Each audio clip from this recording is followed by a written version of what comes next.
Hello and welcome. I'm Leigh Ann Gerrans and you're watching W News, broadcasting live from the Al Arabiya headquarters. These are our top stories. Hopes of a US market surge are dashed as Wall Street's main indexes open lower than the day before.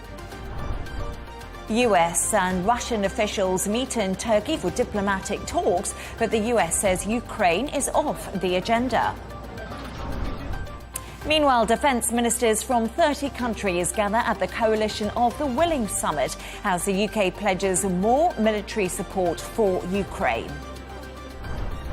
And freed after 12 years in jail, US citizen Ksenia Karlina is finally home after a prisoner exchange between the US and Russia.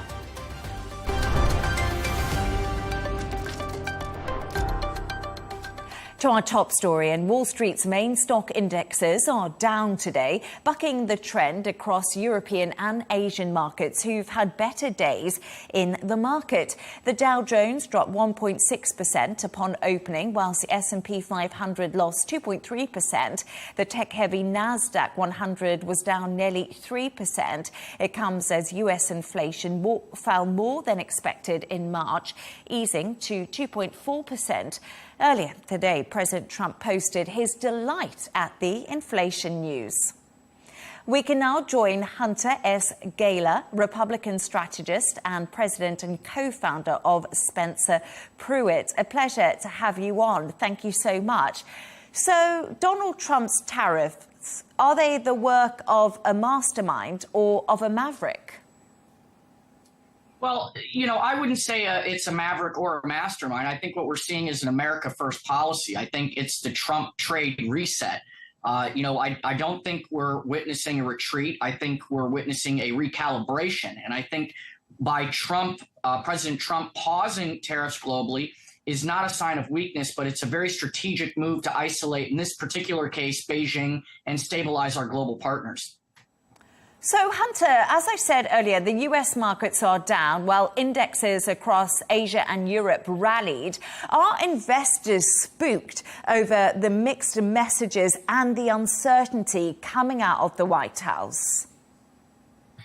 I don't think so because, at the end of the day, free trade without fairness is a surrender in slow motion. I think what investors are seeing is there's going to be consequences for cheaters, and I think we're redefining fair trade. So I think there is an adaptation that's happening, not resisting. I think smart investors are being able to follow the market up massively yesterday, down today. This is a retaliation. It signals panic, not power for China. But their economy is far more export reliant than ours. So what Trump is doing with this 10% universal levy, it's the new normal for reciprocity. And I think that's important. And very smart, shrewd investors are seeing that, and they're planning long term, not short term. Cheaters, who do you mean by cheaters? Is that China that you're referring to, or which other countries would you include in that name? I would mainly say China right now. I mean, what you're seeing is the U.S. drawing the line, right? And the world will see consistency, and that's when market flows. By keeping China under a 125% tariff regime while pausing global levies, Trump is sending a two-part message. One, allies are welcome, but China's economic warfare ends here, and that's the line in the sand. So when I say we're redefining free trade and there's consequences for cheaters, China is at the top of that list. Why? We saw Kevin O'Leary talk about it the other day on CNN, where he said, look, China doesn't play by the rules. They've been a part of this global economics. They steal IP. They're beating out us in manufacturing. They're the closest economic competitor we have. But remember, America is still the largest economy in the world, and we're one of the largest consuming economies in the world. And that's a bad news for China. So they either play by the rules and be fair and stop taking advantage of really our economic system. They're smart, but they've been cheating. We can't sue them. We own businesses that operate all around the world. I can't go after China in their court system. So they need to play by the global the global position that if they're going to play in America, they need to play by the rules. So, that's our standpoint on this situation. Yeah, absolutely. China would obviously disagree with that in many senses, but you have called this a high-stakes game of economic poker. But China is just not blinking right now. They're standing as firm as the US is, saying we have no fear of a trade war against selfish Trump. But where really does this leave the world's biggest economies? At the moment, you said they are, so dominant. This is concerning because this will have ramifications for the rest of the globe. Yeah, well, absolutely. I mean, look, at the end of the day, it's very difficult to compete with China. Let's just call it for what it is. I mean, I'm an American first, individual, but I also, I always like to say I was born on a day. It just wasn't yesterday. It's very hard to compete with the manufacturing strength of China and the low cost of manufacturing and the low cost of labor. And so, as any entrepreneur, any smart entrepreneur knows or business person knows, if I can lower my cost of labor and I can increase my profit, then I'm going to go there. That's why you're seeing Vietnam, you're seeing Beijing, you're seeing Guangzhou, you're seeing all of these companies that massively, make and manufacture, from the plastics to, look at the iPhone. It might have been designed in California, but it's manufactured in China. And so you're seeing all of these things that's going to, listen, America's going to hurt for a little bit. Now, there's the people that really, I call it the Walmart shopper. That's of no disrespect to anyone, but it's the lower income individuals that shop at these places that are buying products largely made and manufactured in China. They're going to feel a little bit of this hurting. But from a U.S. perspective, this is, in my opinion, strategic decoupling, not isolationism, right? So what the media calls a trade war is actually just a global reordering. So what I believe Trump is doing is forging a new economic map. Less reliance on our adversaries and more resilience with our partners. And I think that's what we're starting to see here. And Amazon CEO, actually just picking up on a point that you said customers should start preparing to pay more due to Trump's tariffs. We know China is home to around half of Amazon's sellers and also manufacturers for things like Shein and Temu. You touched on it there, but Hunter, is America actually capable of producing these products right now at a low cost? Or are you prepared for Americans just to be paying more because you're not there in the industrial side of things? Well, look, you're absolutely correct. I think the real question we have to ask ourselves is an internal question. Our population in the United States is a little over 350 million. Okay, China's 1.2 billion, India 1.2 billion, member of BRICS, right? And so until we actually increase our internal labor force, our internal manufacturing capabilities here, and actually get a generation that wants to work, that's kind of what we see as the problem. We don't have the manpower to be able to produce at these low costs like China does. It just doesn't. We just don't have the manpower, and that's because of a population. That's because of a population growth problem in the United States.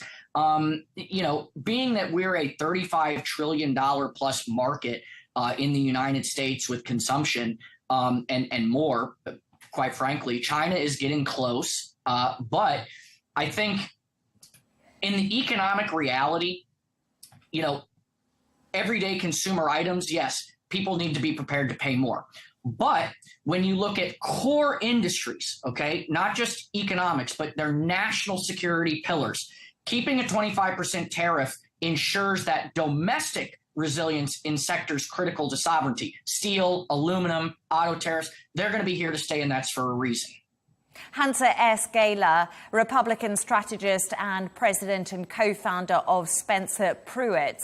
Thank you for your insights this evening. It's been very interesting to have you on the show. Thank you. Always a pleasure to be here.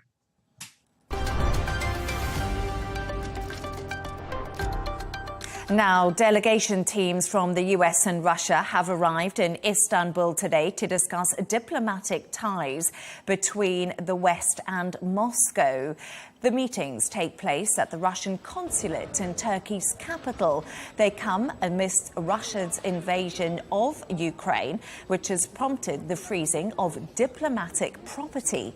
Russia's new ambassador to Washington, Alexander Dershowitz, will be joined by his Deputy Assistant Secretary of State. The U.S. State Department has confirmed that Ukraine discussions are not on the agenda. We can now go live to Washington to speak to our correspondent there, Nick Harper. Nick, thank you for joining me. So what do we know so far about today's talks?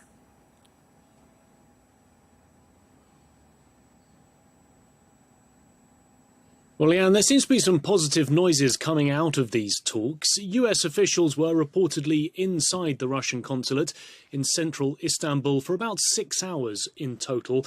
Out of the back of that, the State Department has said that there was a constructive approach to these negotiations, and they say that they have made progress towards the normalizations of relations between the US and Russia. Remember, this is a very different strategy from the Trump administration compared to the past Biden administration. Under President Biden, it was all about keeping Russia at arm's length, making it a pariah on the world stage. But with Donald Trump now in the Oval Office, the US is very much trying to reforge those ties with Moscow, to normalize them, all as a way to try and work towards a peace deal on the conflict in Ukraine. We've also heard from the Russian delegation, the Russian ambassador, saying there was a positive atmosphere that allowed both sides to move forward in resolving this task set by the presidents of the two countries to normalise the relations and try and work on the diplomatic missions for both countries. Nick, do we know why Ukraine is off the agenda?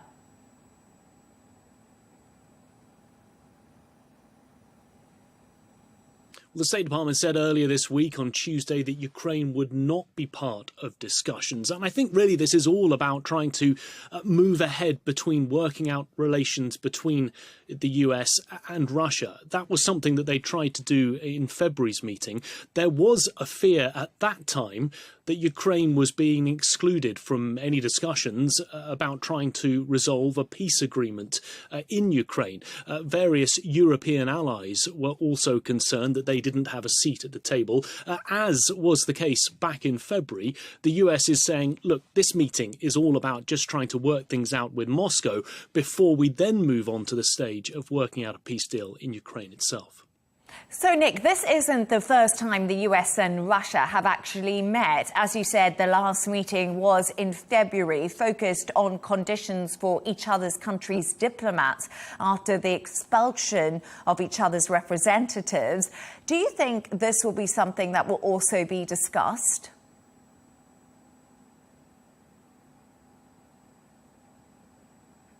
It has been, and it's something that has made news so far. Off the back of this meeting, we're told that there were 3 particular areas that the two sides talked about more widely, looking at the way that they work in that diplomatic sphere and how their diplomats can work in both countries. So they spoke about the credentialing for diplomats. Both the US and Russia have said up until now it's often difficult for their diplomats to get credentials in each other's countries. Also, Russia has found it difficult during the Ukraine conflict to actually pay their diplomats because Moscow has been cut off from many Western financial institutions.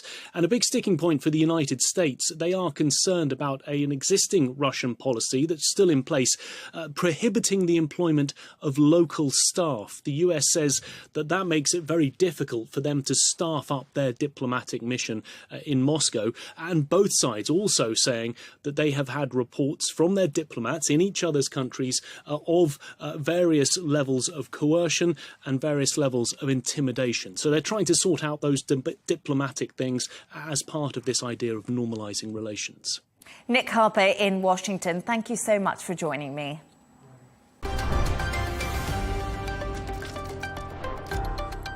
Let's take a look at other stories making the headlines today. US pediatricians say the current fight against measles has been harmed by a forceful government advocacy for vaccinations. Medical experts say parents have been left feeling confused about unproven treatments and statements.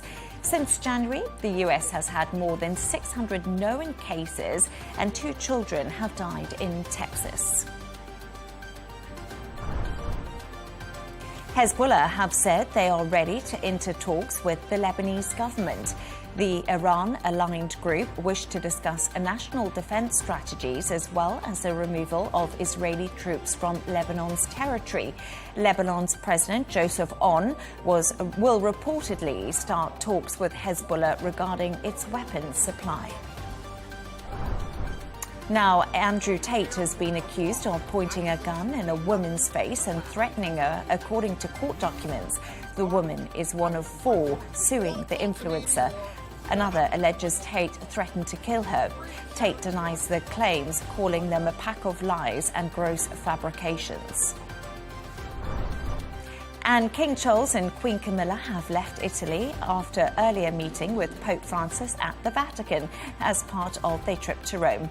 Buckingham Palace said the King and Queen were delighted the Pontiff was well enough to host them and to have had the opportunity to share their best wishes in person.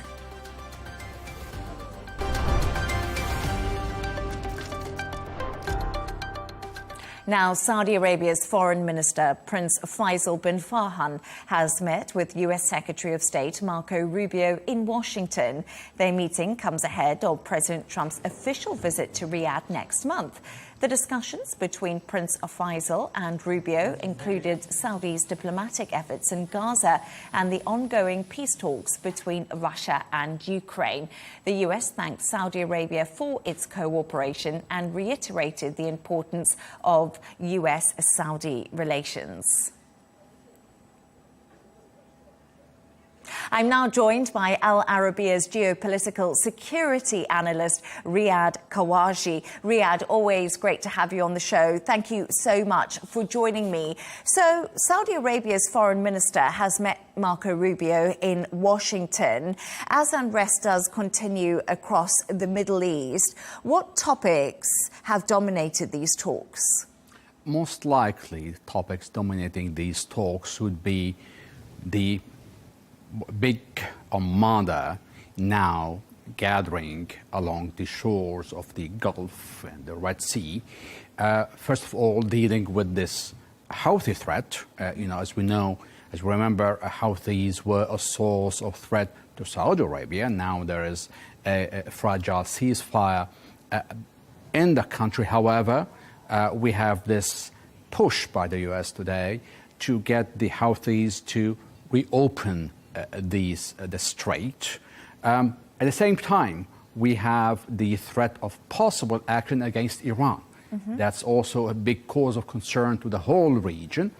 In addition to the situation in Gaza, the continued Israeli operation, the war in there, the suffering that's being brought on the people in that strip has been of a huge problem to everybody.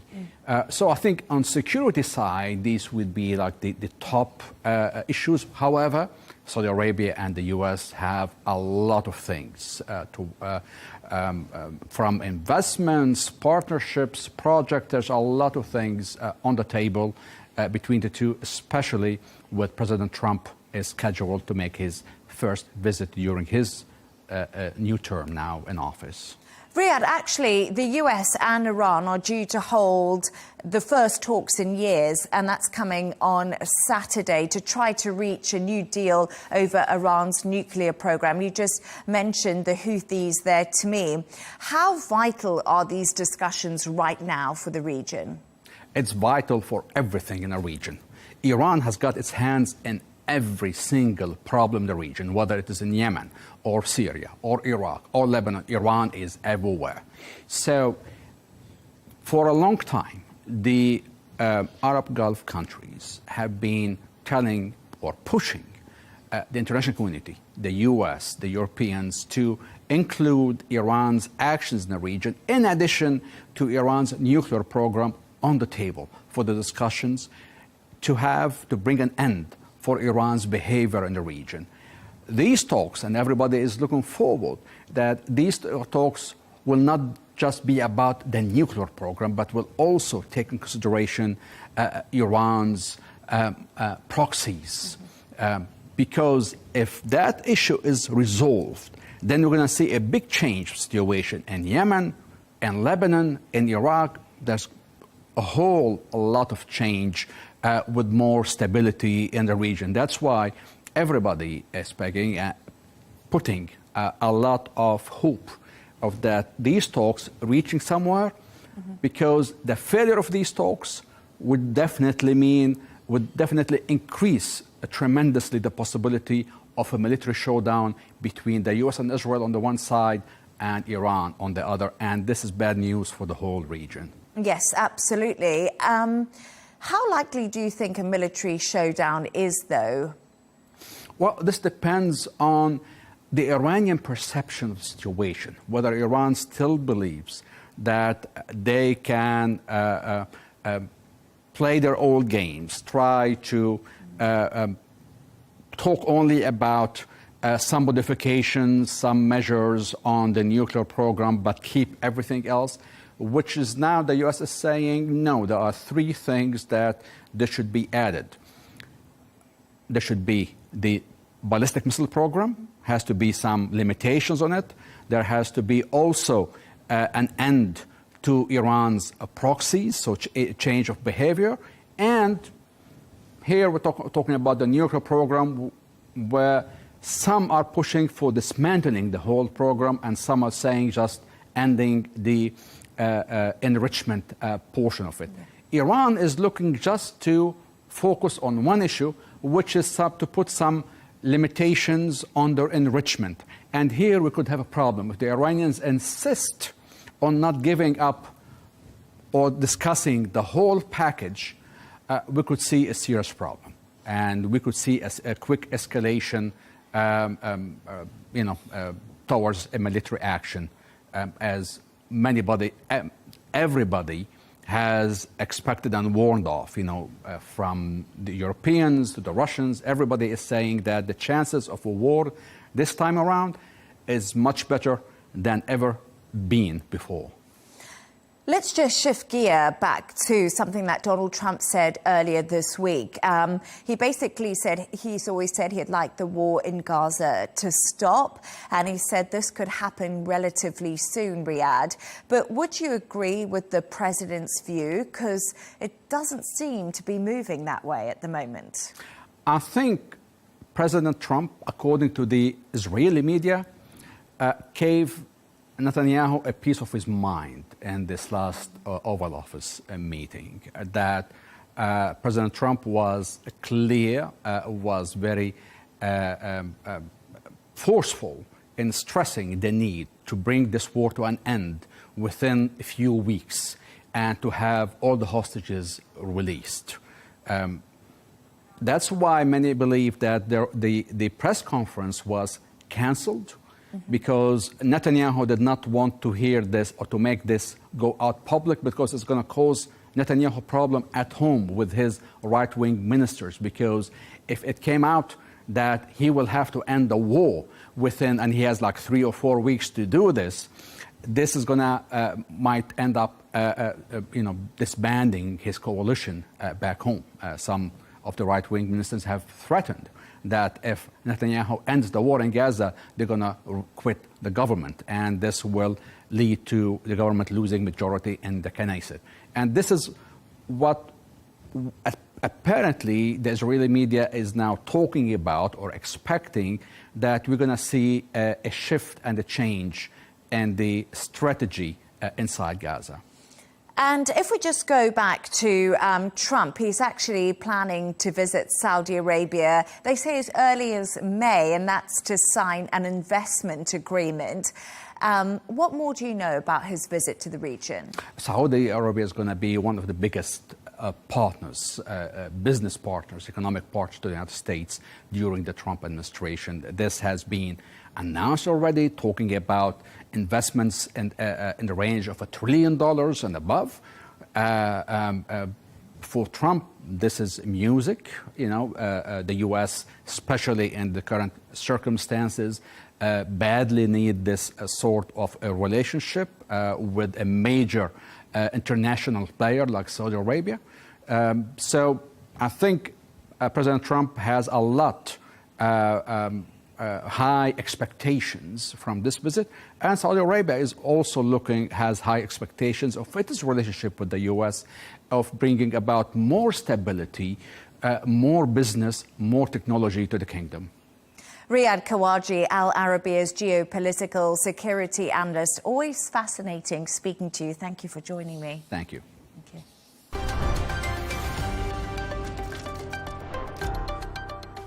Let's take a look at some of the other stories making headlines today. The U.S. Citizenship and Immigration Services will screen immigrants' social media for evidence of anti-Semitic activities. The policy, which goes into effect immediately, affects those applying for permanent residence, foreign students, and those associated with education institutions. The Department of Homeland Security believes it will protect the U.S. from extremists.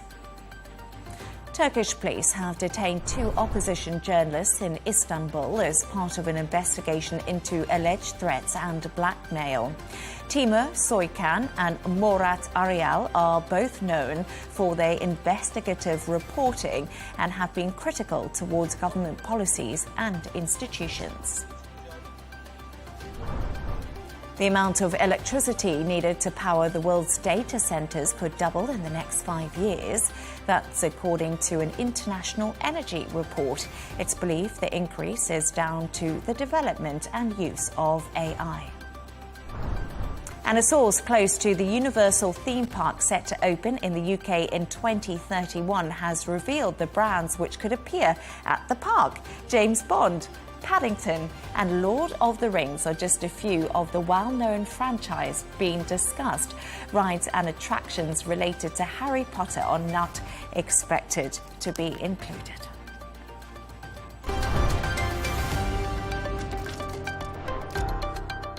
Defence ministers from 30 countries have gathered in Brussels today for another Coalition of the Willing meeting. The talks, hosted at NATO's headquarters, are spearheaded by the UK and France, have discussed proposals for a so-called reassurance force in Ukraine to guarantee a post-conflict peace deal with Russia. It comes as Russian drones attacked Kyiv and Molokhovia overnight, injuring at least 12 people. We can now go live to Brussels to speak to our correspondent, Pablo Gutierrez. Pablo, thank you for joining me this evening.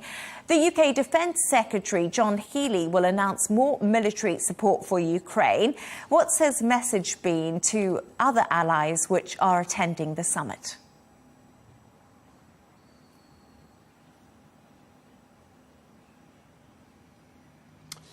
Well, the focus of the meeting will be to find a way to increase pressure on Russia. And that is why this meeting is so important. We know that this coalition of the willing has vowed to up military spending and help Russia and help the Ukraine at this moment, a moment where the country is embattled and it's subject to constant drone attacks.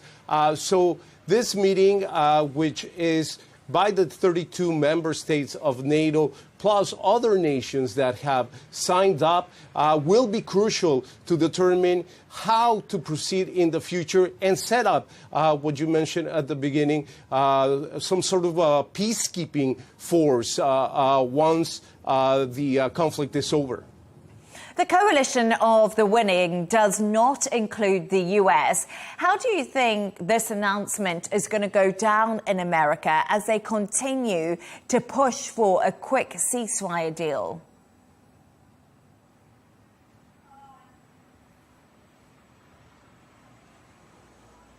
Well, one of the things that U.S. State Secretary Marco Rubio said recently was that the United States has no appetite to engage in endless negotiations. We know already its stance in relationship to the Ukraine conflict and how they've been trying to reach a deal. Recently, the Kremlin mentioned that they do not support the way that the United States has proposed a peace plan so far. So it remains to be seen what the effect will be once this meeting concludes tomorrow here in Brussels, and how much will the United States be able to recommit to the protection of Ukraine. Overnight, Russia fired 145 drones targeting at least 6 regions of Ukraine, injuring at least 12 people. Has this prompted a new wave of support from the UK and Europe?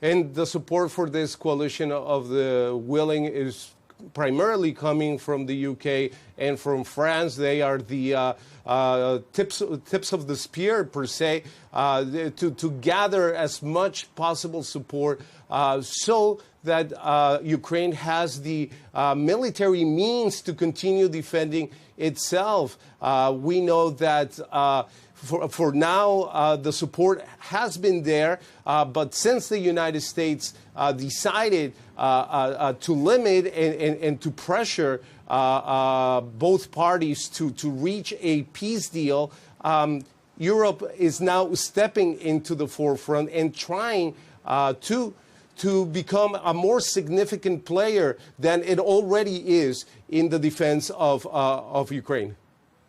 Earlier today, the EU announced a 90-day tariff pause, responding to President Trump's 90-day pause, which, of course, he announced last night.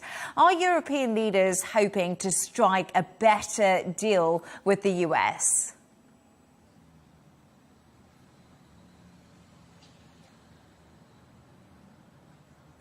Well, right now, it's basically a wait-and-see scenario. We know that the decisions that have been coming from Washington in regards to these trade agreements are from one moment to the other. And for now, the European Union, and since this trade conflict really erupted, they have taken a path where they are seeking negotiation over confrontation. So for now, the tariffs that the European Union has suspended for 90 days signal this willingness to meet Washington at the table. We know that here in Brussels, there is already a team prepared. They're ready to get on a plane and fly to Washington, D.C. to begin these talks. But it all depends right now on Washington's next move, on President Trump's administration next move.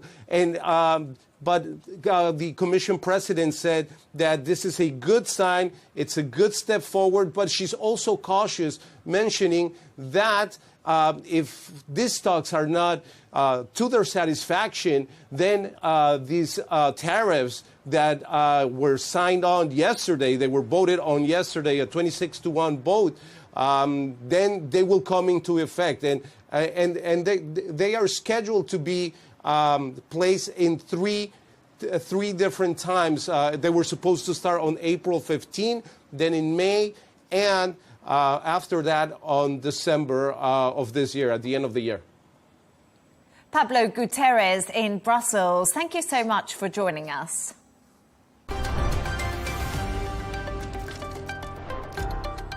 Now, a Russian-American citizen who was serving a 12-year prison sentence in Russia has been released today as part of a prisoner swap between Moscow and Washington.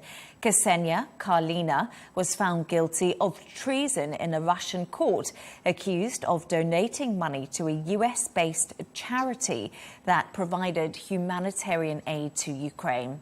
The CI CIA Director John Ratcliffe has said, "I'm proud of the CIA officers who worked tirelessly to support this effort, and we appreciate the government of the UAE for enabling the exchange."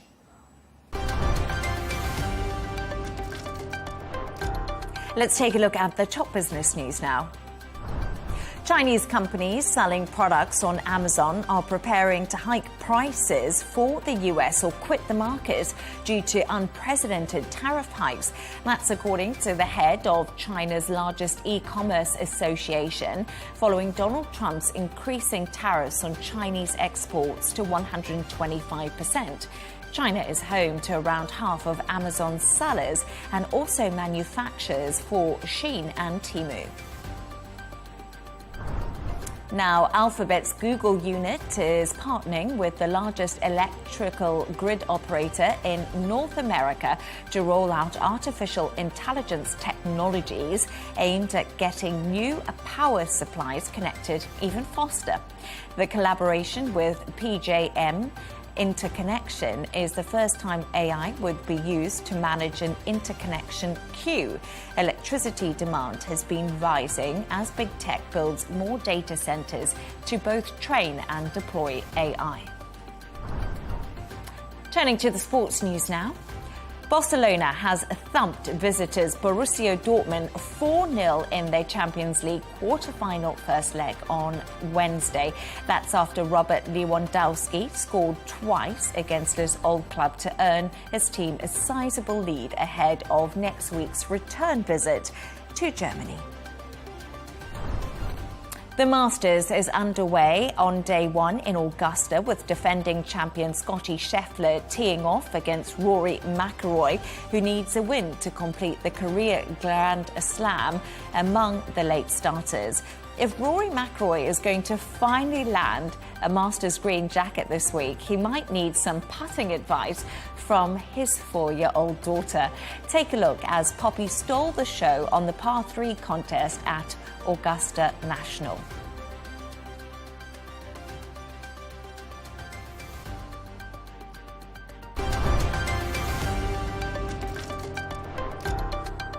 That's one way to make your dad proud. Now, a reminder of our top stories.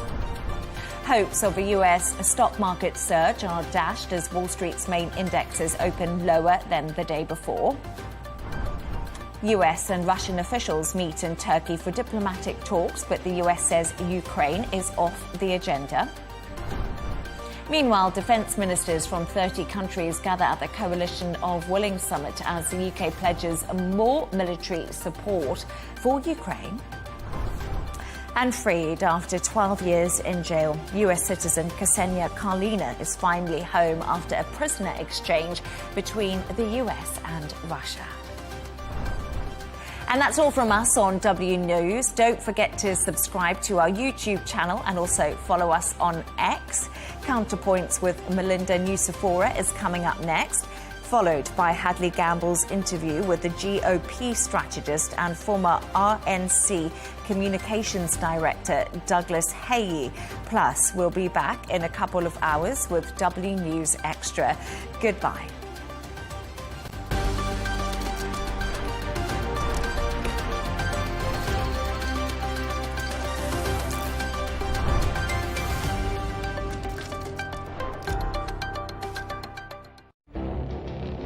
It feels like decades are passing by in a matter of weeks.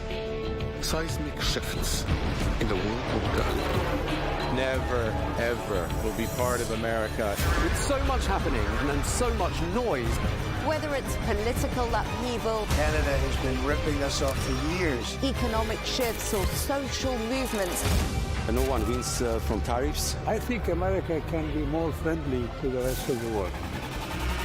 The in-depth analysis and all the latest developments across the globe. To have an inclusive policy together.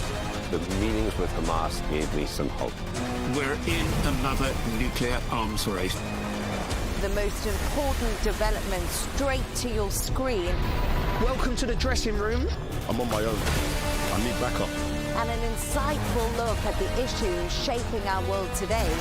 It was not going to happen, that war, and it happened. Join us on Al Arabiya News, where the world talks.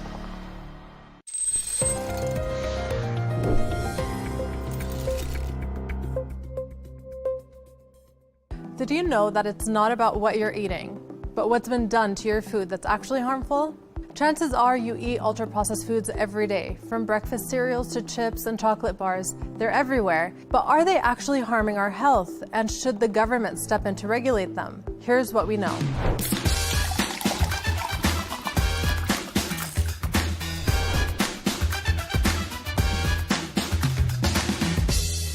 Ultra-processed foods weren't always a staple. They took off after World War II when convenience became a selling point, first in canned goods, then in ready-to-eat meals. Today, more than half the calories in the average American diet come from ultra-processed foods.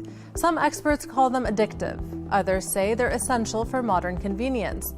And now the U.S. government is paying closer attention. Health Secretary Robert F. Kennedy Jr. has called ultra-processed foods poison, especially for kids, and he wants them out of federal programs like food stamps. But what does ultra-processed even mean? And is it really that bad for us? There's no clear yes or no answer because not all processed foods are bad. Cheese, processed. Yogurt, also processed. Even grinding coffee beans is a form of processing. Ultra-processed foods are industrially produced. They're designed to be irresistibly delicious, if not addictive. They have lots and lots of added sugar, salt, and different kinds of additives. And you can't make them in your home kitchen because you don't have the equipment or you don't have the additives. And here's where it gets tricky. Just because a food is ultra-processed doesn't automatically mean it's unhealthy. Now, studies have linked ultra-processed foods to obesity, diabetes, heart disease, and even depression. But is it the food itself or just the way we eat it? The reason we're concerned about them is because they're linked in observational studies to obesity, type 2 diabetes, heart disease, cancer, overall mortality. But there are also controlled clinical trials that show that they do one absolutely amazing thing. They encourage people to take in more calories and not realize it.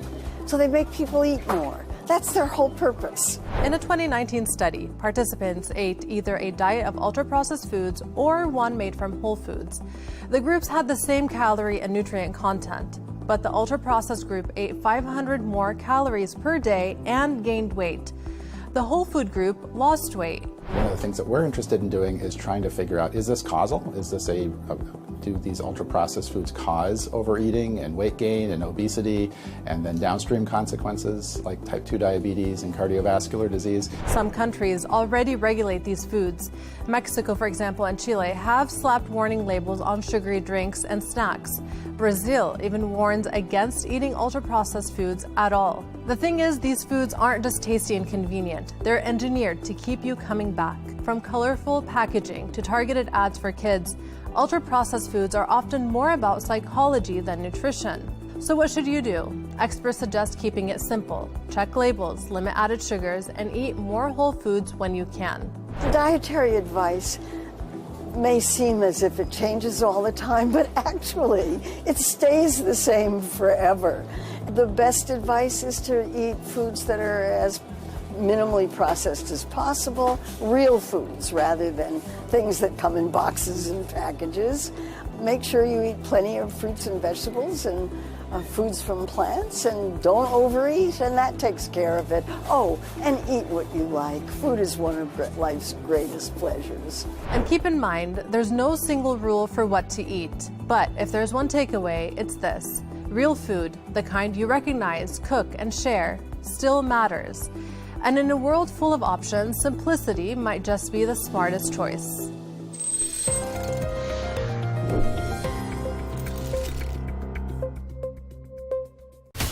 From the White House to Gaza, Kiev to Beijing, elections, economics, and the environment compete with conflicts and other complex issues for our attention. In an age of fake news, deepfake, and artificial intelligence, they've got to have a vote and a say. It's important to look beyond the loudest voice to understand the truth. From newsmakers to groundbreakers, My campaign is going very well. Presidents, prime ministers, princes and peacemakers, and cultural tastemakers. As Arabs, as Middle Eastern, we're too emotional. Join me on the Riz Khan Show for empowering conversation. Brace for an economic nuclear winter. That's the brutal assessment of Trump's tariffs from one of his billionaire campaign supporters. In a single afternoon, the president dismantled the entire global trading system. But is that really a bad thing? And could some countries stand to gain negotiating their way to a better deal all round? It's all up for debate on Counterpoints with me, Melinda Nucifora.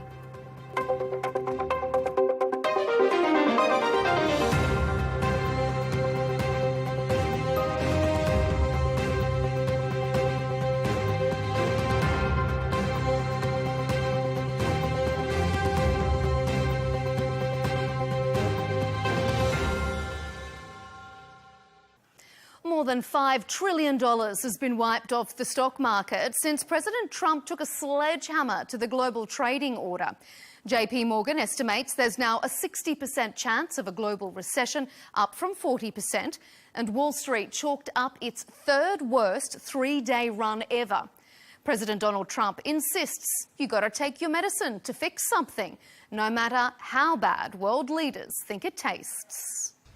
The administration's tariffs have no basis in logic, and they go against the basis of our two nations partnership. This is not the act of a friend. I'm concerned because at the heart of it, free trade is being undermined. I am concerned that multilateralism is being defeated. This is an attack on a trade order that has created prosperity all over the world. But really, for many working class people all over the world, that prosperity has been pretty elusive. Wall Street may be suffering, but over on Main Street, are things really going to be that bad? President Trump is very black and white in his thinking. There are winners and there are losers, and he wants the US to be the former and not the latter. And he says other countries can win too, if they negotiate. That could be easier said than done for the European Union. It needs to take into account the competing priorities of 27 different economies, each with different relationships to the US. Coming up on Counterpoints, our panel will debate if the economic fallout from Trump's tariffs is really as bad as stock markets make it look, whether or not countries could benefit from the global trade shake-up, and just how challenging will negotiations be for EU cohesion.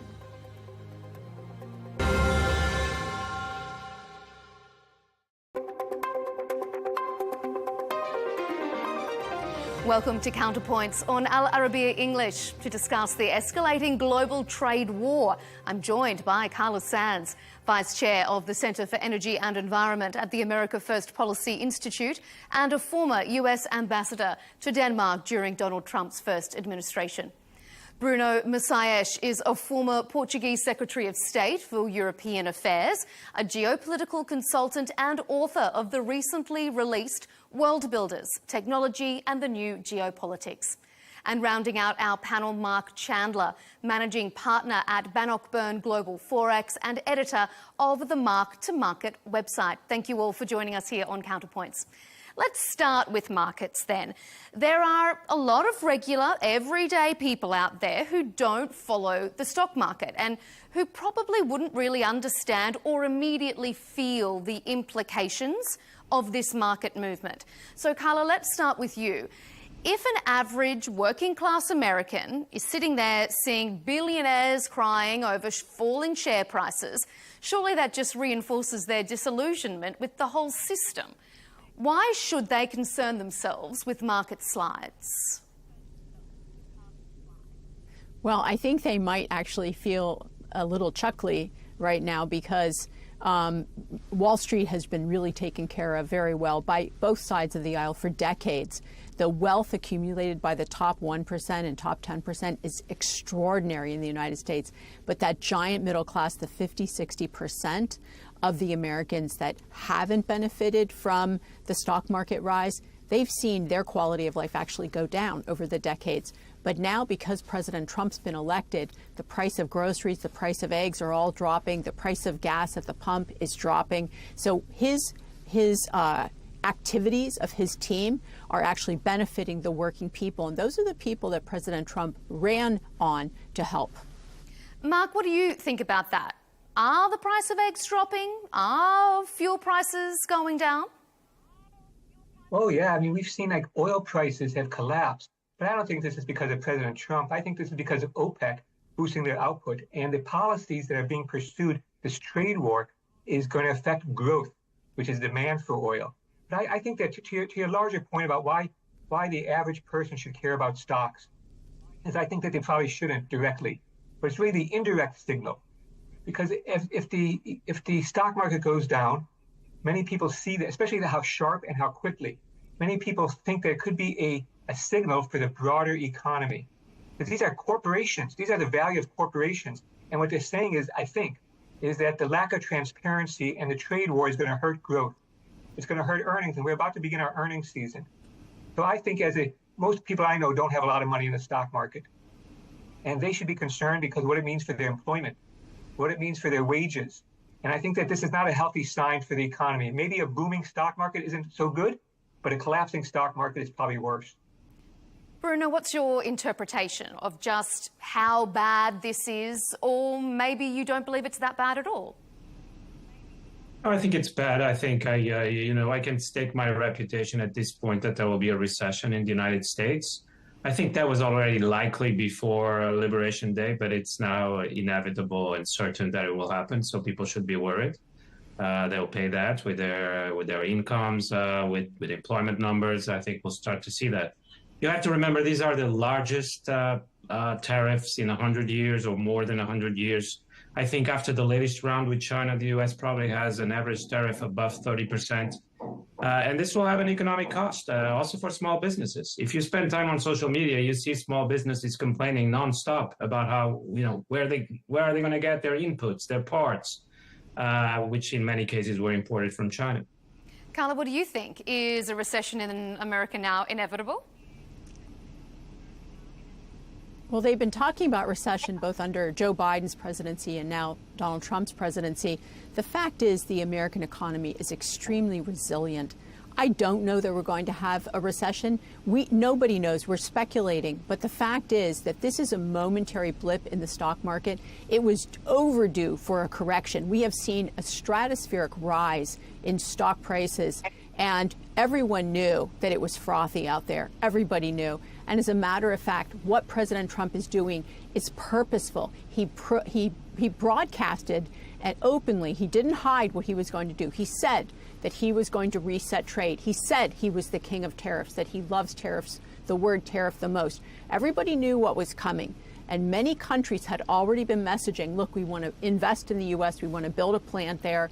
They already knew what to do. President Trump is reindustrializing the United States after decades of deindustrialization and really bad economic policy and bad energy policy that pushed companies offshore to other countries where there were lower wages, lower energy costs, where they had less regulation. He's deregulating and reindustrializing us so that the United States stays resilient and can continue to be a great world power. You can't be a service economy and be a great world power. Bruno is going to stoke his reputation and say that there is. Sorry, Mark, you go ahead. Yeah, no, I'm sorry. I just think that there's this is more of to me, this is too much of a campaign promise, campaign slogan. And at the end of the day, look what's happened. We have not really seen the full impact of the policies yet. And when I think about the U.S., I know the U.S. runs a large trade deficit, but the U.S. has not become poor. GDP, I mean, what happened a few weeks ago, maybe a few months ago, we were talking about American exceptionalism. And what does this mean? It means that the U.S. GDP has risen faster than most other countries. And part of the reason is because productivity grew so fast. And so I don't think that other countries running trade surpluses with the U.S. is ruining the U.S. I think that with our service economy, and again, to that point, only about 8% of our workers in the U.S. work in the manufacturing sector, and yet household net worth collectively has never been greater. I think that this kind of talk about how to make America resilient, to me, it's like we as people are sheep. And we've been told that the wolf is going to eat us. And the wolf might be China, it might be Europe, it might be other countries with trade surpluses with the U.S. But the person who really wants to eat us is a shepherd who's telling us they're taking care of us. But I don't think America is going to be doing, I think that as we look back at these 4 years, if we could have that perspective, I think this is going to be a dark part in American history. I think that we're not going to be proud of this in the same way we're not proud of Smoot-Hawley. We're not proud of the Dred Scott decision in the middle of the 19th century. I think this is a grave day for the U.S. because we're abdicating global leadership. It's not just about the tariffs. The U.S. voted against Europe in the UN on a security issue, favoring Russia. And so to me, what's happened is that President Trump has taken the U.S. from one side of the global battle and brought us to the other side. It's like Lex Luthor joining Superman or Superman joining Lex Luthor or something like that. This is not a healthy sign, and I think we're going to pay the price because our brand, the American brand, has been spoiled. Is this self-sabotage, Carla, if things were so good? Well, Mark, is it going to be eaten up? I want to jump in. Go. Well, if I could, Mark you're a very smart guy, but there's a lot of hyperbolic talk in there. I just have to say, you talked about efficiencies for employees. The great middle class, 40, 50, 60% of America, has not seen a benefit while work has become more efficient. They've seen a degradation of their lifestyle. And I mean quality of life, where one wage earner could support a family, afford a car, afford to buy a house, a television, put the kids through school, and afford vacation every year. It was one wage earner for my lifetime. And then when the globalization happened and those companies moved away, the towns collapsed, their quality of life collapsed. The main streets were very depressed and empty. People turned to drugs and alcohol in their sorrow. It's a devastating story. What President Trump is doing is saying, look, you can't be a great country and rely on your greatest adversary, China, for your rare earth minerals, for your precursors, for pharmaceuticals, for all of the things that you're talking about, the inputs that go into things like cars and military equipment. We have to make them here. We have to reindustrialize, make our steel and aluminum here, make cars so that we can scale up in an event of a conflict. We have to be able to make more defense equipment. He is talking about real things in an increasingly dangerous world. We have to keep our eye on what's important. Are you sitting back and watching this from Europe with just bewilderment? Or is Europe thinking, OK, we've got to change the rules of the game here? I agree with both my colleagues in different ways. I do agree with what Carla is saying, and I think the message resonates with the American voter. I spent some time in Michigan just before the election, going to rallies, talking to people, doing some journalism, and I saw that message resonate. What I don't get, and where I agree with Mark, is that the messaging now after the election, and perhaps even before to some extent, is all about blaming foreigners. And that's the part I don't get.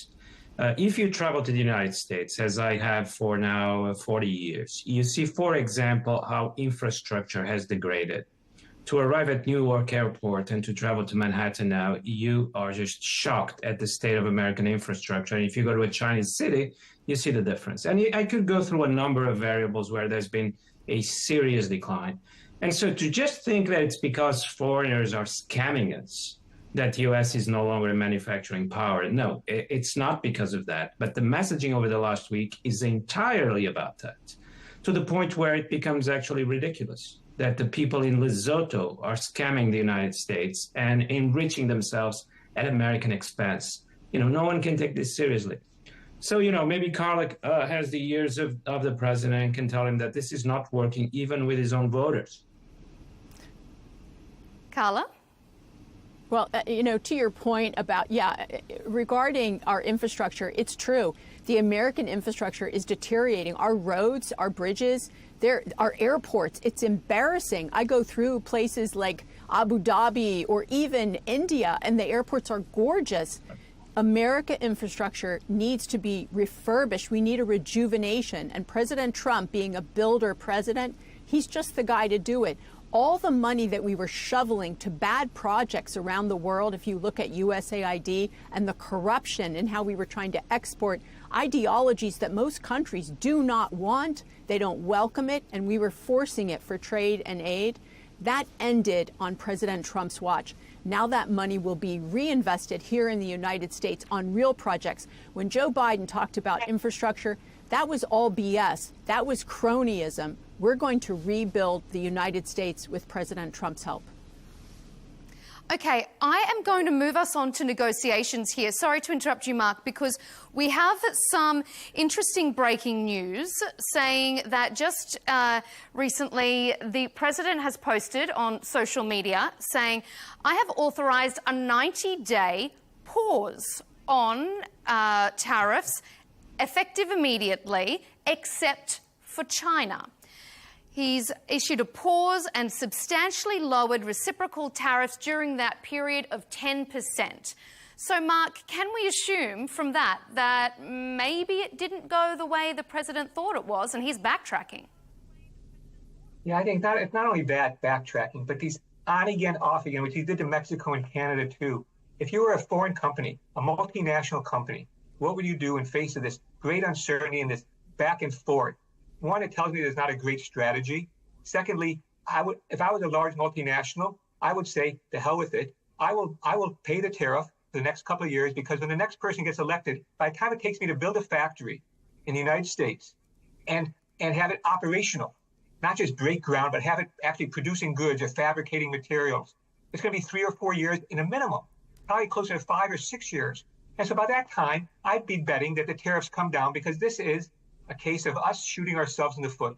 And I think that the world recognizes this, and that this capitulation on a 90-day, it was already mooted that this could be a possibility. Trump seemed to downplay it. He called these tariffs permanent. So if they're 90 days, then what happens in another 90 days? We're going to get a good stock market relief because of this, for sure. But will it help the economy? I'm afraid that a lot of the damage is done. Business confidence is not going to improve because we get a 90-day hiatus. This is a more serious thing, and I'm not baffled by it, and many of us have expected that with the stock market collapsing like this and a huge sell-off in bonds, that many people were worried about what we'd call a capital strike against the United States. We already know that Europeans and Canadians are boycotting U.S. goods. They've cut their tourism plans to the U.S. Is it possible that they're doing a capital strike against the U.S. in protest for the U.S., this vote-for-face of the U.S.? And I think that this tariff, just this back and forth, this reflects that lack of an overall strategy, compelling strategy that's going to convince not only large, wealthy people, but even the middle class of America. And you can see this by how much President Trump's support has fallen since the election. I'm going to bring you in a moment, Carla, to respond to that. But, Bruno, I want to get your opinion from European Union. They'd already come together to start working out how they can negotiate. Now there's a 90-day pause for everyone except for China, lowered to 10%. Does this make the EU think maybe we don't have to negotiate so hard? What this does is, in the end, completely destroys Donald Trump's credibility. And you won't be able to threaten anyone anymore because all these threats are empty.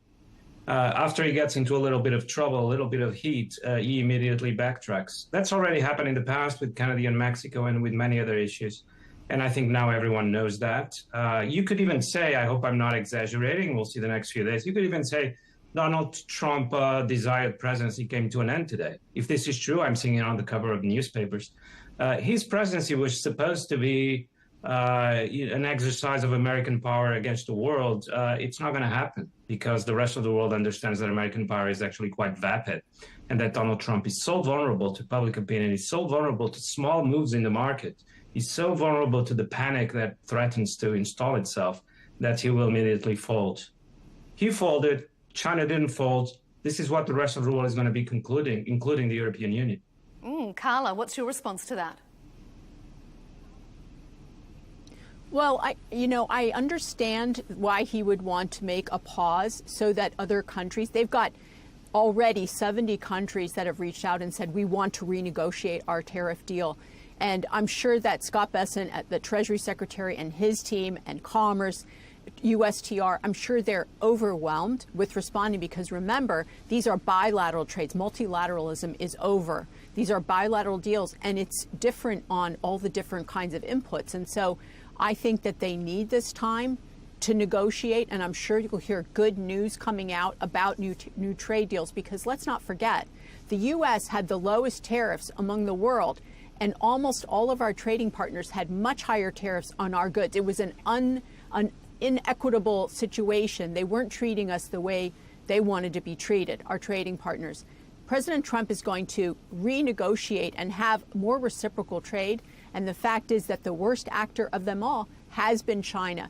With the IP theft, the forced technology transfer, if you think about the theft in person, the theft in the research labs in our major universities, the theft in companies when you have Chinese employees stealing. So it's not just via computer. It can be in person. There are so many different ways that they're doing it. And then the propaganda that they're spreading around the world, the bribery on both sides of the aisle in the U.S. and around the world, the debt diplomacy, the many bad actions that China's taking, the devaluation of their currency, all of these issues have to be dealt with. They're an outlier among the nations. They should never have been made a member of the World Trade Organization, certainly. So I think that this is an opportunity maybe for other nations to reset their trade with China as well. And then let's look, and I'm sure they're going to be working behind the scenes on these different reciprocal trade deals. But he is bringing manufacturing back to the United States like he began in his first term, which was unfortunately interrupted by the coronavirus. And I think at that time he had brought about 750,000 new manufacturing jobs to the U.S. after we had lost around 5 million over the past 3 decades or so. We had lost 90,000 factories and 5 million manufacturing jobs. Okay, let's pause for one moment. I want to play this little insert from President Trump speaking to a very appreciative crowd with some quite interesting language. Take a quick listen. I'm telling you, these countries are calling us up, kissing. They are dying to make a deal. Please, please, sir, make a deal. I'll do anything. I'll do anything, sir. We'll do anything, sir. They're lining up to make a deal with him, but now he's willing to pause and give them 90 days to reassess their strategy. Mark, do you think that the US is now in a weaker trading position? I think that's really misunderstood. You know, about a third of the US imports don't come from foreign countries. They come from the majority-owned affiliates of US companies abroad. And so the first thing I'd say is President Trump is not so mad at other countries, leaving aside China, which apparently no American likes right now. But his real enemy is the American leaders of businesses who brought production offshore. You know, Germany has a bigger exports plus imports as a percentage of GDP than the US does. Yet, their tax policy has made for a more equal society. And to me, that's the problem. And I don't really think that if we're going to be bringing back manufacturing jobs from China or emerging market countries in general, these factories in the U.S. to be competitive are not going to hire a lot of people. It's going to be robotics, automation. And yeah, there could be jobs created from that, but they're not manufacturing jobs per se. They're computer programming jobs. They're supervision jobs. This is, I think that a lot of our problems are homegrown.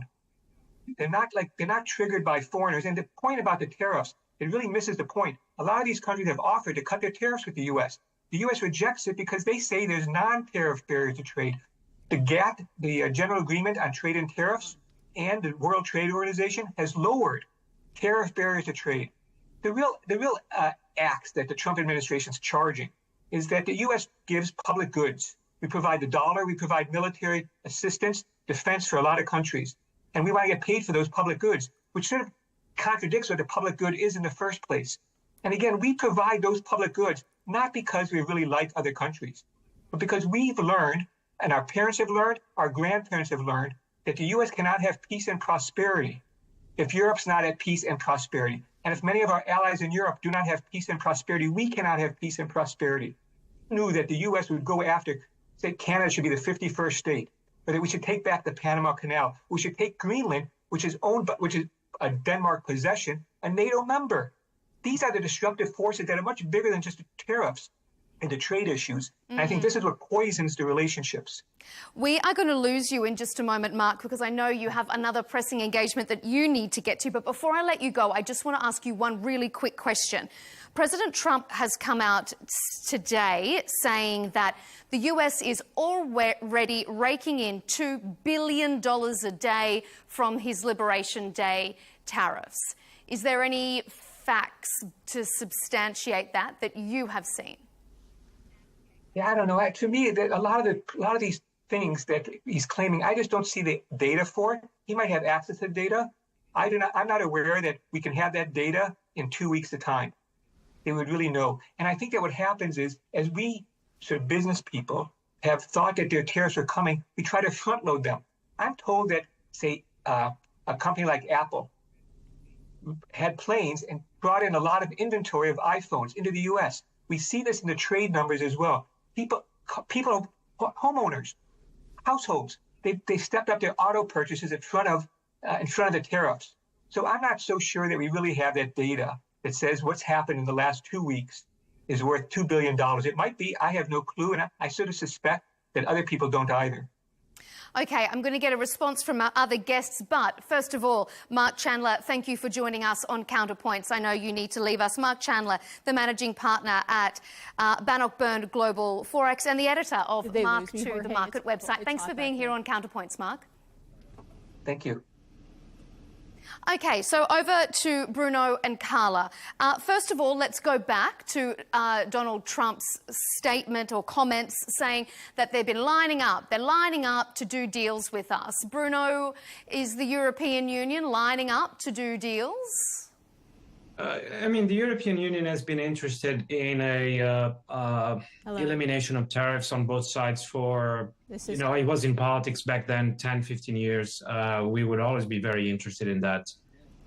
But the US was never interested. President Obama actually didn't want to sign the TTIP agreement that would have done most of that.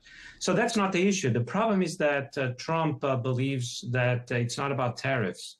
It's about non-tariff barriers. And those non-tariff barriers, can you hear me? Those tariff barriers are very difficult to eliminate because they have to do with the way our societies are organized.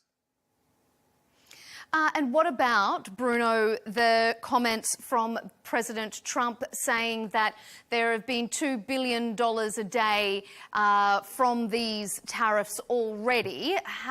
Is that something that Europe has been feeling? You know, that's paid by the American consumer, but I guess that's no longer true because the tariffs have been put on pause. They'll be true only for imports from China, but every other tariff has been put on pause.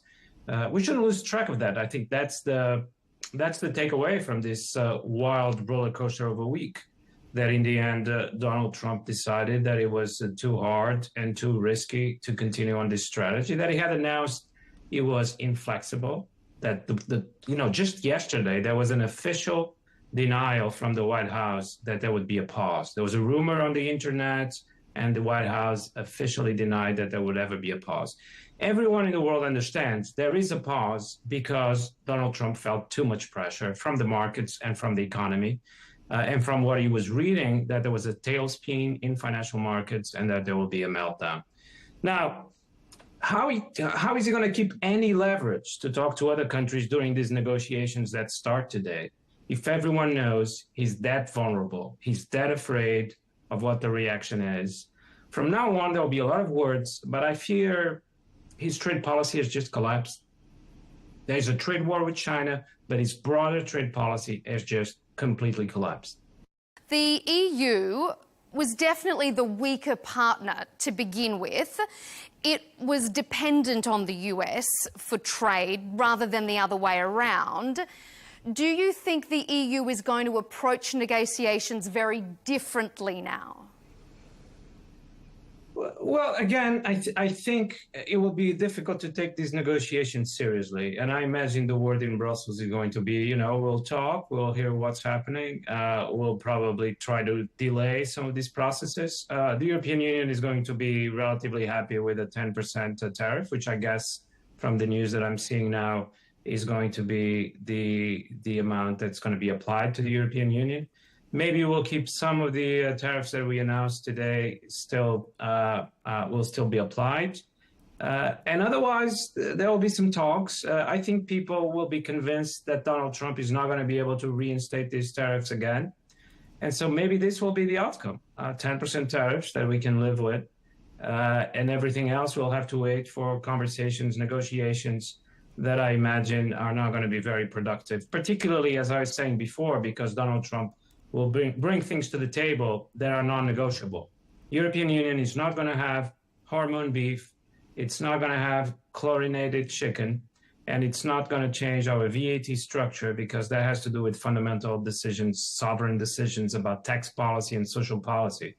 So the problem is that the things Donald Trump is asking are things that perhaps an empire asks its colonies, but it's not something that a country can ask another sovereign country. I personally don't want to eat hormone beef, and therefore I don't want my governments and the European Union that represents my government to allow American hormone beef to be sold here. This is non-negotiable. That's what European citizens think. And so I'm not very optimistic about these negotiations. And I don't think there's even much of an urgency now because the tariffs are on pause for 90 days. But I can't quite understand why it would be only 90 days. Does Donald Trump have what it takes to reinstate them against the markets? I doubt it. So let's put that to you, Carla. Why 90 days? If things were going so good for President Trump, if he was raking in $2 billion a day from his Liberation Day tariffs, why would he do a pause? Well, first I want to set the record straight, if I may. Someone on the program said that the Americans don't like the Chinese. That's not true. The American people love the Chinese people. It's the Chinese Communist Party that we do not like or trust, that we know they have ill intention toward the United States, but also toward some of their own people. Look at what they do to the Uyghur people, for instance. But as far as the 90-day pause goes, I think it takes a little of the chaos and the pressure cooker that's on everyone. When you look at governments aren't that big. When you're trying to negotiate trade, there's not that many people. And so to be able to give 90 days, let some of the air out of the pressure and let the trade negotiations go along, I think that's a great idea. I actually think it gives some relief. I don't know what the market's going to do, but the market will sort itself out. Like I said earlier, the American economy is rock solid. We have the strongest economy in the world, and a lot of our trading partners have strong economies. The market is not the economy. And I know that it hurts people's 401ks when the market goes down, but the market was really frothy and it was due a correction. This is not even close to the biggest correction that we've seen in modern times. But do you think that the US has lost a bit of face here?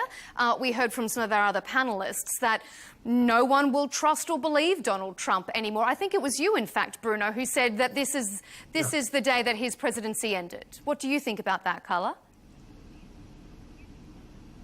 I think it's actually a wise pause. There was so much pressure building up, so much anxiety.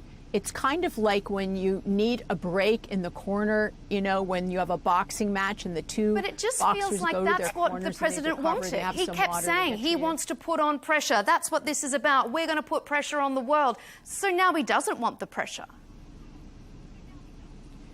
He does, but there's pressure and then there's crazy pressure. He's looking for reciprocal trade.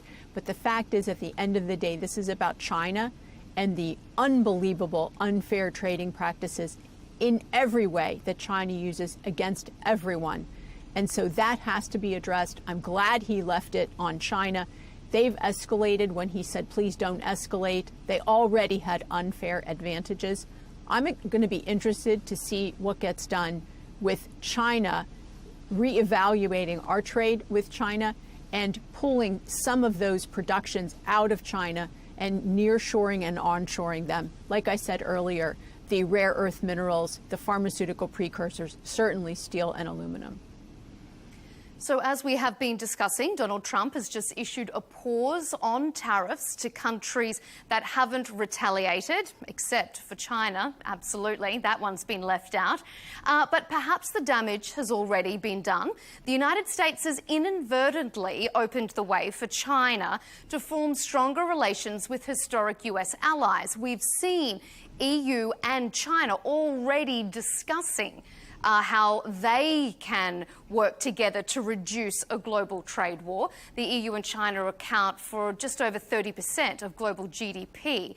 Bruno, if they agree to work together to put pressure on the US or to try and pressure Donald Trump, do you think this is a concern for the United States? Can you imagine a world where the EU and China are working together against the US's trade policies? Some of that will happen. It won't be the case of working against the US because people in Europe are not particularly interested in that. But it will be the case that a lot of what Europe has done over the past 4 years, effectively to please the Biden administration, because it was understood that the US was necessary to deal with the Ukraine crisis. A lot of that is already very different.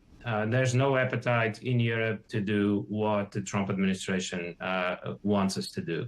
There's a different attitude, much more independent, much more sovereign, and that involves if we get a request from Washington, do this on China. I imagine the response from Brussels and the many European capitals is, why should we? The U.S. has become extremely unreliable. It seems to make fundamental decisions about the structure of global trade on a whim. Just 3 or 4 days, everything has been decided, taken back, decided again. And so there are two consequences for the credibility of Donald Trump himself. I think no one is afraid of him anymore, but also for the credibility of the United States as such, because you need a country to set the rules for global trade. And I don't think the United States is able to set any rules because it doesn't even seem to understand the role of rules anymore. Carla, how will the US react, do you think, to this collaboration, however temporary, between the EU and China? You know, for a minute there, I thought Bruno was talking about Joe Biden and his blindsiding Europe over and over again. Everybody in Europe, including leadership, knew that Donald Trump was going to do tariffs. He's been talking about it for 40 plus years. So not a surprise.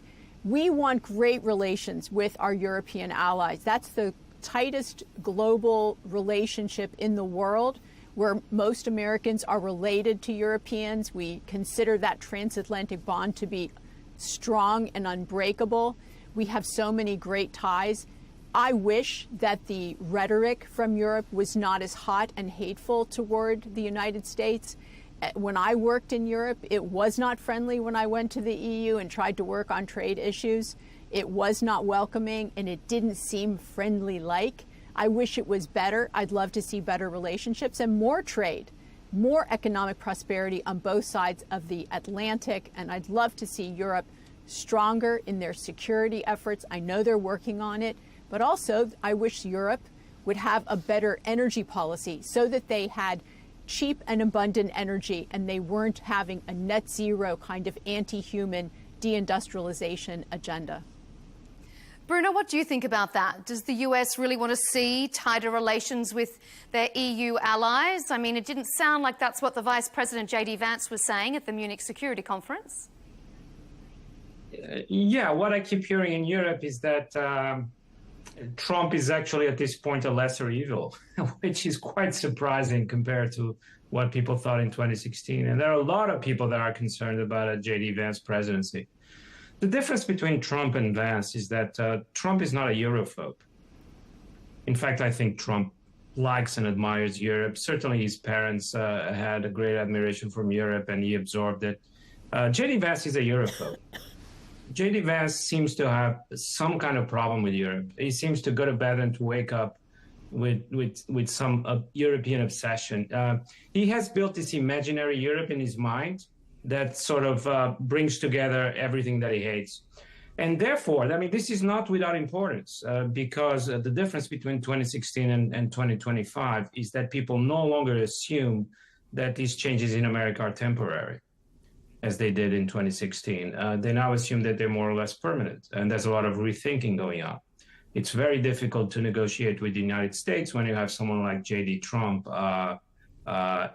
interfering in our politics and defending parties that most people in Europe consider outside the bounds. And so all this is very problematic. I hope, as Carlos says, that it can be solved, but it certainly doesn't look like it can, or at least it can't very quickly.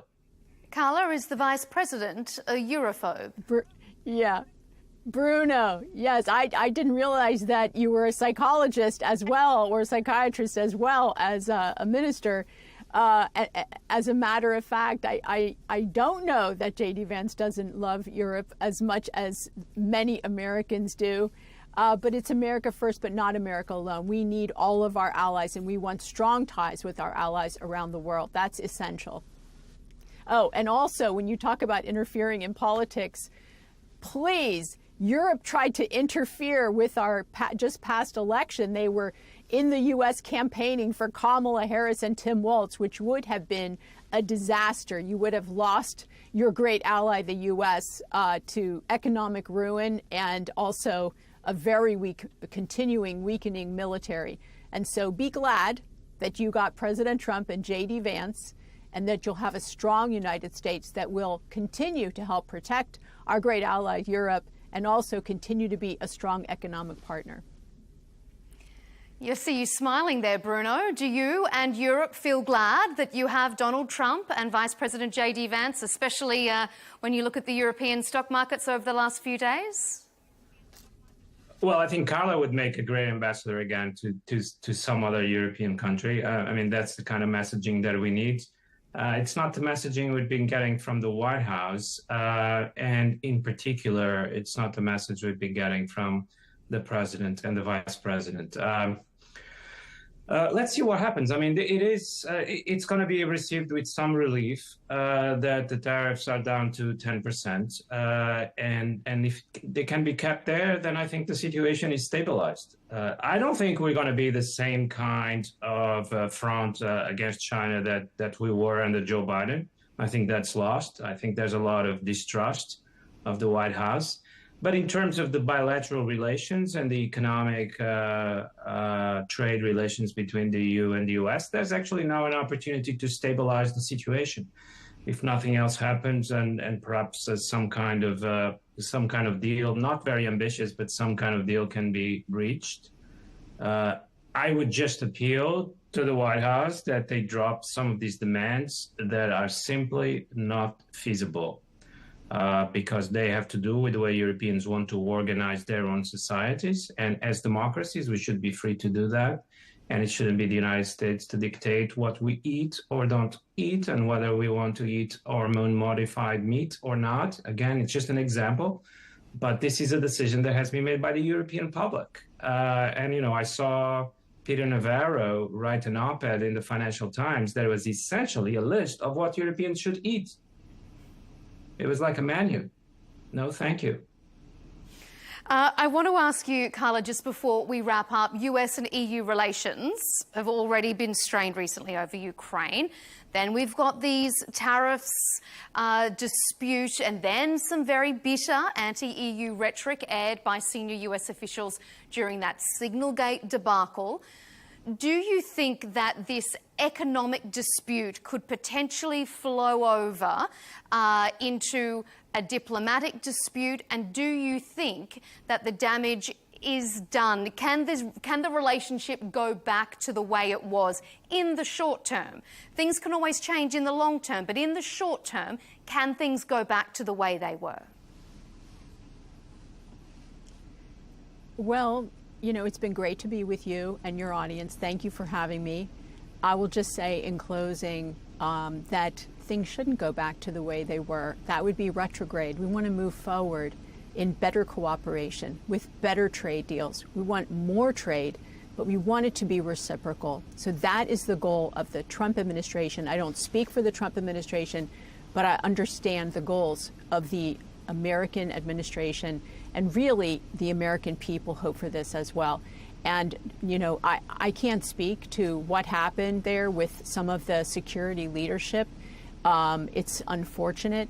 But the fact is that America is a strong and powerful ally, will remain a strong and powerful ally, and we want more trade, and we want it to be freer. Bruno, what do you think? In the short term, can the relationship go back to the way it was, or do you agree with Carla that things need to move in a different direction in the future? I mean, I'm more in the mode of trying to prevent I'm more in the mode of trying to prevent some kind of decline or some kind of crisis. I think that's the risk right now. There's no room for improving relations.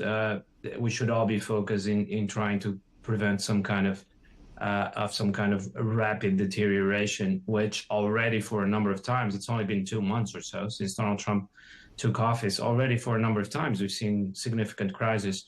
I'm not so concerned about trade and the economy. I'm more concerned about Ukraine.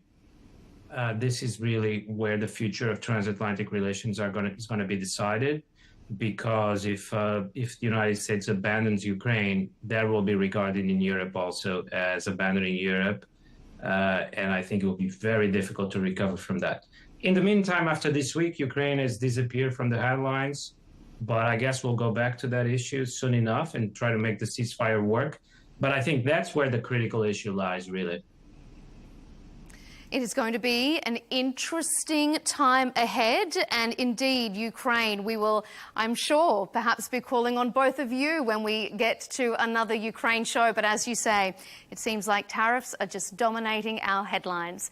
To our guests, Carla Sands, the Vice Chair of the Centre for Energy and Environment at the America First Policy Institute, and Bruno Macias, former Portuguese Secretary of State of European Affairs. And joining us earlier was Mark Chandler, the Managing Partner at Bannockburn Global Forex. We thank you all for your time here on Counterpoints. Thank you so much for joining us.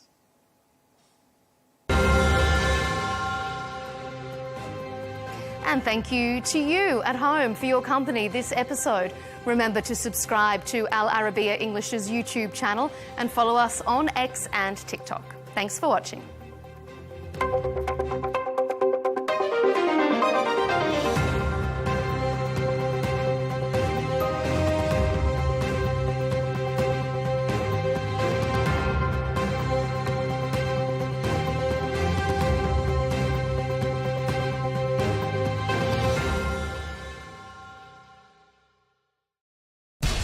We have to take care of our people, and we're going to take care of our people first.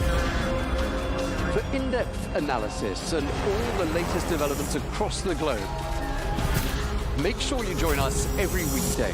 President Trump is trying to negotiate a ceasefire. With so much happening, so much information, and so much noise, international law will have no part in his administration. It can be hard to keep track. Tariffs will just fuel inflation. We're going to fight these tariffs. But you can count on us to tell you what you need to know. We stand by your side. Join me, Tom Burges Watson, for Global News Today, right here on Al Arabiya News.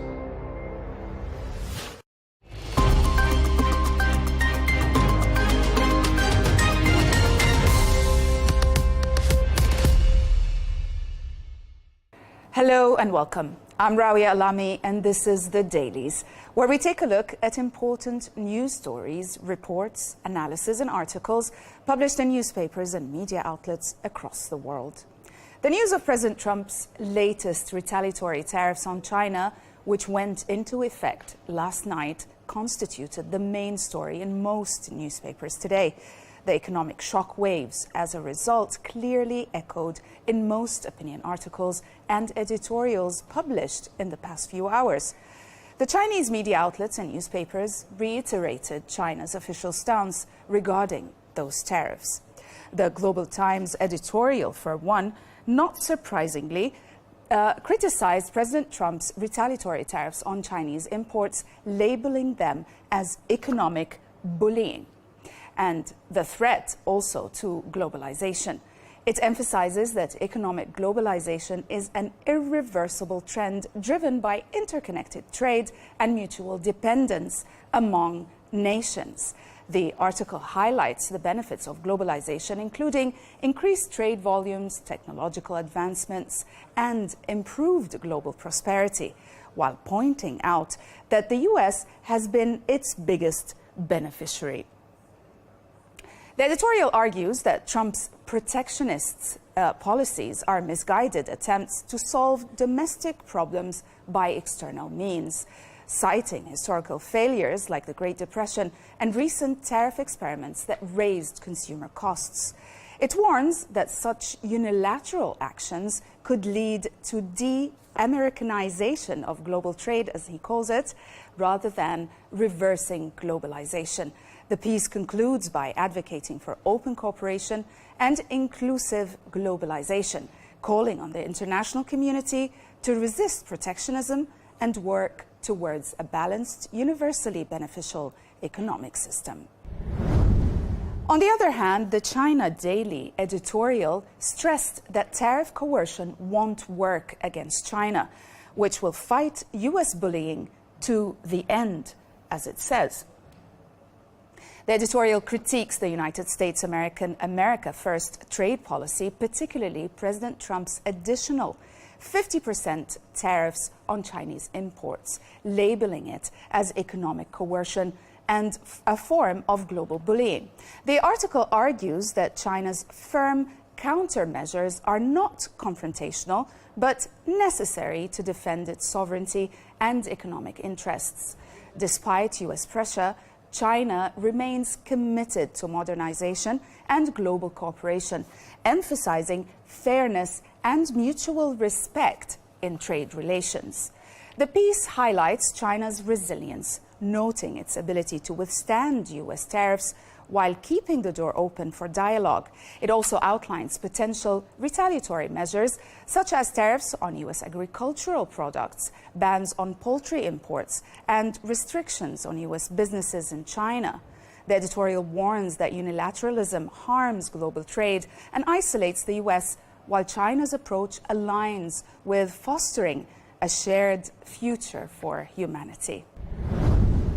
Moving on to The Guardian, where Marina Hyde had Trump's billionaire friends in mind amid the chaos created by the president's sweeping tariffs war. The article humorously critiques President Trump's tariff policies, likening them to medicine that harms rather than heals the economy. The author highlights the chaos unleashed by Trump's trade war and with China, where escalating tariffs have led to retaliation from Beijing and global markets instability. Despite Republican support for tariffs, the piece underscores the economic illiteracy and disastrous consequences, with hedge fund billionaire Bill Ackman calling it an economic nuclear winter. The article mocks Trump's unpredictability, contrasting his actions with rational expectations of his wealthy backers, who are now disillusioned. It also pokes fun at Elon Musk's passive response and Nigel Farage's silence amidst the turmoil. The piece closes with a satirical take on Trump's defiant rhetoric, urging Americans to avoid being weak and stupid while markets crumble. Ultimately, the article paints a picture of self-inflicted economic chaos under Trump's leadership, blending humor with sharp criticism. Holman Jenkins Jr. tried to make sense of the trade war in the Wall Street Journal. This article critiques President Trump's sweeping tariffs on over 100 countries, portraying them as chaotic and economically damaging. It suggests that Trump could salvage the situation by negotiating away these arbitrary measures, but warns that America's global relations are at risk, with former allies viewing the US as adversaries. The tariffs have sparked market volatility and confusion, with China at the center of an escalating trade war.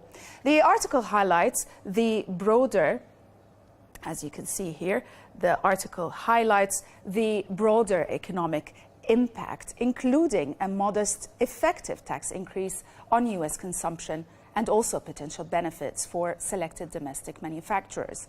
However, it emphasizes that long-term risks of Trump's trade gambit, including deepening economic imbalances and political instability. Criticism extends to Trump's, criticisms also extend to Trump's leadership style, marked by firings and internal chaos, while Congress and the courts are urged to intervene. The piece concludes with skepticism about Trump's ability to resolve the crisis. Newspapers also took interest in the newly announced Iran-US nuclear talks. The Washington Post published an opinion article written by Iran's Foreign Minister Abbas Araghchi. The article emphasizes the importance of diplomacy over military action in resolving tensions with the United States. Recent exchanges between the two nations, including letters and messages, signal Iran's willingness to engage in indirect negotiations scheduled to take place in Oman.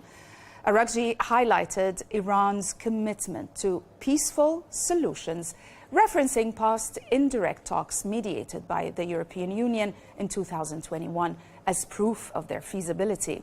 However, the minister expresses concerns over U.S. policies, particularly the maximum pressure strategy, which undermines trust. The piece also defends Iran's adherence to the nuclear deal, citing intelligence reports affirming Iran's compliance and peaceful intentions. It argues that mutual respect and guarantees are essential for progress. The message is clear: Iran seeks peace, but will not yield to coercion or threats. Yet on the other side of the Atlantic, The Times published an exclusive by Gabrielle Winiger, warning that the Iranian regime is secretly providing surface-to-surface weapons, some of which can reach as far as Europe, despite preparing to enter negotiations with the US. In a significant development, Iran has transferred long-range missiles to its proxy militias in Iraq for the first time, escalating its military presence in the region. Analysts suggest that this is a part of Iran's strategy to assert influence amidst setbacks, including weakened proxies and diminished defenses. The author emphasizes that the timing of these transfers complicate diplomatic efforts, with President Trump's warning Tehran against militia provocations. While some Iraqi militias have discussed disarming and joining politics, others resist, raising fears of Iraq being drawn deeper into Iran's conflicts. Observers note Iran's dual approach, escalating support for proxies while maintaining readiness for talks. As tensions rise, this development underscores the fragile balance between diplomacy and regional instability. On other matters, the New York Times published an article written by Bret Stephens, who wrote concluding that there is nothing real about Trump's real America. The article highlights the troubling deportation case of Kilmar Garcia, a Salvadorian migrant with no criminal record apart from minor infractions. Despite a U.S. immigration judge's order to halt his deportation, Garcia was sent back to El Salvador, where he now faces life-threatening conditions in a notorious prison. The government admitted this was an administrative error, but has petitioned the Supreme Court to block efforts to return him to the U.S. temporarily. The piece uses this case as a lens to critique the broader failures of the Trump administration's immigration policies, which it describes as lacking compassion and undermining core American values like due process and justice. The author reflects on the erosion of America's democratic ideals under Trump, contrasting these actions with historical examples of moral leadership and decency. And finally, Jed Babin urged NATO members to kick Turkey out in his opinion article in the Washington Times. This article examines the transformation of Turkey under President Erdogan, contrasting its secular roots with its current Islamist state. After the fall of the Ottoman Empire, Kemal Atatürk established Turkey as a secular nation, safeguarded by the military for decades. However, Erdogan's rise to power marked a shift. His government dismantled secularism, consolidated control over the judiciary, military, and the media, and transformed Turkey into what critics describe as a dictatorship in all but the name. Erdogan's policies have strained Turkey's relationship with NATO, as his actions, such as purchasing Russian S-400 defense systems and supporting Hamas, conflict with alliance goals. Domestically, Erdogan has suppressed opposition, jailed political rivals, and the article argues that Erdogan's leadership weakens NATO and aligns with Russian interests. It calls for stronger U.S. action, including relocating strategic military bases and demanding democratic reforms in Turkey. That's it for today.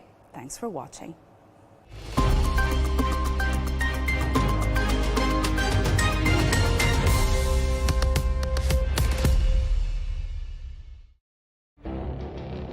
It feels like decades are passing by in a matter of weeks. Seismic shifts in the world order.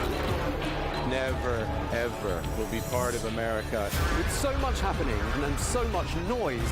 Whether it's political upheaval, Canada has been ripping us off for years. economic shifts, or social movements, And no one wins from tariffs. I think America can be more friendly to the rest of the world. For in-depth analysis and all the latest developments across the globe. To have an inclusive policy together. The meetings with Hamas gave me some hope. We're in another nuclear arms race. the most important development straight to your screen. Welcome to the dressing room. I'm on my own. I need backup. And an insightful look at the issues shaping our world today. It was not going to happen, that war, and it happened. Join us on Arabiya News, where the world talks.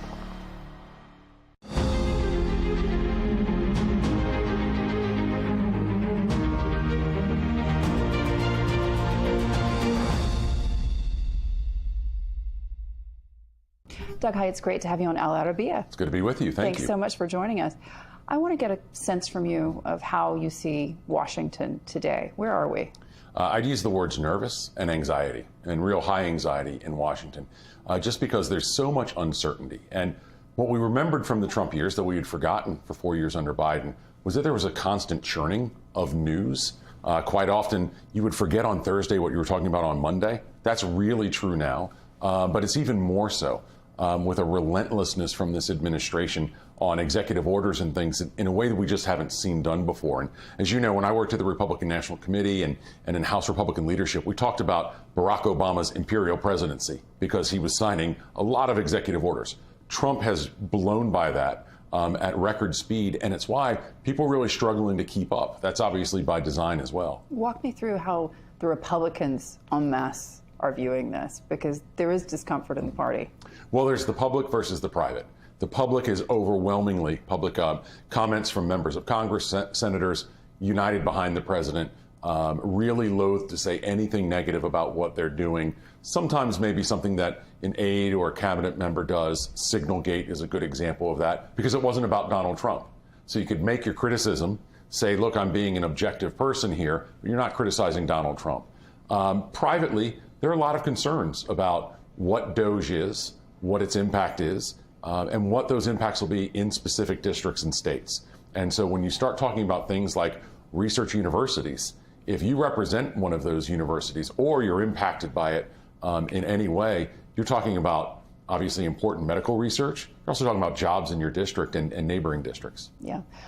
Walk me through the signal crisis, because as you say, one after another, things are happening at a rapid pace. It's a blitzkrieg, essentially, coming from the White House. And at the same point, this is an administration that's been able to stay on message. Donald Trump actually is a very disciplined messenger when he chooses to be. And one of the things that we know about Trump is if things go off track, if the conversation is not where he wants it to be, he's a matador. And he waves his red cape, and he knows the media and the Democrats will follow along with it. They become so outraged immediately that they sort of do what he wants them to do. The louder they complain about what he does, the more it benefits him quite often. So Cory Booker is in the Senate right now doing a filibuster. He's about 6 hours from the all-time record. Good for him. It's not really necessarily going to accomplish anything for Democrats. It sort of makes them feel good and hopeful without any real tangible results. Well, the reality is nobody's watching.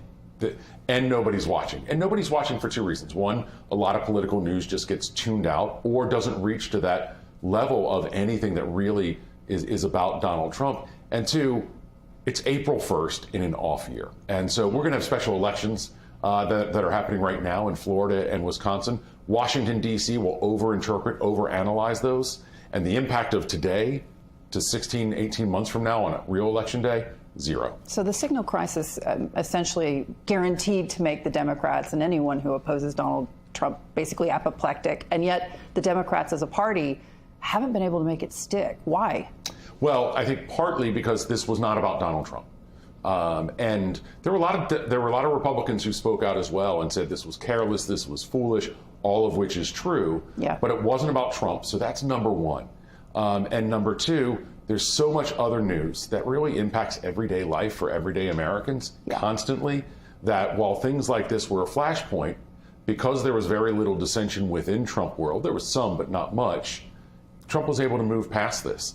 And, voters are focused on what impacts them. And that's one of the key lessons I think Democrats are trying to grapple with, is they've talked on all these issues that most voters don't really care about. So every time I would watch a college football game during the fall, let's say North Carolina versus Georgia Tech, I'm watching that game, 2 swing states.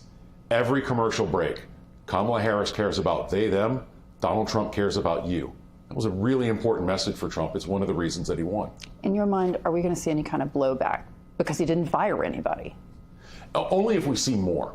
And that's always the risk in any kind of situation like that. What do we know? What's the full impact? What actually happened? Yeah. And if we hear that there are more examples of this, then there could be a problem. And that certainly would be, again, staff and cabinet officials, national security advisors, not the president himself. And that's one of the interesting things here is we know Donald Trump's reputation is he's somebody who loves to say, you're fired. He hasn't said that yet. Yeah. Tell me this, when we think about that, behind closed doors chatter, particularly on the Republican side, what can the Republicans in Congress and the Senate, House of Representatives actually do to push back on the administration? What are the levers? Because he's signing executive orders. Yeah, on the executive orders, very little unless he can demonstrate, unless a member of Congress can demonstrate why it's in Trump's best interest. It's also why, though, you're seeing a lot more communication between a member of Congress and a cabinet official, an agency official. If you've got some concerns about Medicare or the FDA, the CDC, Department of Education, research universities, as I mentioned before, you're making those communications very clear to that cabinet official, that administration official who may impact. You're also having a lot more conversations with those people who are directly impacted because you're hearing from them a lot more. Yeah. Do you think that that's going to translate to the messaging to the White House? To some extent, yes. I mean, does Donald Trump care if somebody's district is up in arms? Look, he cares about bad headlines like anybody else does. And so I think one of the things we saw this week that's been interesting is the administration admitted a mistake. That's how big of a mistake it was to send somebody to El Salvador who did not belong there, did not deserve to be deported. This White House does not like admitting mistakes of any kind. So to admit something says they know it was a really big goof. We saw that with Signalgate as well. That was somebody else's fault.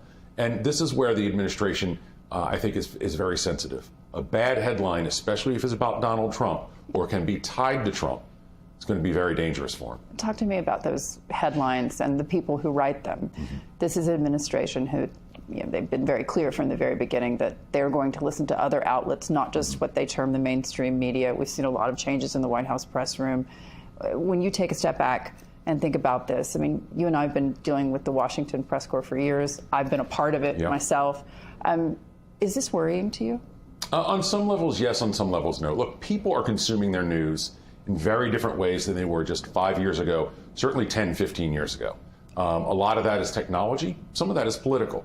And so that is going to be reflected in changes in the White House briefing room. And in that sense, it makes total sense. Absolutely. And some of this, certainly it happened before. And I would say there is some anti-conservative, anti-Republican bias there. When Huffington Post was given a spot in the briefing room, there wasn't an outrage. Yeah. But if Breitbart is, there is an outrage. And that comes from, a very Washington-centric area and association. And, as journalists are in that season of they love giving each other awards and patting each other on the back, they do risk sending the signal that they don't understand the conversation that voters are having that doesn't necessarily include cable news or the networks as we know them. Yeah, the first time that Donald Trump won the election, there was a conversation being had in every major network newsroom about how did we miss this and how can we, build a news team that's more reflecting broader American viewpoints.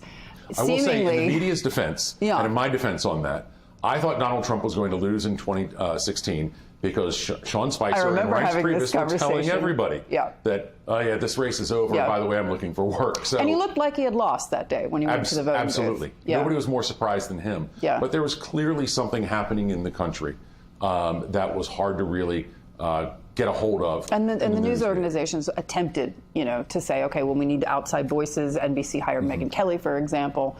But that's not the reaction that we had this time around, is it? No, I think part of it is a shock and awe. It's also doom and gloom. Yeah. And for some of these reporters, they're having flashbacks to, the first Trump years. Nobody had a Friday night because something happened between 3 p.m. and 6 p.m. on Friday. He's tweeting. Every Friday he's tweeting. Somebody got fired. And here's how much it was. I remember a Friday where it was the day that Sean Spicer got fired. Now, I've known Sean since 1995. And Anderson Cooper's show asked me to come up and do a one-on-one to talk about Sean. And so I said, sure. By the time I got to New York, and one-on-one with Anderson is worth traveling to New York for an 8-minute interview. By the time I got to New York, I turned on the TV in my hotel room, and there was some Washington Post story about Jeff Sessions. And I said, I'm not getting my one-on-one hit with Anderson, because that's how fast things happened in the first Trump administration, where the most identifiable face of the administration outside of the president himself was canned, was a story for a few hours, not a full day. That's even more true now. And that goes back to why Signalgate has blown over. Tell me this, how concerned is this town about what we're going to see happen over the next 24 hours? And I'm talking about tariffs. Very concerned. And not just this town. One of the things you see, and I saw it on my way over here, advertisements on buses that say tariffs or taxes paid for by the Canadian government. There's a lot of concern about what uncertainty this may bring. Obviously, tariffs raise prices immediately. You're hearing a lot of arguments about how, you're not just putting a tax on or a tariff on, wine that's coming from Burgundy. You're making it harder for the importer, to the distributor, the waiter, the retailer to sell those products. So they're going to argue about American jobs. And then the big reaction is going to be, what do the markets do? Trump is going to announce whatever he's going to announce, and no one knows yet, even within the White House. But he's going to do it after the markets close. That's on purpose. Yeah, that's well, tell me this. When you take a step back, and we spoke just a bit earlier about what this could mean for research and development, and that's just a small piece of what's been happening.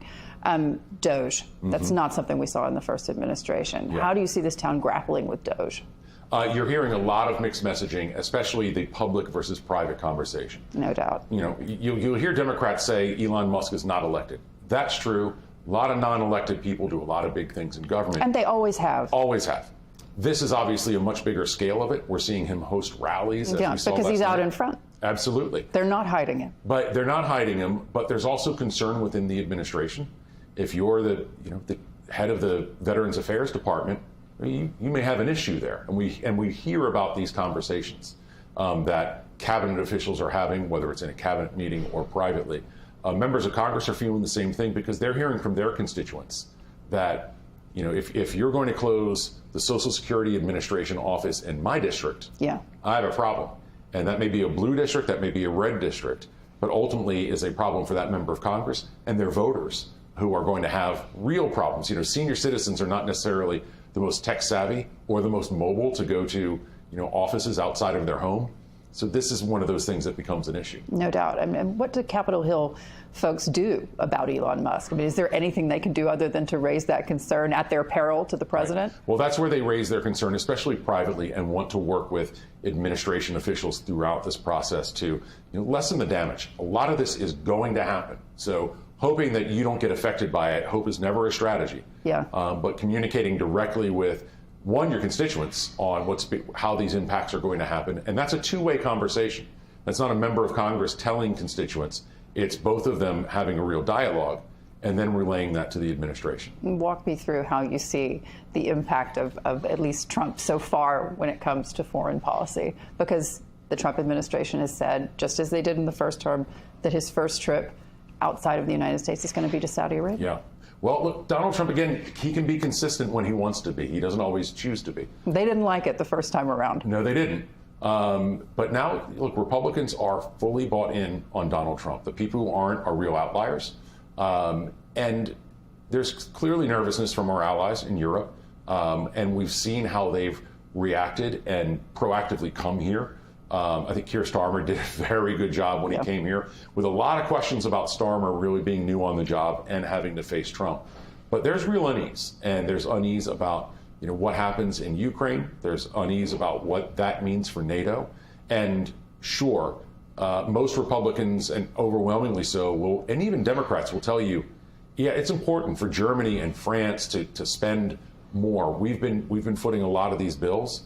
How we get there is important, and threatening the fabric of NATO is where questions really remain. What about the energy picture? Because right now when you have oil between 70 and 80, that's not really a problem for Donald Trump. He's not talking about declaring war on OPEC at this point.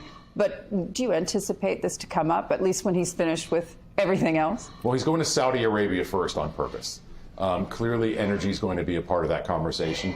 We never talk about, or we never hear about, American energy independence anymore. Trump's word is dominance. That's how Donald Trump communicates. Yeah. But there are a lot of questions moving forward about energy, energy usage and what we're going to be able to do. Yeah. So America, we've got real concerns. The good news is we're not where Germany is right now, and some of the European countries that really stepped back and have caused themselves a lot of long-term damage. Russia. Talk to me about how that's playing in Washington, because certainly if you just judge by what you see on the networks or what you read in the New York Times, it's not playing very well. No, and again, I think this is where you really see a difference between the public versus private conversation. So yesterday, Congressman Don Bacon from Nebraska, a real swing district, spoke out and said, I'm going to stand by Ukraine, I'm going to stand by our allies, and Russia is an evil empire. You don't hear that conversation from Republicans, certainly in the way, not just when Ronald Reagan was president. The speechwriter of the evil empire, Tony Dolan, who used to come to this place all the time, just passed away. That rhetoric doesn't exist in the Republican Party by and large anymore. Yeah. But most Republicans are not going to be critical on Donald Trump on something that is seen as sort of Trump-specific. And when it comes to Russia, that's a big part of that. And how Donald Trump is able to navigate in these waters. These are very shark-infested waters for Trump.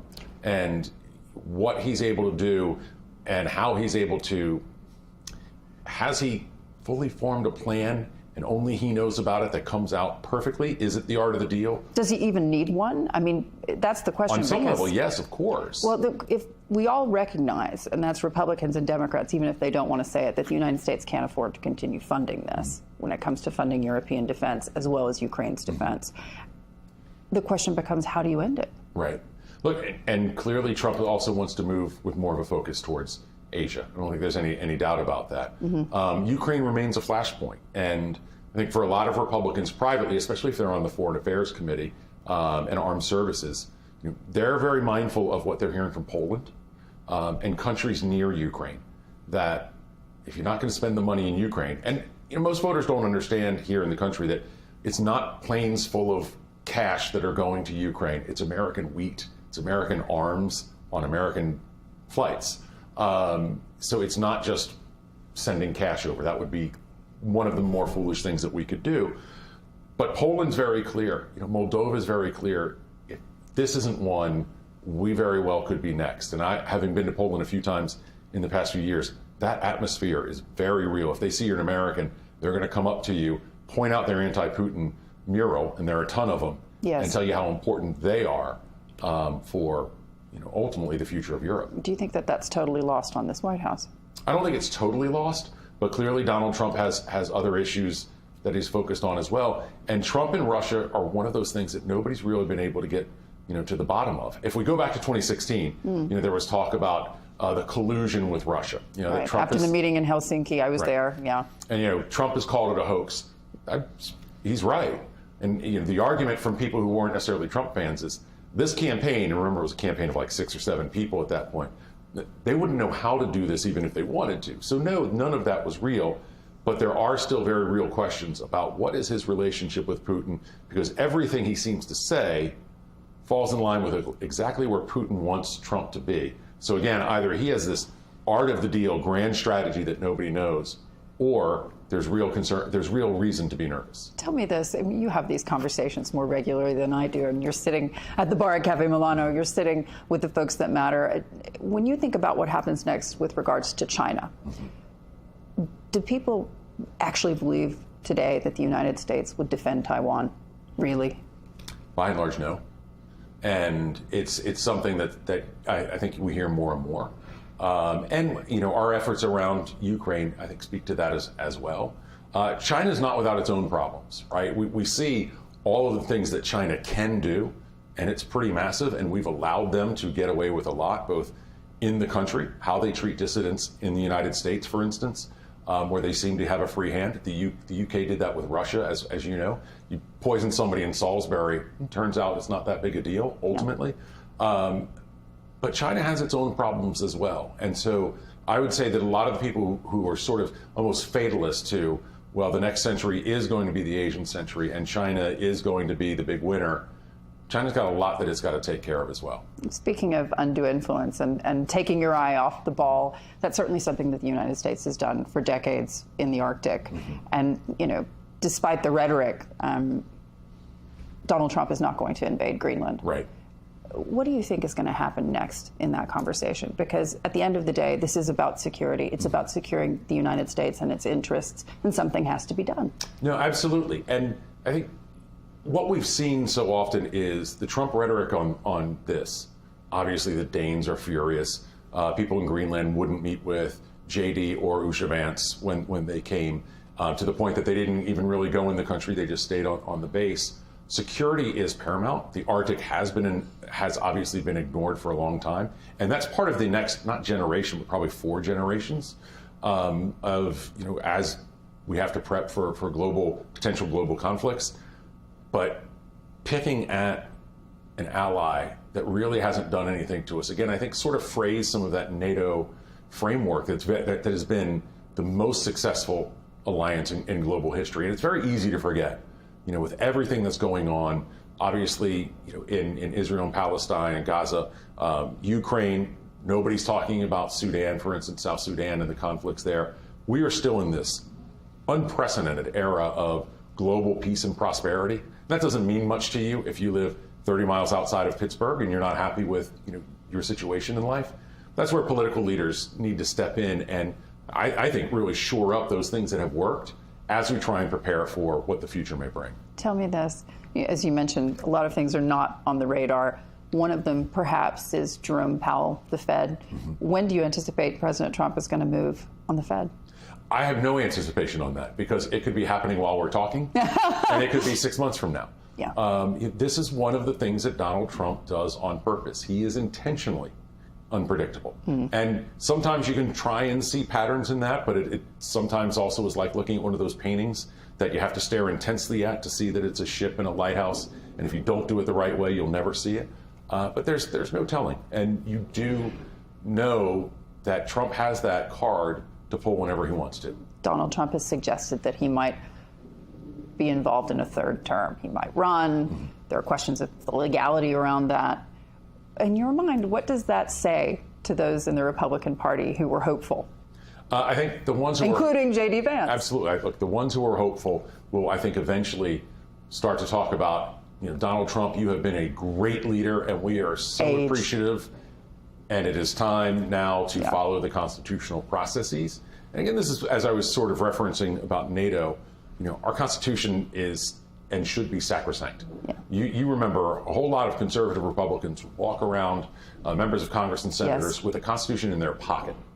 The 22nd Amendment is part of that. It's very clear. And as Donald Trump doesn't say a whole lot, right? He doesn't tell you what he's thinking necessarily. Oh, there are ways. The only ways that that could happen would be so extremely detrimental to our country that you would say it's absolutely impossible.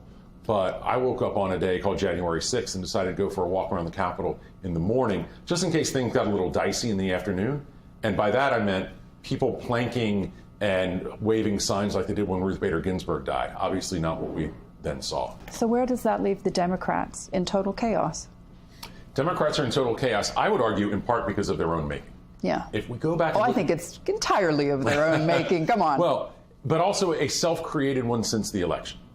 If we go back to the actual election results, the unpopular vice president of an unpopular incumbent president lost by 1.4% in an economy that's not viewed positively. So the election was a completely normal one. What happened is what's supposed to happen. But it was Donald Trump, so Democrats can't handle that.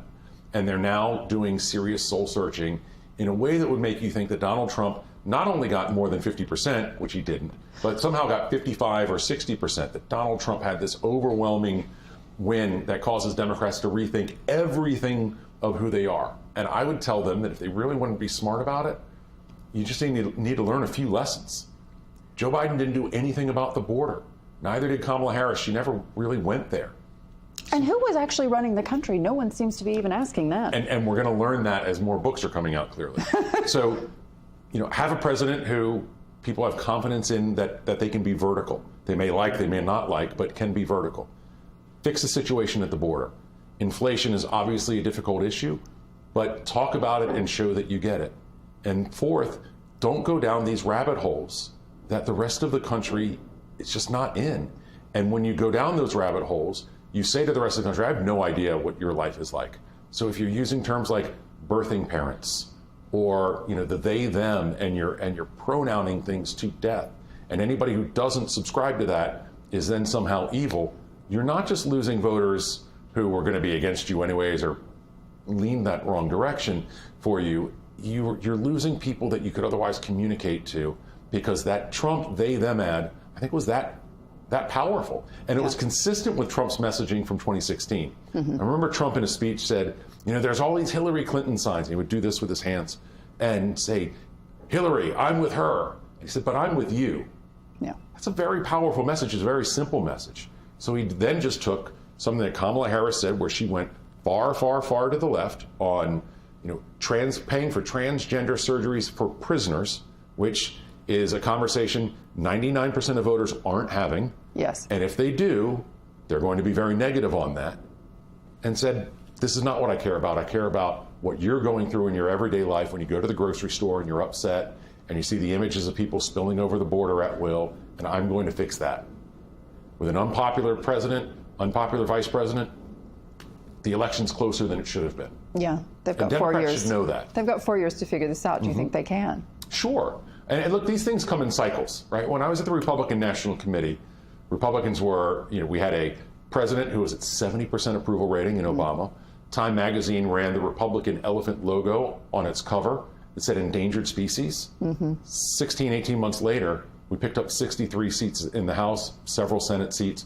Democrats probably aren't going to do that, but if you're betting it's a very small margin in the House, they should take the House back over. They just have to figure out who they are and be normal. Yeah. What is the Republican Party today without Donald Trump? Is there one? I don't think I don't think there is one per se, in that it's going to be about Donald Trump for a long time. Before Trump came along, think of how many Republicans would talk about the Reagan legacy. Yeah. And they talked about Reagan over and over again. Trump has tried to install himself as a strong man of the party, so that whomever the next Republican president is, he wants them to still think about Donald Trump. I think we're going to hear Republicans talk about Donald Trump for 4 years, 8 years, 12 years on down the line. And the heir to MAGA, at least for now, J.D. Vance. Maybe. Why maybe? What's to say it's going to be the vice president? Why may somebody else who's been a loyal MAGA lieutenant not run? Somebody who has the Trump name. Yeah. Tell me this, and you get a feeling for this, obviously, being here. How has this changed Washington, this second wave of Trump administration folks? Because they're not the same people. I don't think anybody knows yet. We're still 2 months into this.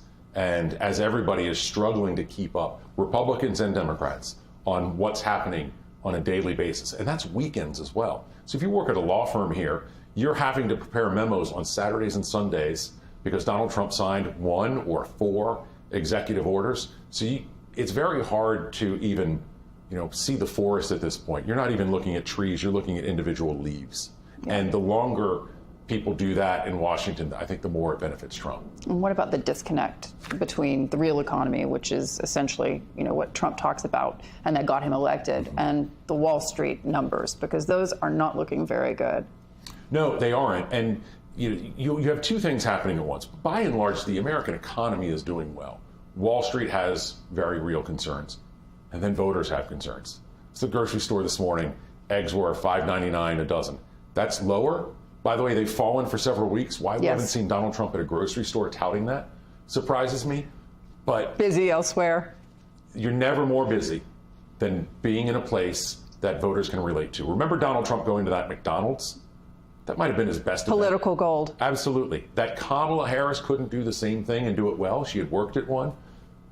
Was part of the disconnect that Harris had. But send Trump to a grocery store to remind people we're lowering your prices on this. Yes. But voters are still feeling that on everything that they spend money on. Anytime anybody goes out to a restaurant, they get the bill and say, what just happened? Yeah. And that's not going away. That's part of the new normal.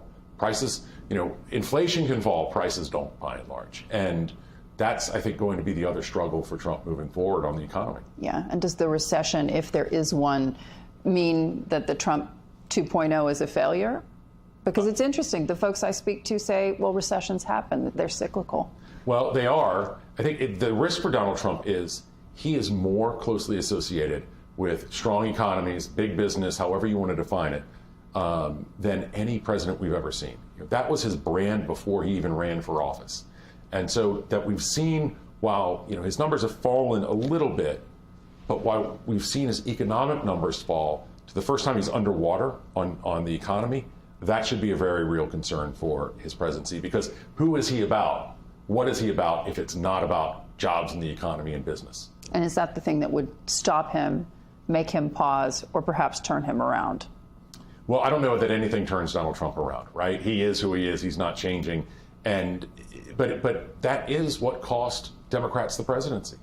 If voters felt better about the economy, if they felt better about inflation being reduced, Kamala Harris would have won. Doug, hi, it's great to have you on Arabiya. Thank you.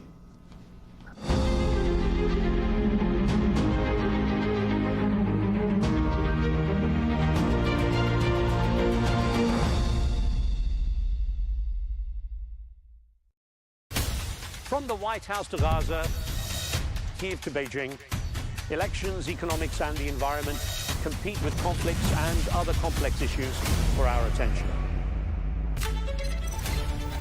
In an age of fake news, deep fake and artificial intelligence, they've got to have a vote and a say. It's important to look beyond the loudest voice to understand the truth. From newsmakers to groundbreakers, my campaign is going very well. Presidents, prime ministers, princes and peacemakers, and cultural tastemakers. As Arabs, as Middle Eastern, we're too emotional. Join me on the Riz Khan Show for empowering conversation.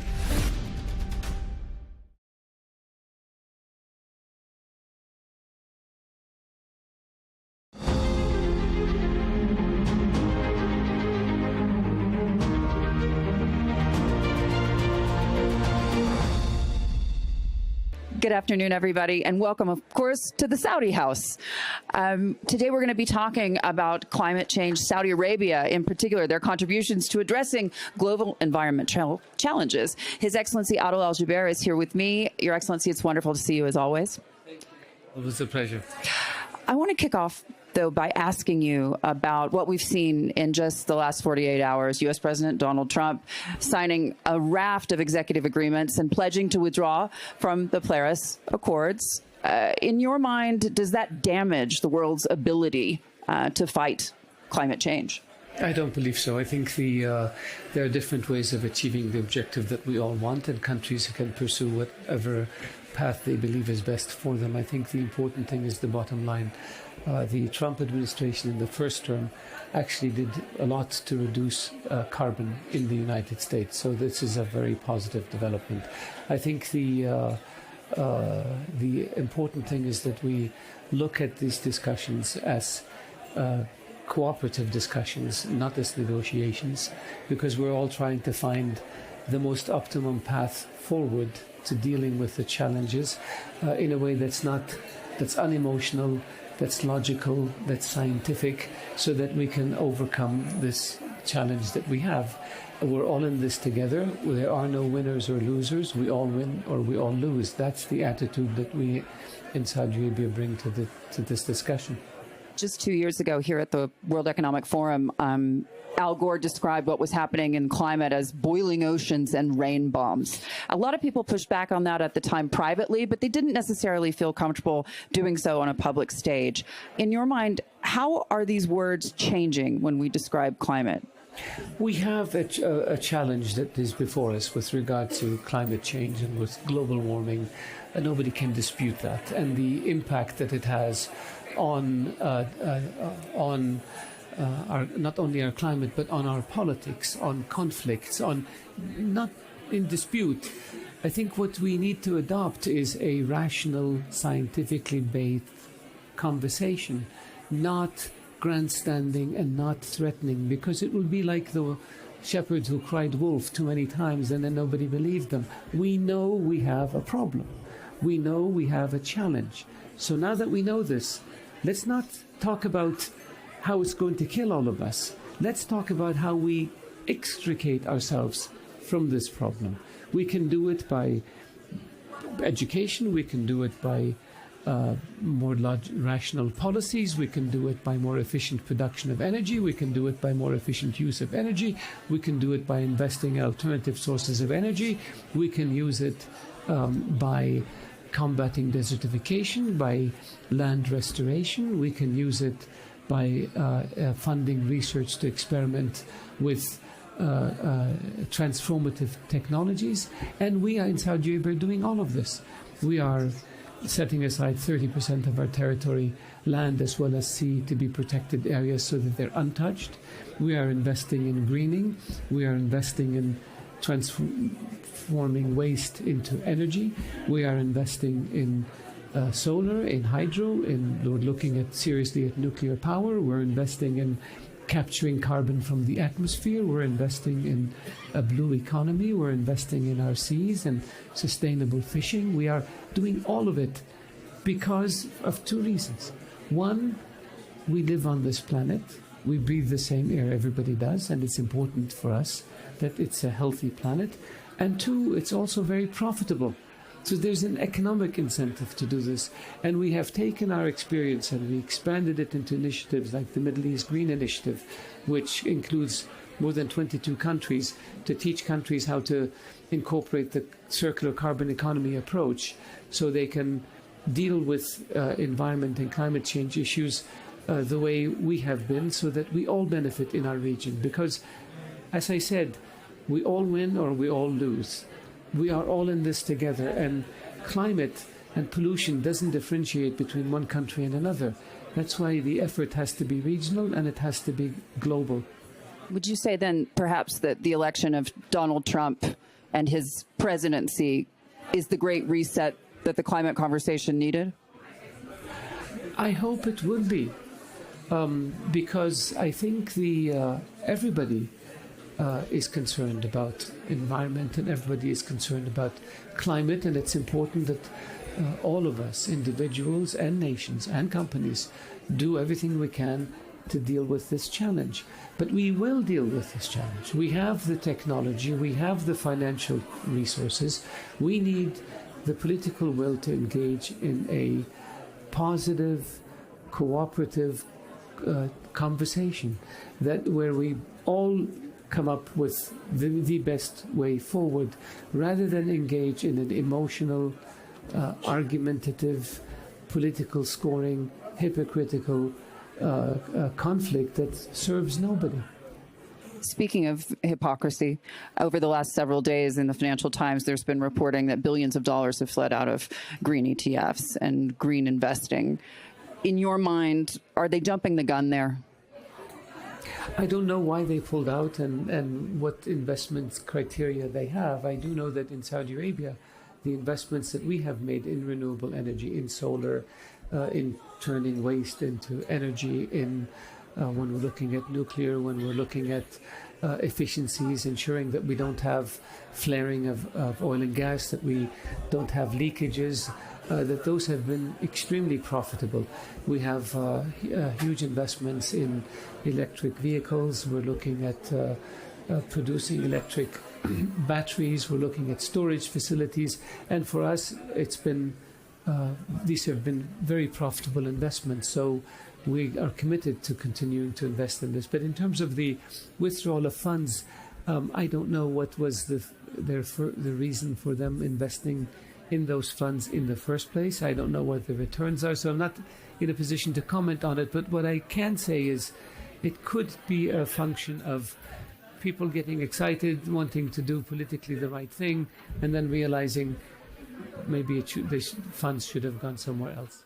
When you think about what Saudi Arabia is doing in this fight against climate change and to make the planet, frankly, a better place, it was interesting, His Royal Highness Prince Abdulaziz just a few days ago during the Future Minerals Forum in Saudi Arabia talked about exporting enriched uranium, yellow cake. That's politically dicey, if you will, as you know. In your mind, how do you explain those kinds of exports to the world? Very simple. We are a large energy producer in the world. We want to be an exporter of energy to the world, whether that energy is oil or gas, whether that energy is solar, whether that energy is electricity, whether that energy is hydro, whether that energy is nuclear. We want to have a nuclear program in Saudi Arabia to produce energy. We have between 1% and 4%, according to estimates, of the world's uranium deposits in country. It makes a lot of sense to exploit those resources economically by mining it. It makes even more sense that once you mine it, that you engage in the processing to turn the uranium into fuel that you can sell at a higher price. So that includes all of the steps in turning uranium from dirt into energy. And it involves taking advantage of the associated industries that come with this and taking advantage of the profits that come with this. We do not want to be a country where mining companies come in, dig up the soil, remove it, do all the processing and all the refining and all the producing of energy outside. We end up with a hole and we take less than 10% of the value chain. We want to benefit. Jobs, associated industry, and profits. And we believe that we can do it, as does the International Atomic Energy Agency, in a way that has nothing to do with producing nuclear weapons. Our objective is energy and profit. Tell me this, speaking of weapons, in the years past, we've often talked about how Saudi Arabia in the 70s and Russia just a few years ago was using energy as a weapon. In your mind, how vulnerable are we today in our energy systems? And I'm talking about whether it be the enormous amount of energy that AI, as we know, is going to require, whether it be just oil markets generally. How vulnerable are we today in our energy markets? I don't believe, I wouldn't describe it as vulnerable. I would describe it as we are looking at an increase in demand that needs to be filled somehow. Because if it's not filled, then you're going to see a huge spike in prices. And AI and data centers require a lot of energy, and that energy has to come from somewhere. We in Saudi Arabia want to be a hub for these centers. We have the land. We want to be able to, we can produce that energy using renewable energy, solar energy, other energy, and we can do it efficiently. And we believe that given our geographic location, we can have the connectivity to be able to send it abroad. So this is one of the priorities for us. So I think that this is how I would look at it. In terms of oil weaponizing energy, we have maintained for many decades that oil is not a weapon. It's not anymore. It's not a weapon. You can't shoot it. You can't fire it. You don't take it to the battlefield. It's a commodity, and it's a precious commodity. It relies on supply and demand, sets the price. We want to be a responsible producer. We have been a swing producer where we try to keep the markets in balance as much as we can to reduce the massive fluctuations in the price of oil, so that it makes it easier for people to invest, to borrow money, and to return their investment, and also to plan long term. That provides stability for the global financial markets, which serves us because we are big investors and we are energy producers, and we want stability in the financial markets. Yeah. Donald Trump is widely expected to visit Saudi Arabia in the near future. What kind of conversation do you want to have with him regarding energy and climate? President Trump is most welcome in Saudi Arabia anytime he wants to come. And I think the conversations between Saudi Arabia and the United States, we have been allies, we have been partners for 80 years. We have huge interests, whether it's bilaterally in terms of trade, investment, in terms of cultural exchanges, in terms of students, in terms of whether it's regionally.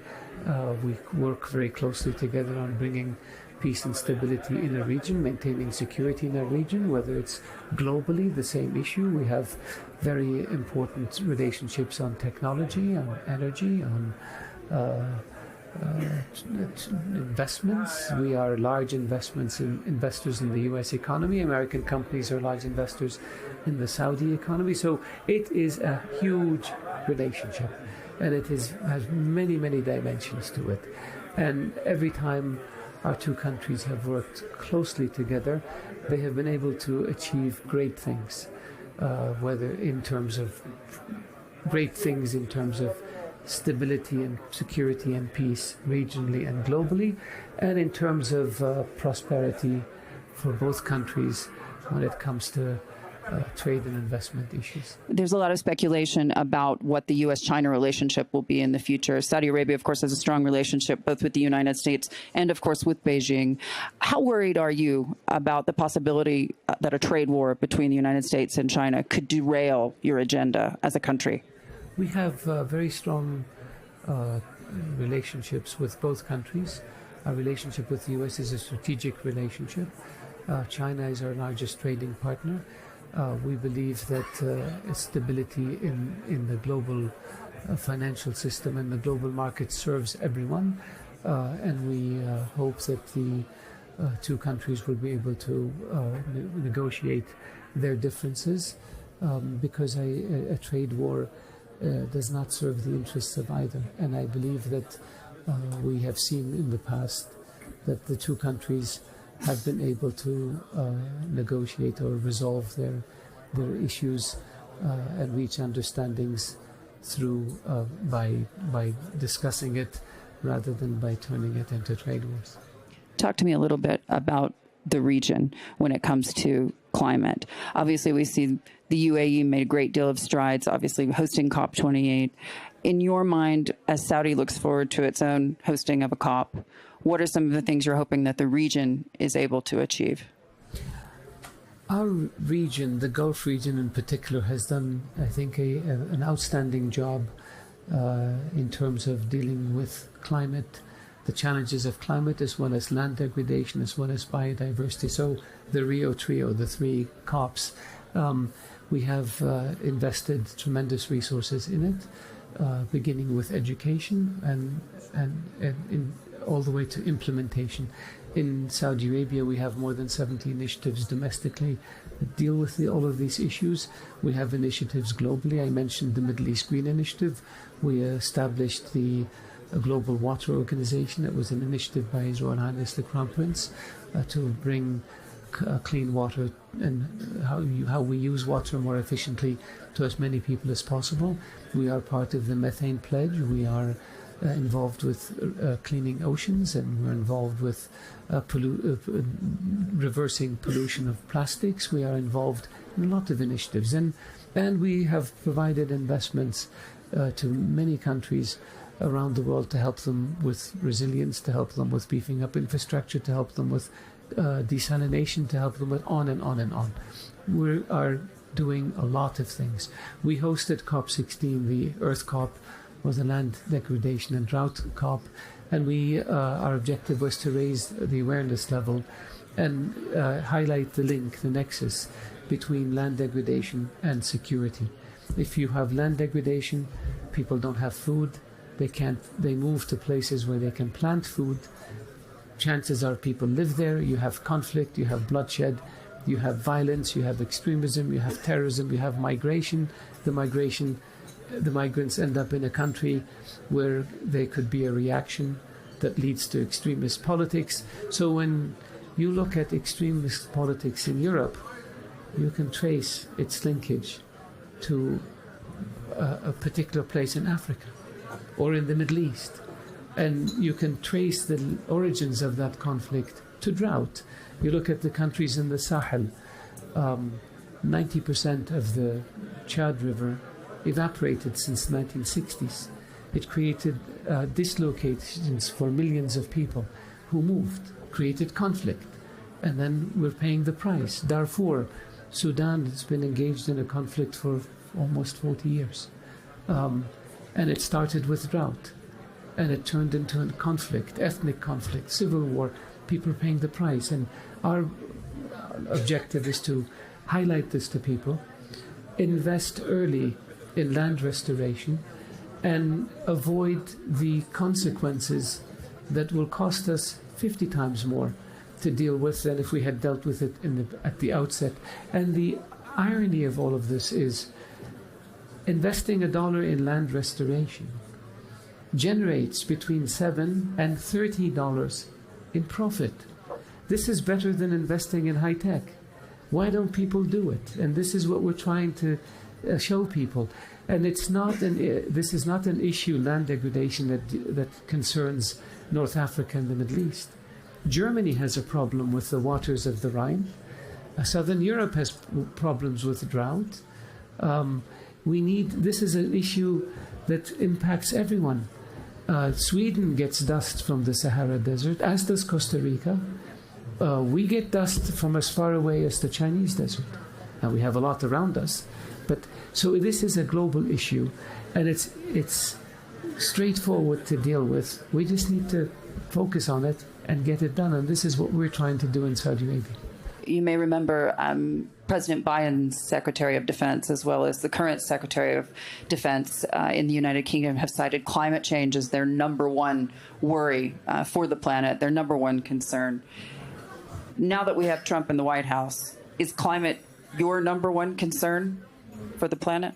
Ours? Yeah. I believe for everybody, the issue of climate change, the issue of whether it's too little water or too much water, the issue of rising temperatures, everybody acknowledges this. But is it the number one concern facing us? I think it certainly is. If it's not the number one, it is right up there, because it impacts everything. It impacts, for example, desertification, impacts the reflection of the sun, impacts weather patterns over the Atlantic, impacts the frequency and intensity of hurricanes in the Caribbean, impacts weather climates around the world. Dust can do the same thing. And also the climate issues can impact what happens in the oceans, and the oceans are our biggest reservoir for carbon.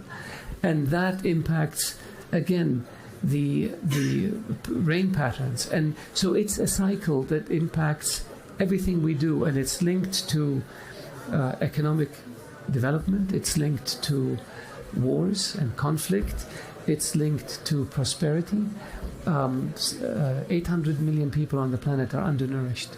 The amount of land we can grow food on shrinks. Populations are rising. So we're heading towards conflict. We have to fix these issues. And I don't believe that anyone disagrees with this. I believe the differences have to do with what's the right way to move forward in tackling these issues. And I think that grandstanding and emotions and hypocrisy and threats and shaming and naming and finger pointing doesn't get us anywhere. Rolling up our sleeves and planting trees, redesigning our cities, investing in technology, investing in alternative sources of energy, pointing out the benefits and the profitability of that path is what will get people to move towards the right direction. And when we can deal with these issues, they will have a direct positive impact on security, which will then have an impact on stability and peace. It's interesting, over the last several days leading up to his inauguration, Donald Trump talking about Greenland. I've spent a lot of time in Russia and Ukraine, as you know. And when we talk about climate and what's happening in the Arctic, the ice, surprise, surprise, is melting. That raises security concerns. Russia has the most military intelligence hardware in the Arctic, as well as oil and gas infrastructure, as you know. In your mind, are we living in dangerous times as a result of climate change? I think we are always living in challenging times. The history, unfortunately, of mankind has been one of wars, not peace and stability. I believe that the conflicts may shift from one region or another depending on the century we live in, but war has been a constant in our history, unfortunately. I think we are moving towards a global society, a global village. I don't want to call it village, it's too big for a village, where we now recognize that something happening on one end of the world has a direct impact on something on the other end of the world, which we never had before. How long did it take to get mail from Europe to the United States 150 years ago? Now it takes a nanosecond to get pictures and voicemail and from the Amazon forest to Siberia because of technology. How long? So now we deal with the issues of that go beyond our borders, that impact all of us positively or negatively. COVID doesn't differentiate between male, female, between Muslim, Jew, Christian, between Asian, African, European. It doesn't differentiate. We are all its target. And unless we all work together to contain it, we can't. And we did work together, in spite of our differences.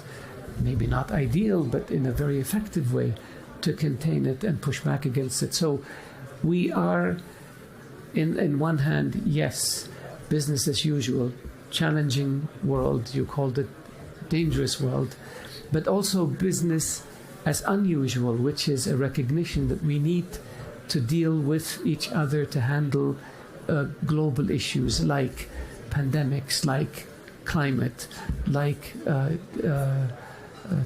transportation, and that those issues can only be handled if we work together.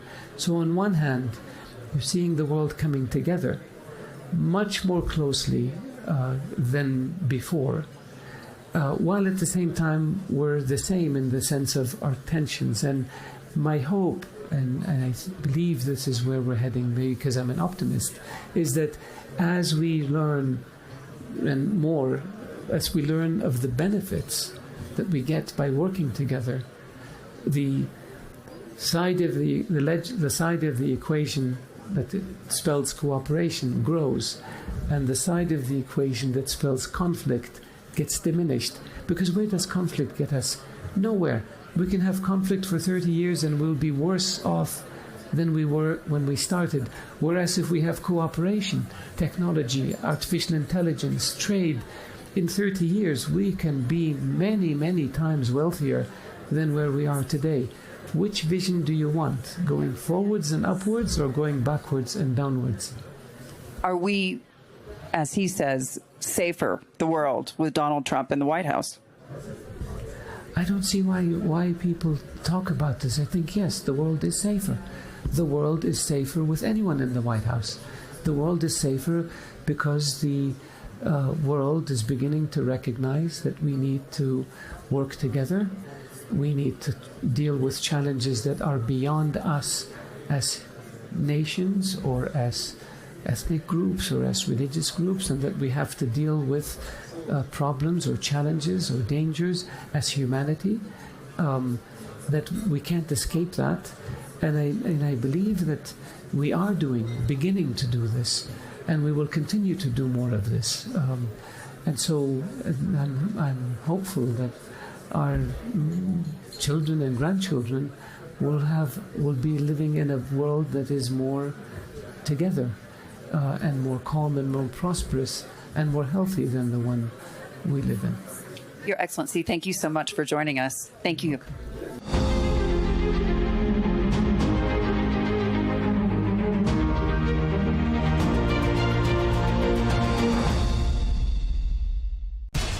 We have to take care of our people, and we're going to take care of our people first.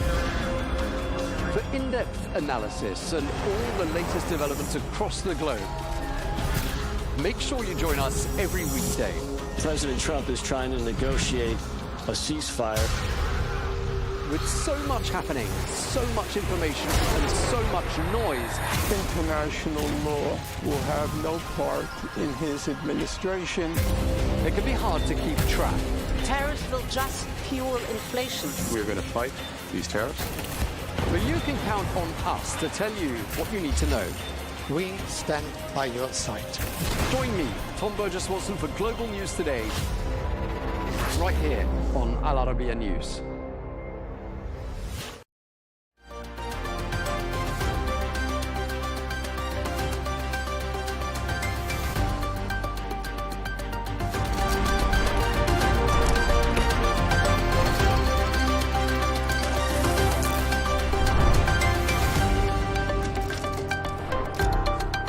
Hello and welcome. I'm Leigh Ann Gerrans and you're watching W News Extra, broadcasting live from the Al Arabiya headquarters.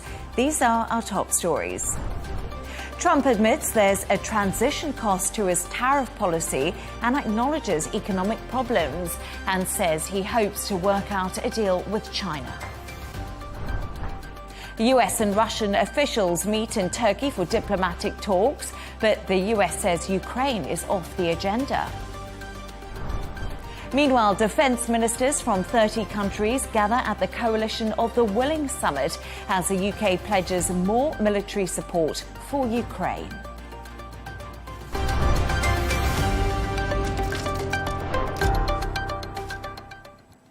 Now to our top story. In the last hour, President Donald Trump has admitted there's a transition cost to his tariff policy. While speaking during a cabinet meeting at the White House, he also acknowledged economic problems and said he hopes to work out a deal with China. Let's take a look. Again, there'll be a transition cost and transition problems, but in the end, it's going to be a beautiful thing. We're doing again what we should have done many years ago. We let it get out of control, and we allowed some countries to get very big and very rich at our expense, and can't let that happen. It's not a sustainable formula.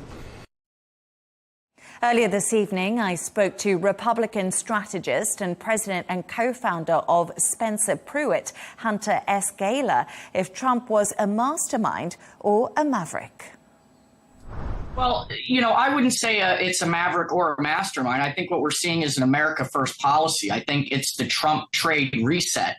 I don't think we're witnessing a retreat. I think we're witnessing a recalibration. And I think by President Trump pausing tariffs globally is not a sign of weakness, but it's a very strategic move to isolate, in this particular case, Beijing, and stabilize our global partners.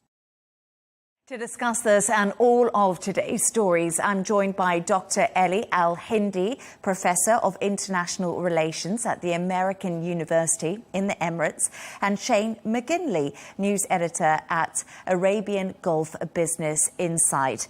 Thank you so much for both joining me this evening.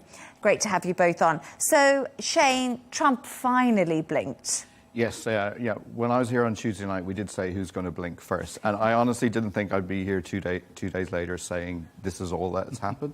But there was a great quote from today. There's lots of great quotes, as you just showed, when Trump said, "What a day," and that is a complete, understatement. Because when we have a DC correspondent at AGBI, and when she filed last night, oil was up. The markets were reacting really, really well. Then I woke up this morning, oil was back down. And now we've seen in the last couple of hours that the stock markets, which opened really well in both Asia and Europe, and I think it was the biggest one-day gain since late 2022. So this was all this is all good reaction. But then the last couple of hours, all of these notes are nearly pointless now, because I was just reading while we were coming in here that the markets have gone back down again. So what a day is a real understatement, and Trump saying it's a beautiful thing is wow. He said eventually it's going to be beautiful. He didn't say it is.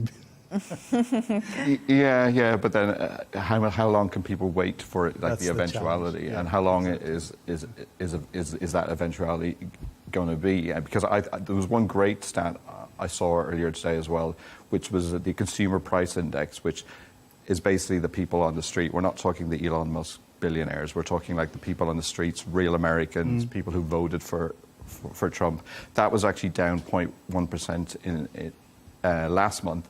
So I was kind of thinking, well, all of this great work that he could have used this to say, look, I'm in office now, things are getting cheaper.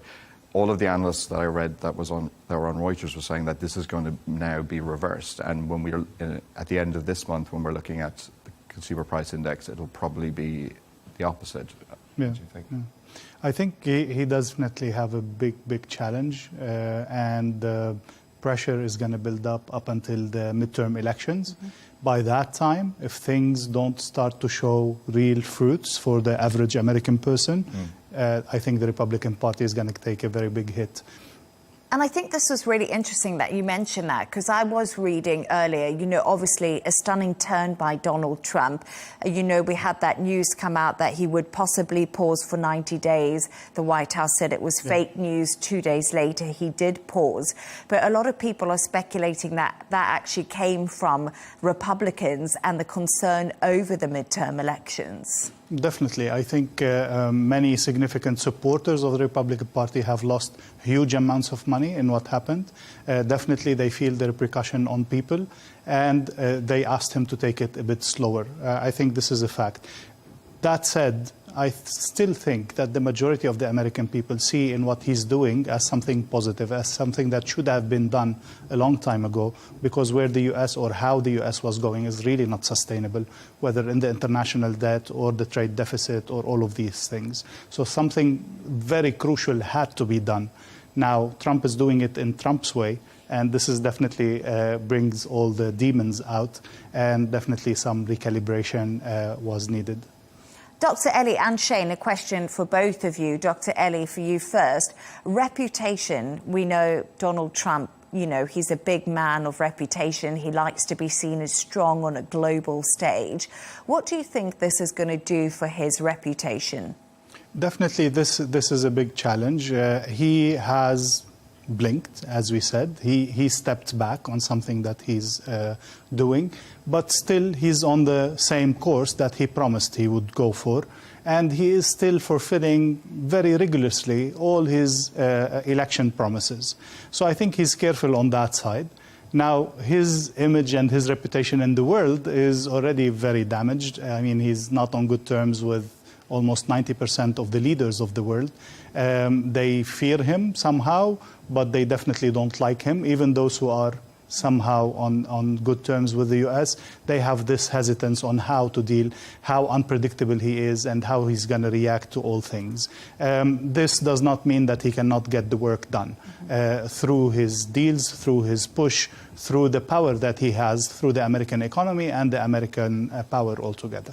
Well, I think you said about getting the deals done. I think the art of the deal is what we hear a lot about. But I think all of these sort of dozens of leaders that are calling up. When we were here on Tuesday, it was kind of thinking it was in Trump's court, and he'll call the tariffs, or he'll put a tariff on this, that, and the other.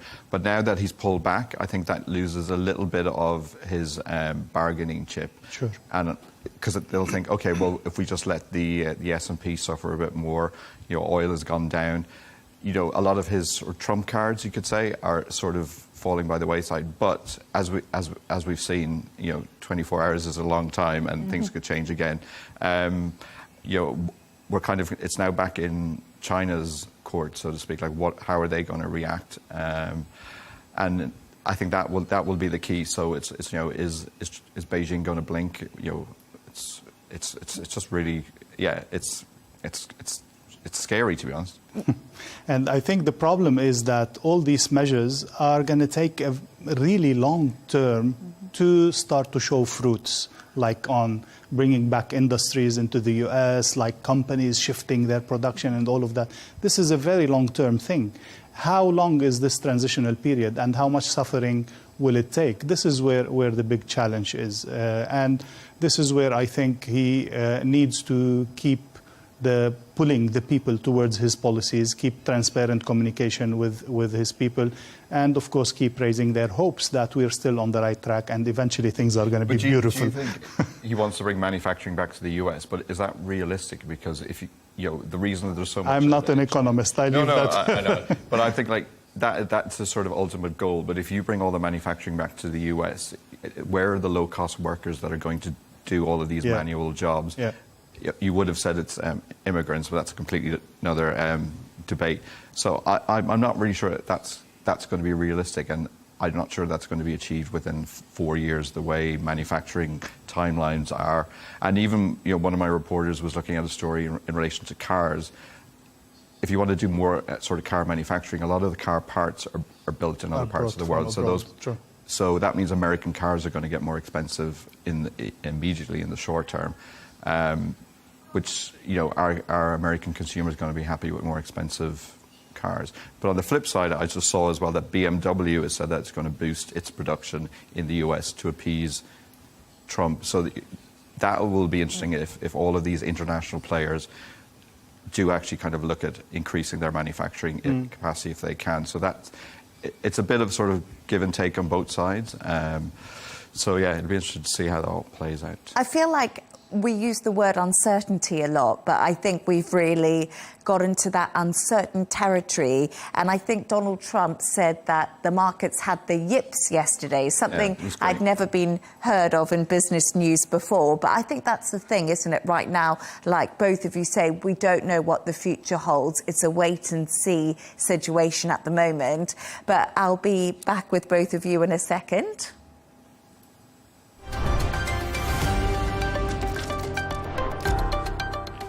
Now let's take a look at some of the other stories making the headlines today. The US Citizenship and Immigration Services will screen immigrants' social media for evidence of anti-Semitic activities. The policy, which goes into effect immediately, affects those applying for permanent residence, foreign students, and those associated with education institutions. The Department of Homeland Security believes it will protect the US from extremists. Turkish police have detained 2 opposition journalists in Istanbul as part of an investigation into alleged threats and blackmail. Timur Soykan and Murat Ariel are both known for their investigative reporting and have been critical towards government policies and institutions. Now, the amount of electricity needed to power the world's data centres could double in the next 5 years. That's according to an international energy report. It's believed the increase is down to the development and use of AI. And a source close to the Universal theme park set to open in the UK in 2031 has revealed the brands which could appear at the park. James Bond, Paddington and Lord of the Rings are just a few of the well-known franchises being discussed. Rides and attractions related to Harry Potter are not expected to be included.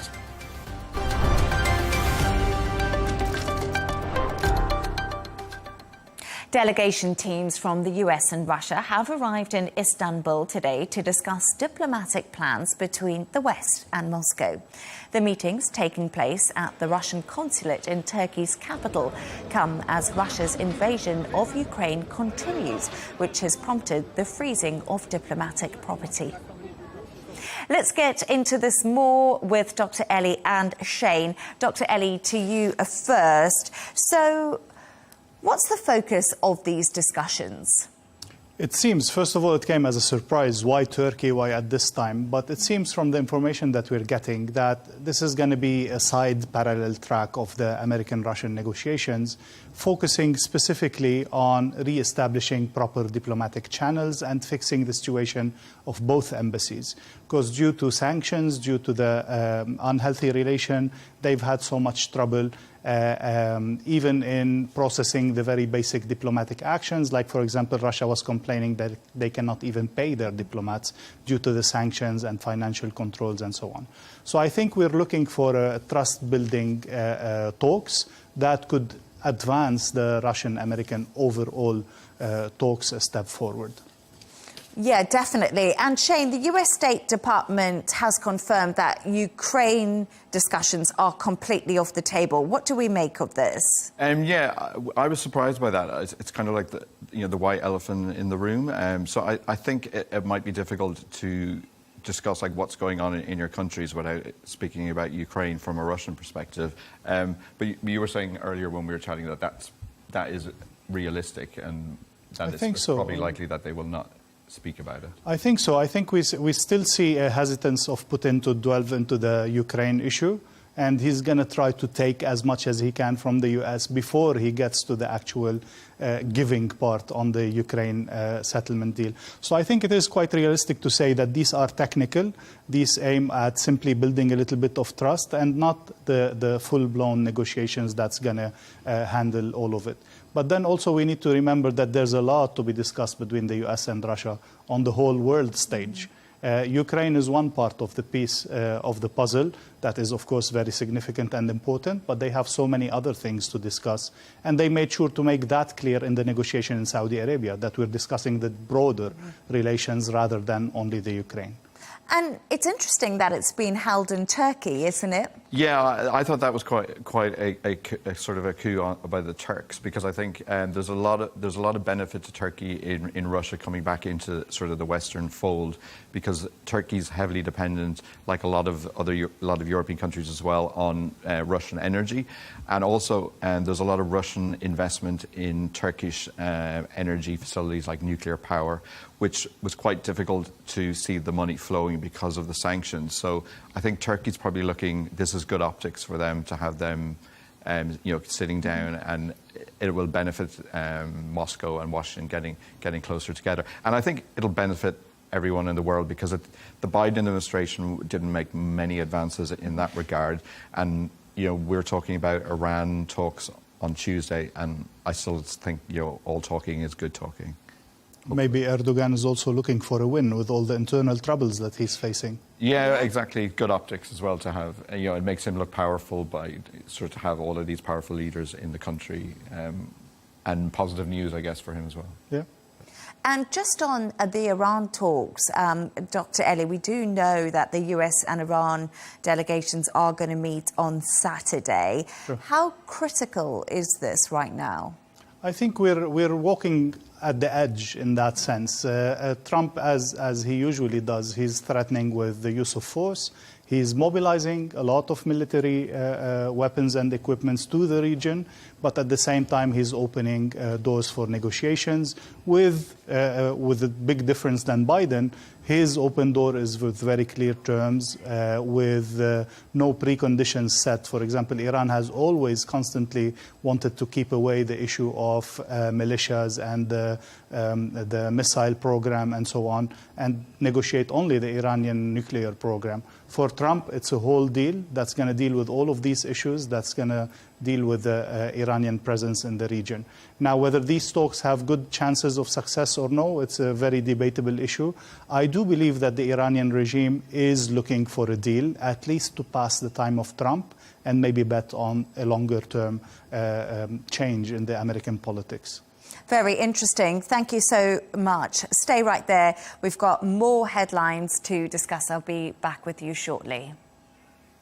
Right now, we're going to stick to the US-Russia relations as a Russian-American citizen who was serving a 12-year prison sentence in Russia has been released today as part of a prisoner swap between Moscow and Washington. Ksenia Karlina was found guilty of treason in a Russian court, accused of donating money to a US-based charity that provided humanitarian aid to Ukraine. Sarah Firth has this story. Emerging from a van, dual US-Russian national Ksenia Karlina takes her first steps towards freedom, boarding a plane after an ordeal that saw her jailed in Russia. Her release part of a prisoner swap you can see taking place here in Abu Dhabi. The swap between Russia and the USA was for dual German-Russian citizen Arthur Petrov, seen here getting checked over by doctors. He was arrested in 2023 in Cyprus at the request of the United States for allegedly exporting sensitive microelectronics. Ksenia had been jailed for 12 years in Russia for a $51 charity donation to an organization supporting Ukraine, which a Russian court had ruled amounted to treason. She's been a US citizen since 2021 and was arrested during a family visit to Russia last January. Her lawyer at the time saying, "She did not investigate what kind of fund it was. Moreover, neither the investigation nor the court established this either. I don't know this, and Ksenia doesn't remember now due to the time that has passed, where and who gave her the details of this fund. She was in a foreign country among a large number of representatives of foreign states. Someone recommended this fund to her as one where she could send money to support people affected by the special military operation from both sides." This prisoner swap, the latest in a series of high-profile swaps. US teacher Mark Fogel released from a Russian prison in February during a visit by Trump's Middle East envoy Steve Witkoff to Moscow. Saudi Crown Prince Mohammed bin Salman and Russia's sovereign wealth fund chief Kirill Dmitriev were involved in those negotiations. And in August last year, the United States and Russia carried out their biggest prisoner swap since the Cold War, with 24 prisoners gaining freedom, including US journalist Evan Gershkovich and ex-US Marine Paul Whelan. US Secretary of State Marco Rubio confirming today Ksenia Karlina's homecoming. Sarah Firth, Al Arabiya News, Washington.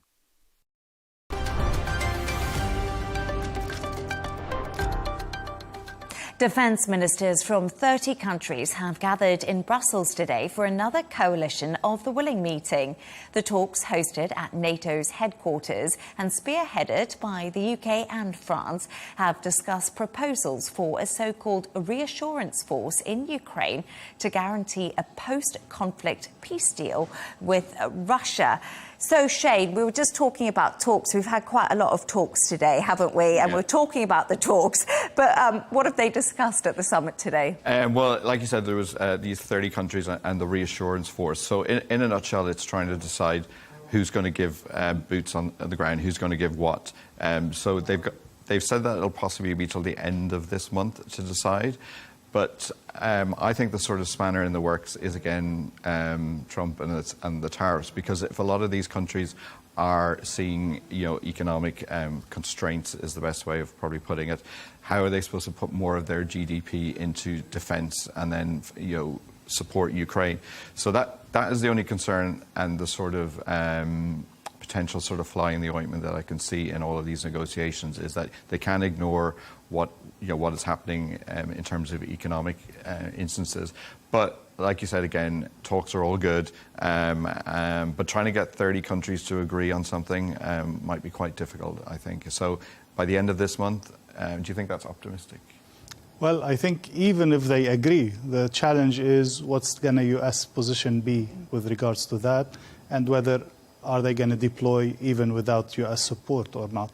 and what's going to be Russia's reaction to such a deployment.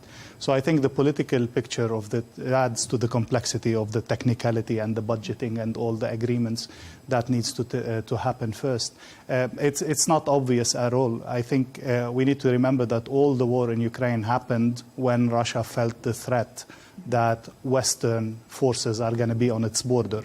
And military equipment and missiles and so on. This is why Russia gave as an excuse to invade Ukraine. So what are we suggesting here? Yes, you did invade, but when we have peace, we will send our troops anyway. Doesn't make a lot of sense. But definitely altogether, it's a challenge for the Europeans to pick up on their defense and between brackets, mature away from the American sponsorship of that defense. Are they able to do that, regardless of what's happening in Ukraine? I think it's a need for Europe to do that and step ahead in that direction. Yeah, absolutely. And yeah, I was commenting earlier. I think, like in the last Trump term, I remember he spoke a lot about, his allies, specifically in Europe, not giving enough to NATO and not putting enough GDP into defence. And I remember when the UK election happened a couple of months ago, defence GDP expenses made a lot of the headlines. And, in fairness to Trump, now everyone is putting a lot more into defence. So it was a good chessboard move on his behalf. So I think that was a good move behind him. I'll give him that one. So he's managed to get them to do more defence in less than 100 days in office. It feels like he's been a lot longer, probably, but yeah, it does. So I think that was a good move by him, and it was probably well overdue. What I thought was quite interesting when we speak about the coalition of the willing is the British Prime Minister, Keir Starmer, has seemed to sort of also really shone in this space. He's come together and he's had discussions with President Trump. He's obviously brought Europe closer together. We saw that spat between Trump and Zelensky at the White House. It seemed to be that Keir Starmer was the Prime Minister that softened that relationship. Do you think Britain has actually played a good key role here? I think both Britain and France, they feel the pressure to lead Europe into that direction. And Britain is in a better position to liaise with the US and coordinate things in that matter. But we also need to remember that both leaders, the British and the French, are not on excellent terms with Trump. And he's practically supporting their opponents in the upcoming elections whenever that happens. So this also, we need to keep it in the background of our minds. But also another dimension to put in, Britain is not the EU. So Britain is outside of the EU, yet they are taking that leading role. So what's the shape of that new defense structure that's going to be created? Is it an EU structure, a European structure, a NATO structure, or under NATO? This is all things that remain to be seen. And it looks good for Keir Starmer anyway. Like he's not having a great time domestically. So they always say, like, if you're suffering, have a war abroad, and it makes him look good to be standing with all of these like European leaders, looking like a proper statesman on the stage. Maybe the UK should return to the EU. What do you think about that? I think so. Let's not open that door. No, please don't open the Brexit tin can again. I felt like, that's a difficult one. But once again, if we just talk about Brexit and we talk about UK relations with the European Union, in some way, Donald Trump has kind of brought them back together, which can't be a bad thing. It is not a bad thing, definitely, but we have to see what they will make out of it. Yeah. And then it's important to see what you're doing, and not always good to see why you're doing it or who are you doing it against. So any force that is created just to oppose Putin or just to oppose something in that sense is not the sustainable way of building things. So we have to see how this is built, or what is the value behind this new defense discussion, and what is it going to be targeted against. I guess so. I guess, once again, there's more questions than answers. But stay right there, and I'll be back with you. To our next story, and Saudi Arabia's Foreign Minister Prince Faisal bin Farhan has met with US Secretary of State Marco Rubio in Washington. Their meeting comes ahead of President Trump's official visit to Riyadh next month. So, Ellie, as unrest does continue in the Middle East, what is going to be on the agenda for these talks? I think, first of all, it's one of the sequence of visits that are very important in showing off the role that KSA is playing in the current period, with a huge focus on stability and peace in the region, in between brackets, of course. I think a big part of this would be discussing how to keep stability in the region, but also a part of it would be what to expect from Trump's visit to KSA, that is hopefully upcoming next month, as we hear. And Trump made sure to have his first international visit to KSA. So he surely wants to get a lot out of that. What is that a lot? How much is that a lot in quantitative terms, in financial terms? I think this is part of the discussion on all the preparations visits that are happening. And again, it's building on a historical strategic alliance of more than 70, 80 years. Shane, you're the businessman, if I can put it that way. What do you think? What investments will be spoken about? If we have a crystal ball, what are we looking into? Well, obviously there's the 600 billion figure that has already been out there, and then Trump did round it up to $1 trillion. Which, yeah, we're going to bring it to $1 trillion. Yeah, exactly. I'd like Why to not? Yeah, exactly. It's only 400 billion here and there. So I think that'll obviously be on the cards. They'll obviously sort of talk about sort of tariffs, which I think is not massively impacting this part of the region heavily compared to some other countries. But obviously they'll have to talk about oil. Oil is huge for Saudi Arabia. So they obviously don't want the price to be hindered by what's happening on the world stage. But I think at the end of the day, this part of the world has the benefit that the Crown Prince and Donald Trump seem to have a good personal relationship, which you can't say for a lot of countries and a lot of leaders at the moment. So the optics look good for Saudi Arabia and for the wider GCC. So I think that is a positive to look forward to. I think for Trump, the GCC is the right place to start from. After all, he's on bad terms with everybody else. So the GCC, and also a lot is happening economically and financially and business terms in the GCC. So he definitely wants to tap into that thing that is happening here from an economic perspective. And also, let's see that how many countries are willing to invest $1 trillion in the US in that sense. If he comes up with such a number or even close to it, I think Saudi Arabia is presenting itself as a potential strong ally, as a potential good partner that is willing to give, not only take in this relationship. And this is what I think Trump is looking for altogether. Well, actually, earlier I spoke to Al Arabiya's geopolitical security analyst, Riyad Khawaji, and he told us what he thought about Saudi's relationship with Trump and their expectations. Saudi Arabia is going to be one of the biggest partners, business partners, economic partners to the United States during the Trump administration. This has been announced already, talking about investments in the range of $1 trillion and above.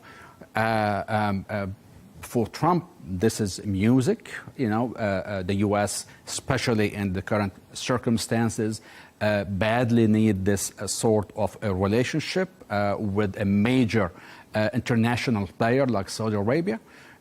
So I think President Trump has a lot high expectations from this visit, and Saudi Arabia is also has high expectations of its relationship with the U.S., of bringing about more stability, more business, more technology to the kingdom. So, Dr. Ellie, we just heard from our very own geopolitical security analyst, Riyad Khawaji there. But I wanted to move on to something else. Saudi seems to be playing a real crucial role on the diplomatic stage. What more do we know about this? I think it's important to notice this path that has been forged by the KSA new leadership. as, first of all, liberating themselves from dependency, be it on the US or any other player, and opening all doors. And this has allowed them to play a significant diplomatic role in terms of mediation. We saw Russia and the US meet in KSA. They had an excellent relation and a great summit, GCC, led by KSA, with the EU, and building on that strategic alliance. They have excellent relationship with China. So I think they did position themselves in quite a pivotal role in the world diplomacy, and they've become a significant player in that sense. Yeah, very interesting. Thank you so much. And finally, we've actually reached the point in the show where Dr. Ellie and Shane, you've both come up with some quirky stories, actually. And Ellie, let's start with yours. Yours is about a 13-year-old Ukrainian boy who refused a photo with a Russian at a karate contest. What more do we know? Well, we know that it was an international competition, and these young people got, I think, to third and fourth position, and they got their medals and so on. But then when they were asked to take a collective picture, the Ukrainian young guy decided to leave the stage and say, no way, I will not take a picture with terrorist, between brackets. And he made sure to give the face signs and the hand gestures to say that this is not going to happen. And for me, I think it was a very significant symbolic story of how we bring young people into the conflicts and how we are raising our new generations to hatred to the other components. While at least in sports, we should have politics away from that and let the young people enjoy the competition and the being better people out of that sports. So it was significant for me. I thought it would be good to bring it up in that sense.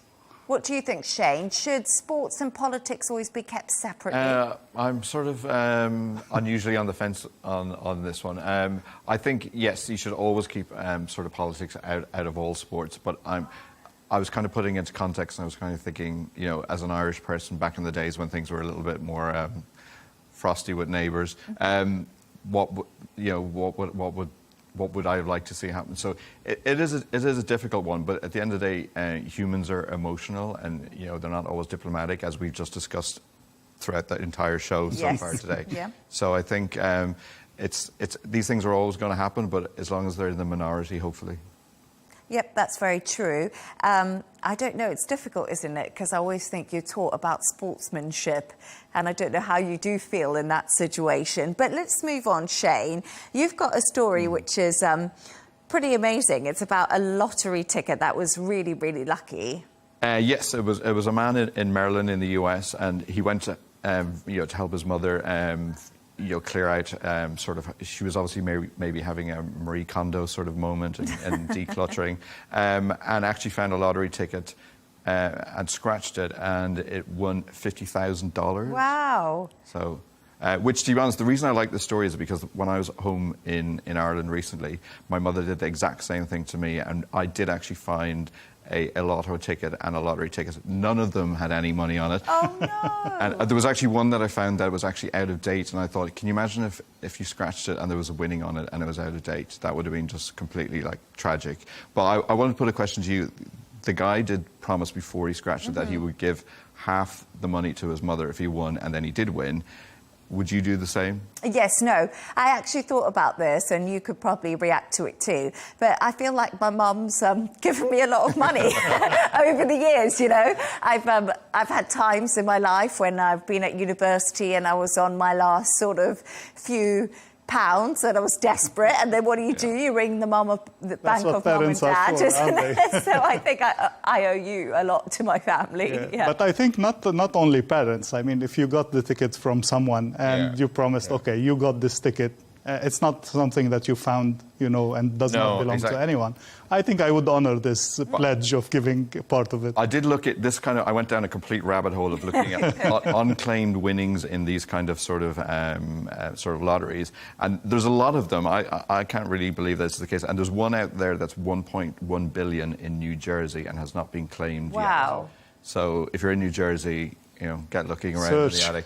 Yeah, get searching. I always think it's incredible because I'm just not very lucky when it came to this thing. I remember when I lived in London, there was what is it, the Euro Millions? We have the Euro Millions. Yeah. I always used to never got my money back, sadly. But I guess it's interesting, isn't it? Because there are things that we keep in a house for a long time, and when we clear out, it's amazing what we're able to find. It's like lost treasure. Yeah, 100%. And so I think everyone should start looking in their attics and stuff like that and see what they can find. Yeah, everyone go into your attics and your garages, because you might find some... There's a lot there, that's for sure. Well, thank you so much for those quirky stories. pleasure. I really appreciate it. And that's all from us on W News Extra. Thanks to today's guest, Dr. Eli Al-Hindi, Professor of International Relations at the American University in the Emirates, and Shane McGinley, News Editor at Arabian Gulf Business Insight.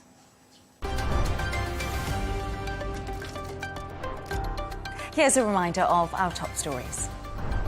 Trump admits there's a transition cost to his tariff policy and acknowledges economic problems and says he hopes to work out a deal with China. US and Russian officials meet in Turkey for diplomatic talks, but the US says Ukraine is off the agenda. Meanwhile, defence ministers from 30 countries gather at the Coalition of Willing Summit as the UK pledges more military support for Ukraine. Now, don't forget to subscribe to our YouTube channel and also follow us on X. G&T with Tom Burges Watson is coming up next. That's followed by The Dressing Room. Goodbye and thank you for joining us.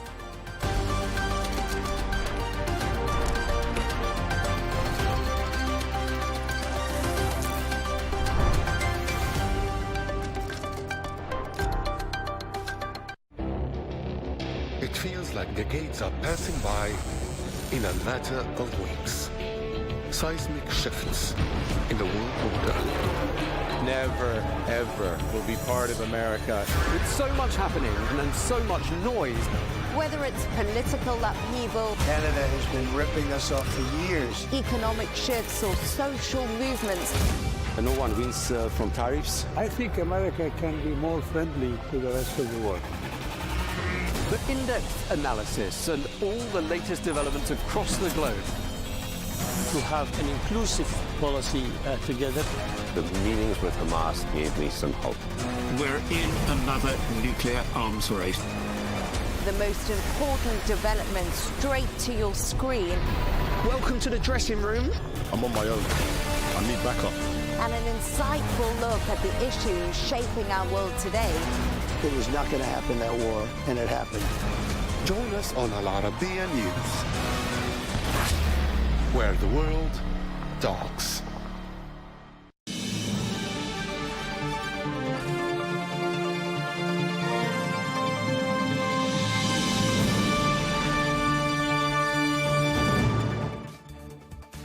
Hello and welcome to Global News Today, bringing you exclusive interviews with leading experts every weekday here on Al Arabiya News. I'm Tom Burges Watson, and in today's special programme, we take a look back at some of the best interviews during the last couple of days.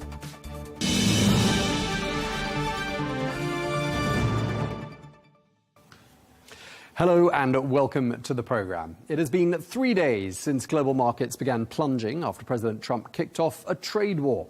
Well, he did so by imposing tariffs on US trading partners, amongst them China, which has vowed retaliation. Well, President Trump slapped a 34% tariff on Chinese imports, and Beijing is vowing to respond with a 34% tariff on US goods. This just the day before Trump's tariffs are set to take effect, escalating the conflict even further. Well, President Trump has fired back, threatening to impose a 50% tariff if China doesn't back down. As you know, against my statement, they put a 34% tariff on above what their ridiculous tariffs were already. And I said, if that tariff isn't removed by tomorrow at 12 o'clock, we're putting a 50% tariff on above the tariffs that we put on.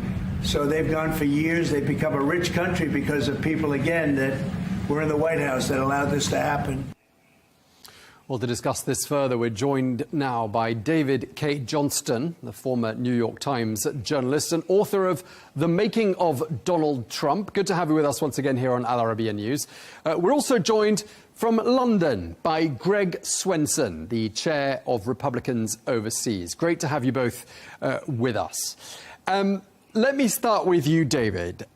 President Trump says for decades our country has been looted, pillaged, raped and plundered by nations near and far, both friend and foe alike. Hence the tariffs. Has he got a point? No, I don't think so at all, Tom. The United States has done very well because of trade. We certainly have lost a lot of factories, more than 50,000 of them, but they were also very low-value production. And the world is moving more and more towards services where the U.S. runs a big trade surplus, a surplus that could come under attack from other countries with retaliatory tariffs. Manufacturing is certainly important for the military, so we do that domestically. And we saw 700,000 more jobs in the manufacturing sector during the previous administration, while Trump in his first term lost manufacturing jobs through his policies. Okay, let me turn to Greg. Feel free to pick up on what David just said out there. And I want to ask you what the logic is behind these tariffs.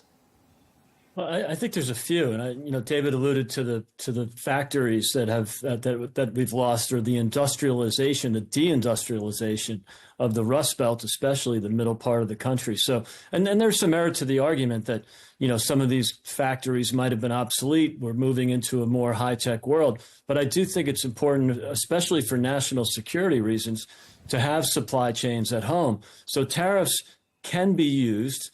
Not perfectly, but they can be used to encourage the onshoring. But I don't think there's going to be a lot of tariffs. I think this is right out of the classic President Trump playbook of threatening the tariffs and then getting to the negotiating table. And you've seen 70 countries reach out to the White House in the last few days.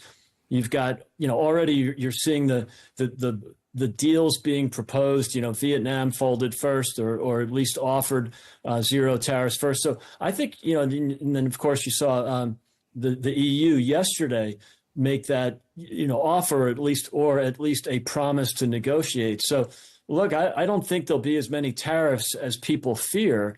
And if tariffs are so bad, I've always wondered, why do all these other countries use them? So I'm not convinced that tariffs will be harmful to the consumer like they say it will, because we didn't see that in the first term with those tariffs put on China. So look, I think there's a bit of alarmism here. I know the markets got spooked because they don't like uncertainty. I get that. But I do think there's some sensationalism here. And I'm not sure that we're going to see these escalations that everybody feared. And you're already seeing other countries, our trading partners, come back to the table to try to make it more fair and more equitable. Okay, David, what do you say to that? Alarmism? And let's just face it. I mean, as Greg has said, I've got 50 countries. Greg says more like 70 countries have now returned to the United States on bended knee, as it were, saying let's strike a deal before those tariffs do us any real damage. These tariffs seem to be having the desired effect, don't they? Not really. First of all, understand I've known and covered Donald since 1988 when I wrote that he might become president someday. And Donald has long held this belief that tariffs are paid by the country where the tariff is applied. That's absolutely not true. It is a tax that is overwhelmingly, if not entirely, passed on to consumers. So it's inherently inflationary. The benefit of tariffs in a developing economy like the U.S. was in the late 18th and the first half of the 19th century is it allows domestic manufacturers to raise prices and therefore build up financial muscle and experience to compete with other countries. The risks Trump is running with this plan, which has indeed gotten countries to come to him and bend their knee, and Donald really likes that. He very much is into this kind of power, are several. One risk is the U.S. may no longer have the dollar as the world reserve currency. If that were to happen, it would be devastating and a one-time downward adjustment, but a very big adjustment to the United States economy.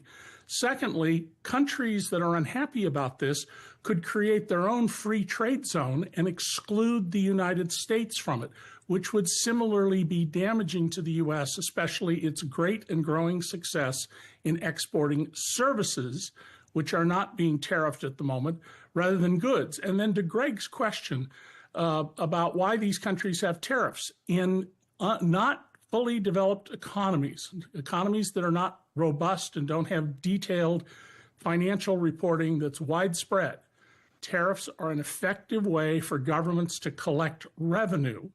And that's why the U.S. relied on tariffs and duties early in its history. Okay, Greg, let me ask you to pick up on some of that. I mean, these tariffs are risky because of the risk of collective retaliation, which could be extremely damaging to the United States. The US dollar, which has been the global currency of reference since the 1920s, might no longer have that status. What do you make of all of that? Yeah, well, on the currency, there's always risk of that. I don't think it's a substantial risk. The Chinese currency, it will never be used as the reserve currency because they don't have the rule of law and property rights like we have.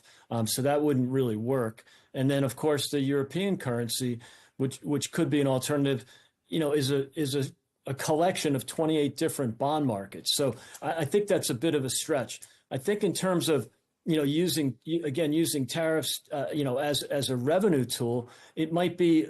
It might be a rounding error compared to what we take in income taxes. We didn't have income tax till the early 1900s in the U.S.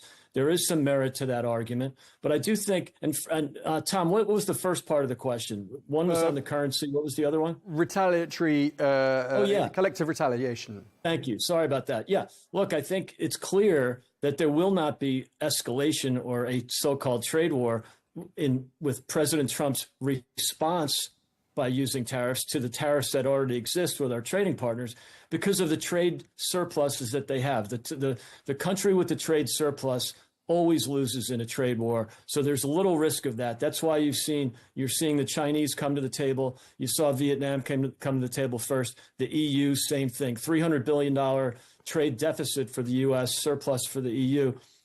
They cannot afford that. They're much more dependent on trade than we are. We import 20% from China of what they export to us. I mean, sorry, we export 20% of what we import from China. So look, there's very little risk of escalation. I think the threats of that were very short-lived in the last few days. And again, that's why 70 countries are reaching out, even promising zero tariffs, which I think would be great for free trade and fair trade. But David, what's your understanding? Are the Chinese showing any signs of coming to the United States negotiating table cap in hand? Is that how it looks to you? Because a lot of what I'm seeing sounds like the Chinese are saying, just you try us. We'll take this to the next level if we have to. Tom, I think you're capturing what President Xi and the other leaders of the Communist Party in Beijing are saying, that they're very resolute. One of the major differences between American and Chinese governments is that in America, we think very short term. The Chinese, like the Catholic Church, adopt the position of we're here forever. And so they're willing to take their time. And notice around the world, a growing number of countries where the U.S. Was the largest trading partner of that country now have China as their largest partner. China's economy, its sophistication is growing. Its electric cars are taking over the world. And so the Chinese are in a very strong position relative to the U.S. on these issues. China certainly has a lot of problems. It's been very fiscally irresponsible internally. But so long as, like the United States, it can borrow in its own currency, it has zero risk of going bankrupt. It's only when you are subject to another country's currency that you are at risk. China is going to have a long-term strategy as well as a short-term strategy. And let's keep in mind that during his first term, Donald Trump dumped the Trans-Pacific Partnership, of which I was one of the leading critics in America, because I felt it reduced competition, which is critical to the benefits of capitalism. Competitive market capitalism is what we need. What we have increasingly is corporate socialism in the United States. China has been moving ahead with its plan for a trading zone. It hasn't gotten where it wants to go, but they have not backed off or gone away. They have patiently been building their ties and their influence. And Australia, the lapdog partner of the U.S., the single most loyal country of the U.S. in the whole world, more so than Canada, the Australians now have as their biggest trading partner China, and they are increasingly having their economy tied not to Washington, but Beijing. That should be a big warning sign. Yeah, I mean, what you're saying is interesting because you're talking about two time frames here, the short term and the long term. And it prompted another thought in my mind, and this goes to Greg. I mean, there can be some immediate reactions to all of this and these threats from the United States. They may come in the form of capitulation, if that's the way we want to look at it, and the striking of a deal. But then there's going to be the longer-term response, isn't there, which might lead to the United States being written off as being a reliable trade partner. I mean, is that a risk, do you think? No, because we've been a reliable trade partner because other countries have taken advantage of our kindness, of our generosity, and that's no longer something we can afford. It was important after World War II to help rebuild the West and help build countries like South Korea and rebuild Japan. It was also important during the Cold War, but that's a long time ago, and we don't have the capability to service $36 trillion in debt. That's $1 trillion a year just in debt servicing. And I'm glad David brought up electric vehicles. You know, he's right. The Chinese are the biggest producer, biggest exporter. That's why the EU has 45% tariffs on Chinese electric cars. And so tariffs can be used in tactical situations because nobody wants to be dependent on the Chinese. The shipping is 50% of the world's shipbuilding is being produced in China. It's down to under 1% in the United States. So we do have to make some changes to reindustrialize to a certain degree. And that's again why, you know, emerging countries had protections in place, had trade barriers and tariffs because they had to industrialize. I think there's a little bit of that. Trump is playing the long game, even though, you know, we have elections every 4 years. You know, we're not going to see Donald Trump see many of the fruits of these efforts. It might take some time, but I think it's really important for the bottom 50% of Americans that have really not participated in the upside of global trade.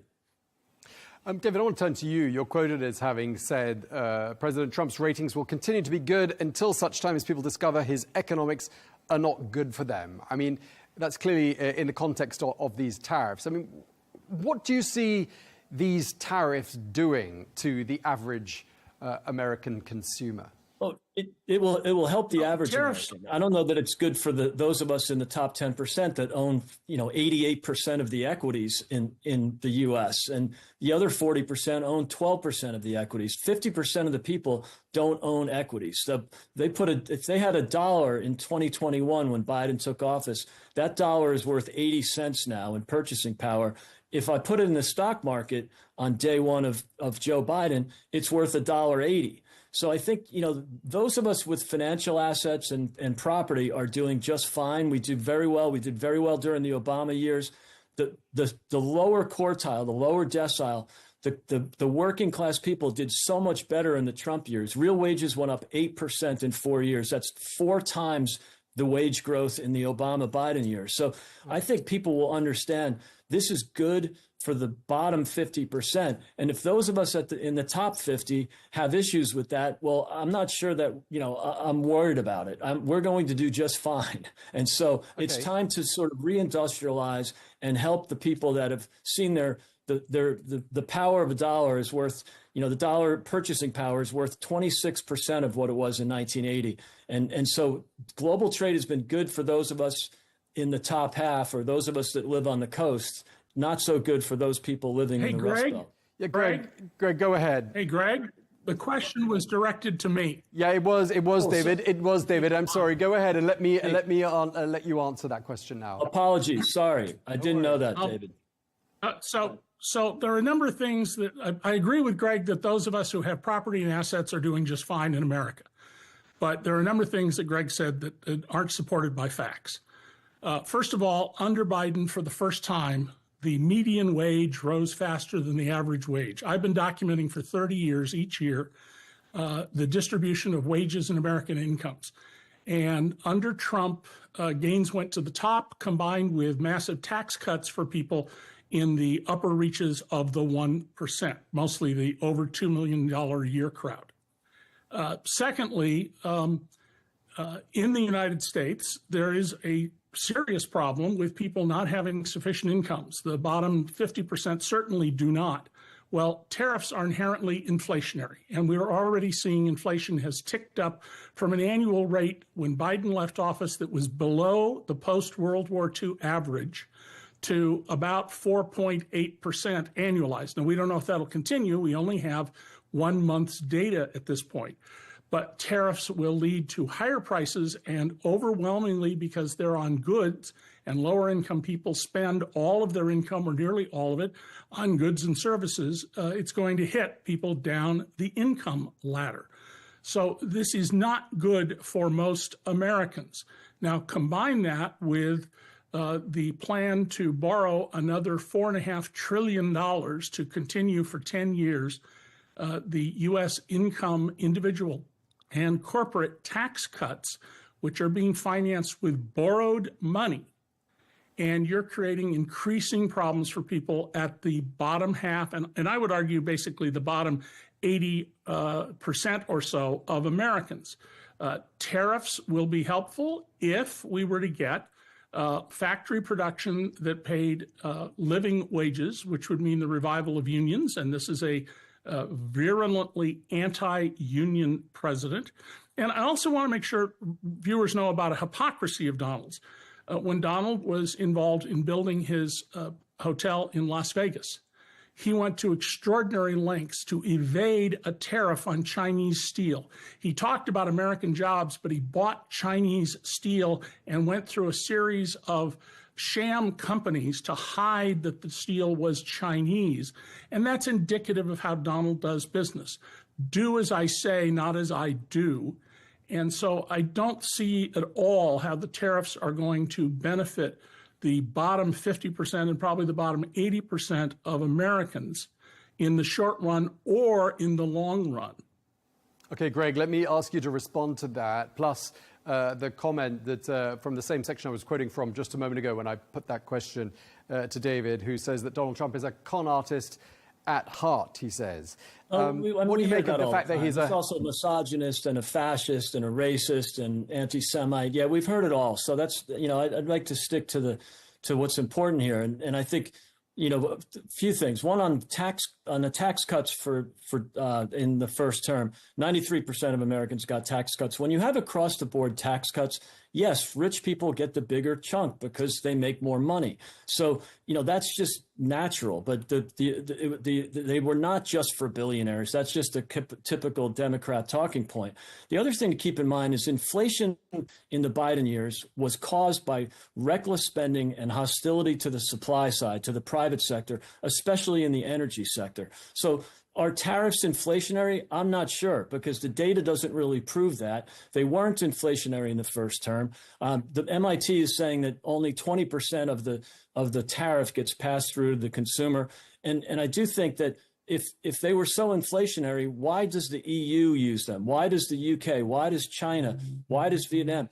There's not any rampant inflation from those tariffs. The inflation came from reckless spending and, again, hostility to the supply side and when Biden tried his best to punish the energy sector. So these are things that, we saw. People might not have missed President Trump, but they missed the peace and prosperity from his term. Fantastic economy, excellent wage growth. Real wages adjusted for inflation went down 3% in the Biden years. That's not a good thing. Granted, they went down a lot more in 21 and 22, and they bounced back in 23 and 24.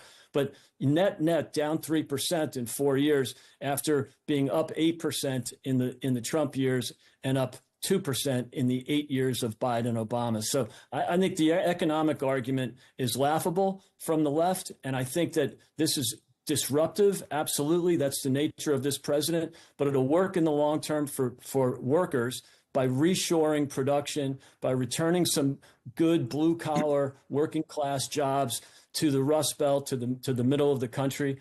And in the near term, we have tax reform and massive deregulation this time around, much greater than in the first term. That will liberate the private sector. That will liberate the energy sector. And that's good news for working people who can't afford to put gas in their car right now, or petrol in their automobile. So, this is great news. We're seeing lower energy prices already. We expect to see that even more as the energy sector gets reliberated by President Trump. Okay, some flawed economics on the left, and tariffs are not necessarily inflationary. David, your response? Well, in fact, Donald Trump lost manufacturing jobs. Joe Biden brought back over 700,000 more manufacturing with jobs. $9 trillion of stimulus. Investments, and excuse me, borrowed stimulus. He made massive investments. Excuse me, under Biden, we had massive investments in manufacturing, especially high-tech manufacturing in the industries of the future. In Donald's case, we saw massive subsidies to cons like the Foxconn project in Wisconsin that was nothing but a pile of mud that cost a fortune. We had to subsidize grain farmers because Donald lost much of the soybean market to the Brazilians through his mismanagement of the economy. And we saw that, well, the thing that Greg keeps leaving out is that under Biden, the wages of people in the bottom half rose much more quickly than people above. It was a leveling out of top pay that declined, that went down under Biden. The number of people making over $100 million a year for their labor fell by half, from about 500 to about 250. That's why the overall number appears to be down. It was a leveling out of super high paychecks. Well, the paychecks of people in the bottom half were rising, and all you have to do is study the Social Security data, and you can see that in detail. And I study those every year. I think that we're in a period here of a great deal of uncertainty, which is not good for business. The new Canadian Prime Minister has said the U.S. is no longer an ally of Canada. 11 Canadian premiers, essentially governors, came to Capitol Hill a month ago when I was there, and they literally asked leading members of Congress, is Donald Trump going to invade Canada as we last did in 1812? And they're serious about it. People who live in Canada, including one of my grown children, they talk constantly about when is the U.S. going to send tanks and soldiers and overwhelm Canada. That's not good diplomatic relations. That's not good economic relations. And that's all part of the fundamental problem with Donald Trump, which is he's appallingly ignorant. He's a man who didn't know why there was a memorial over the battleship Arizona in Pearl Harbor. He thought Finland was part of Russia. He thought Frederick Douglass, who's been dead for 130 years, was alive today. We're going a little off piece here. He's a con artist. And that's the crucial thing you need to know about him. Greg, I'm sure you want to jump in and respond to some of that. Go ahead. Yeah, no, Trump derangement syndrome is alive and well. It's funny. It always gets personal with the criticisms of President Trump. And, we've heard this story 1,000 times, and it's one of the reasons he won the election in 2024 was sort of the condescending questions from the left. How could you vote for a man who did X or did Y? And that's not what people care about. They care about their wallets. They care about the open border, the mass illegal migration problem we had, and, of course, inflation that, again, was caused by reckless spending and hostility to the supply side. So we can cherry pick some numbers and talk about a Foxconn plant or whatever. But overall, the voters really appreciated what they saw in the first term and were really disgusted with what they saw in the Biden term. Can I just ask you a quick question, Greg? Because we've heard anger from the Chinese Foreign Ministry at what they've deemed to be ignorant and impolite comments that came from the Vice President, J.D. Vance. He said this. He said, we borrow money from Chinese peasants, his words, not mine, to buy the things those Chinese peasants manufacture. I mean, this is pretty extraordinary language to be coming from the upper echelons of American leadership. Yeah, the vice president's not afraid to use aggressive language. But I think what are you more offended by, aggressive language or the fact that we've been importing cheap and slave labor from China for 30 years by outsourcing our production to those factories in China? So I'm not worried about salty language. I'm worried about the fact that China's using cheap and slave labor. I see it in Africa where I do business all the time, in agriculture and mining and timber, and they bring in slave labor, prison labor from China. They don't employ local people. This is a very mercantilist, aggressive country. Yes, they're doing business with Australia, but Australia will not let them own anything in the Australian market, and we're very close to them as well. So these are difficult times. I think most of the problems are with the Chinese and Chinese mercantilist economic aggression, and I think the world is really fed up with it. And so you'll see some reshoring, some rebalancing of supply chains, and I think that's a good thing. Okay, David, your thoughts on that? I mean, this is essentially a row between the world's top two economies, and we're going to see a better and more level playing field as a result of all of this. Your thoughts? Well, there are unquestionably major problems with the conduct of China: theft of intellectual property, the use of slave labor, which was exposed, I should point out, by the New York Times, that supposedly leftist newspaper. And China has acted in its own interest, just as the U.S. should. But Donald Trump is not someone who believes in competitive market capitalism. He's not a businessman. He's a cash extractor, and he's a mercantilist. That was the prevailing theory before Adam Smith wrote The Wealth of Nations. It's the idea that if you have a piece of gold, I don't have it, and the only way to get wealthier is to get your piece of gold. Growing the economy, creating new goods and services, and using profit motive to have that happen is what grows the world economy. Donald, who I have spent hundreds of hours with and know very well, unlike Greg, Donald is a mercantilist. He does not believe in competitive markets. He is given testimony under oath that makes it clear he doesn't believe in competitive market capitalism. And that's the crucial thing to maintain. And one of the things that's happening in this country is literally a belief among many people that competitive market capitalism, that markets are a lefty idea.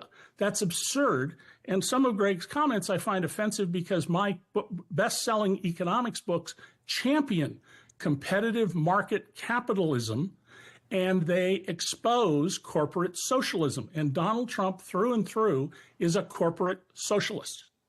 Okay, let me ask Greg to respond to that, in particular, his defense of the comments he made that have offended you.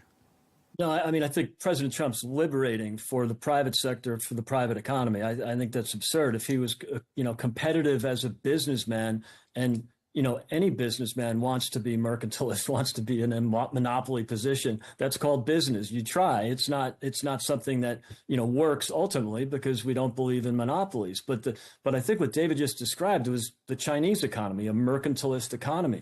So I don't really buy that. But I think David and I could agree on one thing. I am not a fan of corporate welfare, and I don't think that the president is either. We want competition back in the U.S., and I think by liberating the supply side, getting out of the way is basically what the Republicans believe in. Is let the private sector allocate capital, not the government. So much of what we saw in the Biden years was government stimulus. $9 trillion of stimulus for $7 trillion in GDP growth. It's just bad math.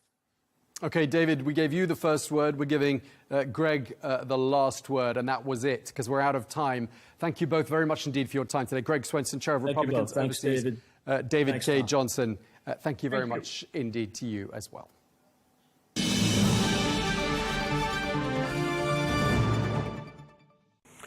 Now, it has been a roller coaster few days for world leaders and world markets after President Trump unveiled sweeping new tariffs, ranging from 10% to 49%.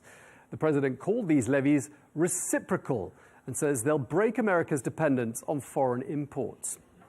Well, joining us now from Paris is Pascal Lamy, the former Director General of the World Trade Organization, Pascal, thank you very much indeed for taking the time to speak to us. You led the WTO for 8 years. Let's talk about these tariffs. You're quoted as saying that these policies are ultimately going to backfire on the United States. Why do you think that? Well, I say that because I believe it. If the U.S. Surround themselves with a fence of 25% import tariffs, this will raise costs, prices in the U.S., given how much they import of what they consume. They have a trade deficit, which stems from the fact that the U.S. consume more than what they produce. And by the way, this is not a problem because they can finance it easily with the dollar. But given the import content of U.S. consumption, these 25% tariffs will raise prices, costs, fuel inflation. Probably at the end of the day, interest rates will slow down the U.S. economy. So this is bad for the U.S. in the first line, and in a second line, this is bad for the 60 countries that are hit by these so-called reciprocal tariffs. Okay, I mean, some people have pointed out to us on this channel that the arithmetic underlying these policies on tariffs is actually flawed. They say that the Trump administration appears to have conflated VAT in some cases with tariffs. I mean, how does the arithmetic look to you? No, this is these criticisms are absolutely correct. The way these numbers were established and triumphantly presented by Mr. Trump with his numbers stable is very, very bizarre. And as we all know, there is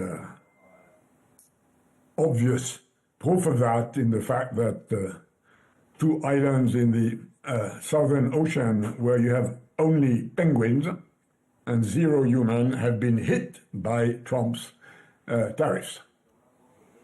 Do you think perhaps this misunderstanding is perhaps part of a deliberate strategy? Could there be some intentionality behind all of this? Yeah, probably. I mean, we know that Mr. Trump believes that tariffs are the nicest word in the dictionary. He loves tariffs. He believes that tariffs is the Swiss knife with which he can fix the problems he sees with the U.S. economy. Starting, by the way, by the fact that the initial diagnosis that the U.S. economy is in bad shape, is weak, because it's not well managed, is absolutely wrong. We all know, if we look at the world economy today, there are few economies are doing well, and the U.S. are among them. The U.S. society is not doing well, but that's not a trade problem. It's a problem that has to do with the model of U.S. capitalism and the fact that it's both extremely efficient and extremely painful. So, Mr. Trump believes in tariffs. He's asked his troops to provide whatever sort of evidence that the U.S. are cheated by the rest of the world, which, again, doesn't make sense. So I don't think we should be surprised that given the premises, which is that the U.S. economy is in bad shape and tariffs will fix it, both of these premises are wrong. We shouldn't be surprised that this leads to very, very bizarre decisions, which, again, will be a big problem for the U.S. and a serious problem for the rest of the world, although the U.S. are 13%, 13% of world imports, and there is no reason for the remaining 87% of world imports, which is a very large proportion, to be contaminated by these vagaries. Okay, I mean, as we've been saying, tariffs are nothing new. We've all known for some time that, as you say, Mr. Trump regards the word tariff, which, by the way, has its origins in Arabic, and that's something we've talked about on this channel before, is Mr. Trump's favorite word. Some might be wondering why the World Trade Organization hasn't stepped in sooner to try to avert this problem that a lot of people forecast coming from a long way away. Why didn't the WTO step in, do you think? The answer to this question is very simple. The WTO did not step in because the US stepped out of the WTO. This is the reality.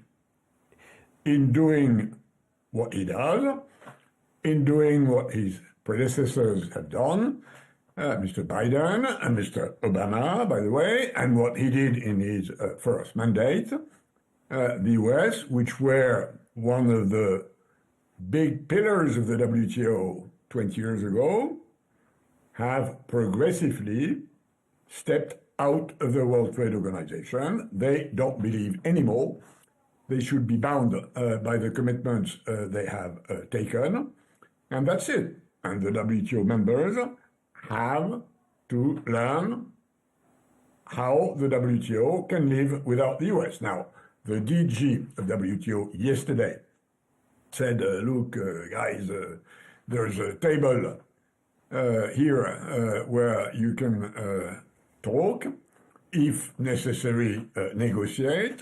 So we are available as a platform where a proper trade conversation, if that's the name of the game, can take place. But if the US do not respect anymore the commitment they have taken, there's nothing much others can do except take the US to the dispute settlement, which coincidentally, they have paralyzed as far as disputes with the US are concerned. So this is something which is in the hands of the US and not in the hands of the World Trade Organization. Countries which are hit by WTO non-compliant tariffs, which is those which, as Mr. Trump has announced, will have the capacity, according to WTO rules, to retaliate and compensate the unfair advantage Mr. Trump believes he's creating in imposing such weird tariffs to 60 countries. So potentially, how much damage could these tariffs, which Mr. Trump says are reciprocal, how much damage could they do to the world economy? They will damage, first and foremost, the US economy. And, of course, in a certain proportion, smaller proportion than the US, but still, the countries, the exports of which will be impeached, prevented, or made very costly into the US. So, all in all, this is bad news for the world economy, but again, mostly in the relationship with the US, and there is no reason why the relationship between India and China, and Europe and South Africa, and Egypt and Saudi Arabia should be affected by these issues. They just have to keep doing what they've done, i.e. open trade according to the WTO multilateral rules.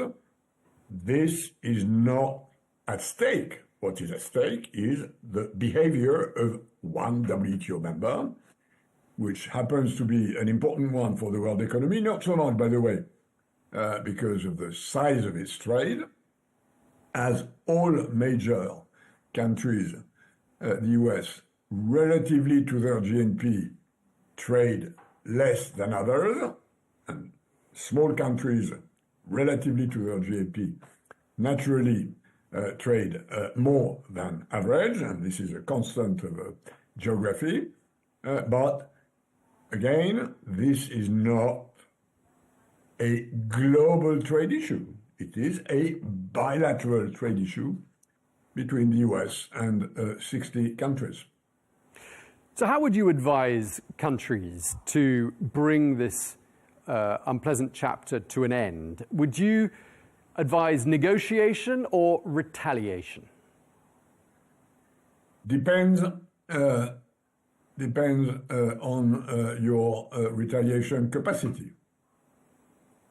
With the US and with Mr. Trump and the way he seems to be constructed and the way he seems to look for transactions, either you are strong and then you can try and push back, which is probably what the EU or China, for instance, have the capacity to do, or you are small and weak, and then you'd better try and negotiate while recognizing that these negotiations have little chance of leading to a balanced result. Normally, if you and me negotiate a trade deal, I will open my market to things you do better than I do, and you will open your market to things I do better than you do. We both will be happy to benefit from the comparative advantage we have. This will be a balanced deal. I don't think this is what Mr. Trump has in mind. So, big countries should show their muscle and retaliate in hitting US exports in areas which are politically sensitive, and there's a list of that, which is relatively well known. Others should try to negotiate if the price is modest, and anyhow, everybody has to look to other markets than the EU market. So the most advisable recommendation is start looking at where you can open more trade with countries who are willing to open more their domestic economy if you are willing to do the same, which is the name of trade negotiations. And I think that there is ample room for that. A market which is 10 to 20%, let's say, in orders of magnitude, can be, after a few years and a few modifications of value chains and investments, can be substituted. Okay, so mitigate the damage by doing more trade amongst each other, you're saying? Absolutely. But what about collective action? Do you see a situation in which, for example, China and the European Union decide to join forces and collectively take action, if you like, against the United States in order to mitigate the damage? That would make a lot of sense because coordinated retaliation is much more efficient than fragmented retaliation. And by the way, it seems, from what I hear and what I read, that the EU is discussing with a number of other countries. I think it's public now, publicly known that Japan, Korea, and China are talking together. So yes, there is obviously an opportunity to be more forceful, stronger, and more efficient if this is coordinated. I'm not sure it will take quickly the shape of a sort of world coalition in favor of open trade and multilateral rules, but there is room for coordination, and that may lead to unexpected discussions, conversations, or agreements. Okay, so you're saying that new global alliances and new trade agreements could be one of the outcomes of this tariff chapter? Absolutely. It's things which people did not do because they don't needed to do it, but now, under the pressure of reality, things may change. I want to ask you a pretty basic economics question, because we have asked a number of economists on this channel about the link between tariffs and inflation. Some economists saying that tariffs do not fuel inflation, although traditional economic theories tend to suggest they do. What's the answer? I will give you a typical economist answer. It depends. It depends on sectors, depends on the size of comparative advantage, depends on what the economists call the substitutability of imports by domestic production, and there are sectors where this is doable with elasticity coefficients, others where it is not. Depends on how currencies evolve. If you devaluate your currency, you can gain a comparative advantage which wholly or partially offset the comparative disadvantage that stems from tariffs. So there are lots of elements that can play.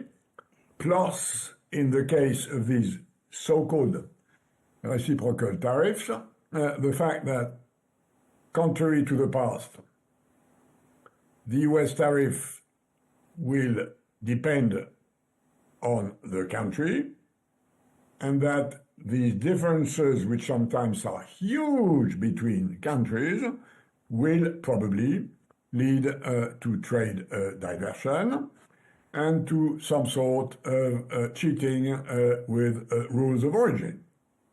So there's going to be a big, large bureaucratic burden.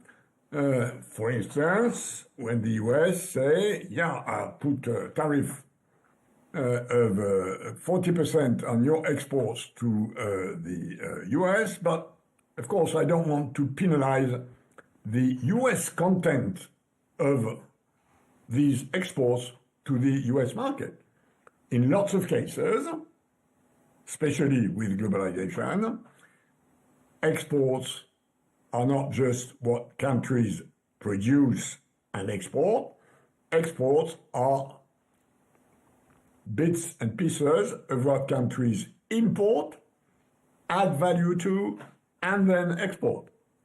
So this is extremely complex. And by the way, I think the first thing which people will realize if this is to be enforced is again the incredible bureaucratic paperwork, customs certification, origin certification, and depending on how much is the origin.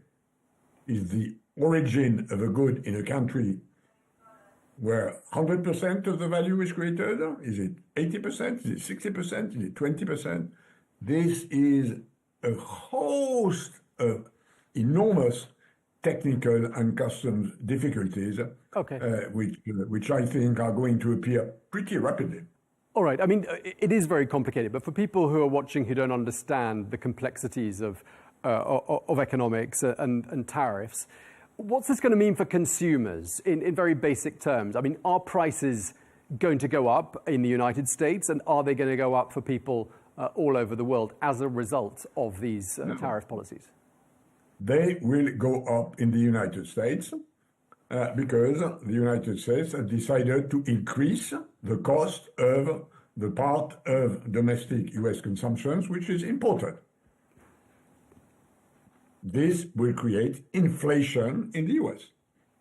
It will not create inflation in other countries, but if this inflation leads to an increase in interest rates, then the dollar interest rate will rise, which probably will have the same effect on a number of other bond markets, and this will penalize countries who are more or less indebted in dollars, and as a second-round effect on currencies which may depend on the dollar. So there are transmission elements that will contaminate a part of that. What happens in the US will have an influence on the rest of the world, but much less than in the US. Okay, just lastly, I mean, do you see moving forward a scenario in which the United States has to backtrack and reverse this entire tariff policy? Yes, I think, and that's what markets in recent hours and days have said. They have said this is bad. Companies will grow less, economies will grow less. This will make the capitalist system less profitable. So the price of the stocks have gone down. The price of the dollar has gone down. This probably will lead to a pushback by Wall Street and by Main Street in the US. That's what should happen, because economic reality at the end of the day should prevail over the twisted narratives of Mr. Trump. This is the sort of normal reference situation. Then, of course, a lot of that depends on what happens in the US on the political side. If the real aim, domestic aim of Mr. Trump and his administration is to vastly increase the realm of executive power in the US, this will have political consequences in, for instance, intimidating opposition that might slow a Wall Street or Main Street reaction. So it's very difficult to predict because the political, economic elements are closely intertwined.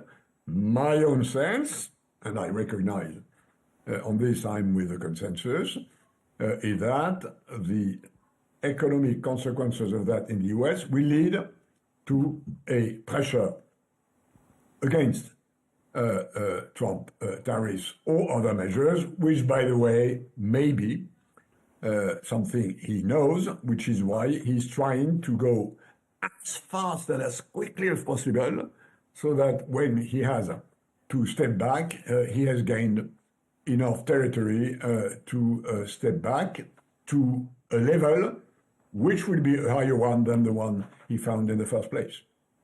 So what you're saying is you think that the United States is going to emerge out of all of this as being the biggest loser. Is that what you're saying? Absolutely. Absolutely. I mean, and what the lesson of economics have told us is that raising tariffs usually is equivalent to shooting in your own foot. And this is all the more true in a globalized world where, as I previously said, the import content of your exports is much higher than it used to be a few decades ago. Well, that's all we have time for. Thank you very much indeed to Pascal Lamy, the former Director General of the World Trade Organization. Thank you for speaking to Al Arabiya News. And thanks for having me.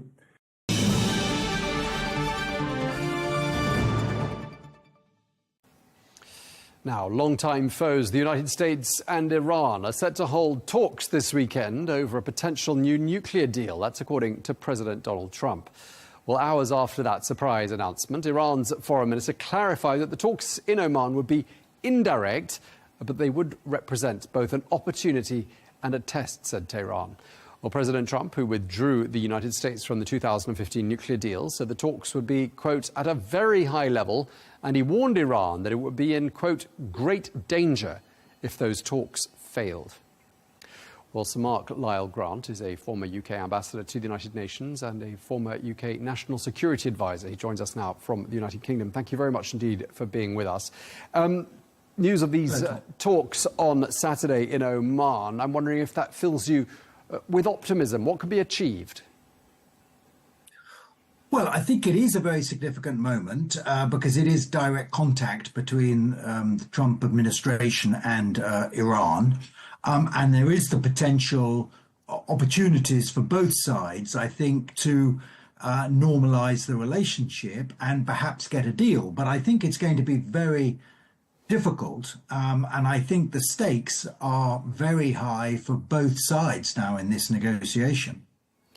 I mean, for people who don't follow Iranian affairs too closely, and I must admit, we haven't spoken much about Iran in newsrooms in recent months. There have been lots of other issues on our radars. I mean, how would you characterize the state of relations between Washington and Tehran right now? Well, there aren't any. It's as simple as that. There hasn't been diplomatic relations between the United States and Iran since 1979 and the Iranian Revolution and the hostages siege, the overrunning of the American embassy in Tehran. Since then, there have not really been any direct contacts, except in the context of the negotiations for the so-called JCPOA, the Joint Comprehensive Plan of Action, that was agreed back in 2015. And actually, I was the UK negotiator, so was involved in a lot of those negotiations. And in the margins of those negotiations, there was some direct contact at high level between American diplomats and Iran. But otherwise, there's basically no bilateral relationship between the two at all. And since President Trump pulled out of the deal in 2018, he ramped up sanctions against Iran. So I think it's fair to say that this would be a significant moment of senior level direct contact between the two countries. Right, so it's been 7 years nearly since President Trump tore up that 2015 deal between Iran and 6 world powers, a deal that you say yourself worked on. I mean, I don't know what your initial reaction was in 2017-18 when that deal was done away with, but has your opinion of that decision changed? I mean, do you think with the benefit of hindsight, President Trump was right to have done what he did? No, I don't think he was right. I think the problem was that he ripped up the deal without actually having a plan B.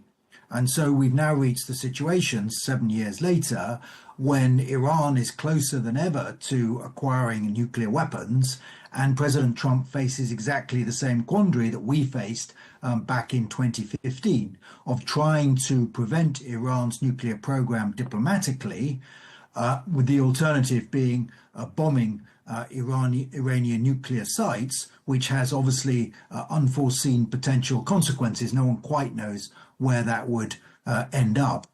And that's why I say I think the stakes are very high for both sides in this, because if President Trump does a deal that is considered to be not a very good deal, having said that the 2015 deal was the worst deal in history, he will not be seen to have come out of this very well.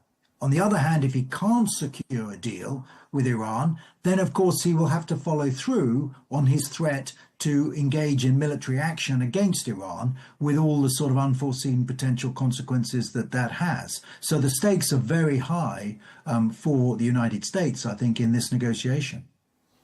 Yeah, I mean, President Trump quoted last night as saying Iran cannot have a nuclear weapon. And as you're saying, you know, this is not a new issue. For more than 20 years, there has been tension between Tehran and world powers over this same very issue. But how can we be sure Iran doesn't already have a nuclear weapon? Well, I think we can be reasonably sure because the IAEA, the International Atomic Energy Authority, has had some ability to verify until relatively recent to inspect some of the nuclear sites. So what we know, because they announced just a couple of months ago in Switzerland that the Iranians have about 60% enriched uranium of 275 kilos. Now, you need, for a nuclear bomb, you need about 90% uranium enrichment. But that is quite an easy step to take, and that amount of enriched uranium would allow them to have, theoretically at least, 6 nuclear bombs. So they are very close to acquiring nuclear weapons. You know, what the Americans will want out of these negotiations is, firstly, a sort of complete dismantlement of the nuclear program. They will also want verification of that, and that's going to be extremely difficult. Is it going to be the IAEA? Is it going to be the Americans themselves that do that verification? But they will also want to have some guarantee that Iran will stop being a malign actor in the region and stop supporting proxies that are threatening both Israel and the United States, because that was President Trump's main complaint about the previous deal, that it only tackled the nuclear issue. It didn't tackle Iran's malign regional influence. So America's going to go into these talks on Saturday with a very high bar of demands, and ones which the Iranian authorities may not feel able to meet, not least because Iran has seen what happens if you do voluntarily give up a nuclear program. They saw what happened in Libya, and they've seen what happened in Ukraine, the two countries that went through that process. Yeah, I'm just wondering what sort of a position the Iranians go into those talks in, because we've talked extensively on this channel about the damage that's been done to Iran's influence in the region. It's had its wings clipped and lost an ally in Syria. It's lost the same strength of ally it had in Hezbollah that it had, let's say, a year ago. I mean, does Iran go to those talks in a weaker position than it did, say, in 2015? Yes, that is certainly the case, because I think, for one thing, the Israeli missile strike on Iran in April last year demonstrated how vulnerable Iran is to military attack. And even though the nuclear sites themselves, the most sensitive nuclear sites, are deep underground and perhaps relatively well protected, there are lots of potential targets if it came to military strikes by a combination of both Israel and the United States. So, yes, they've lost influence in the region. Yes, they are militarily weak at the moment. Yes, they are domestically quite divided. With Ali Khamenei, who's now 85, there's questions of the succession, there's some unrest within the country. So there's no doubt that Iran goes into this in a relatively weak position. And they will see an opportunity in this, to normalize relations with the United States, get the sanctions lifted, be sort of more integrated back into the global economy. So there is some potential big wins for Iran, but are they going to be willing to actually give up in a very verifiable and permanent way their ambitions to be a nuclear power? I rather doubt that, frankly. I mean, when we were talking about, for example, the exploding pages that sort of gave away the positions of a lot of operatives in Hezbollah and really signified the beginning of the end of Hezbollah as we knew it in Lebanon, it was reported widely that Hezbollah had been massively infiltrated, severely compromised. The same was being said of some sections of the Iranian apparatus.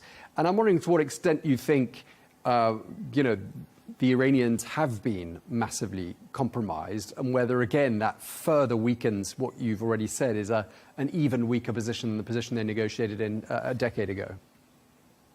Well, I think they probably have been compromised. And of course, we've seen an example in the past of a successful cyber attack against the Iranian nuclear program, which successfully delayed their process for several years, in fact. But I don't know now whether they are still so vulnerable to that sort of cyber attack, because the advantage of the cyber attack against the nuclear program, of course, it's sort of deniable and it doesn't involve kinetic military activity.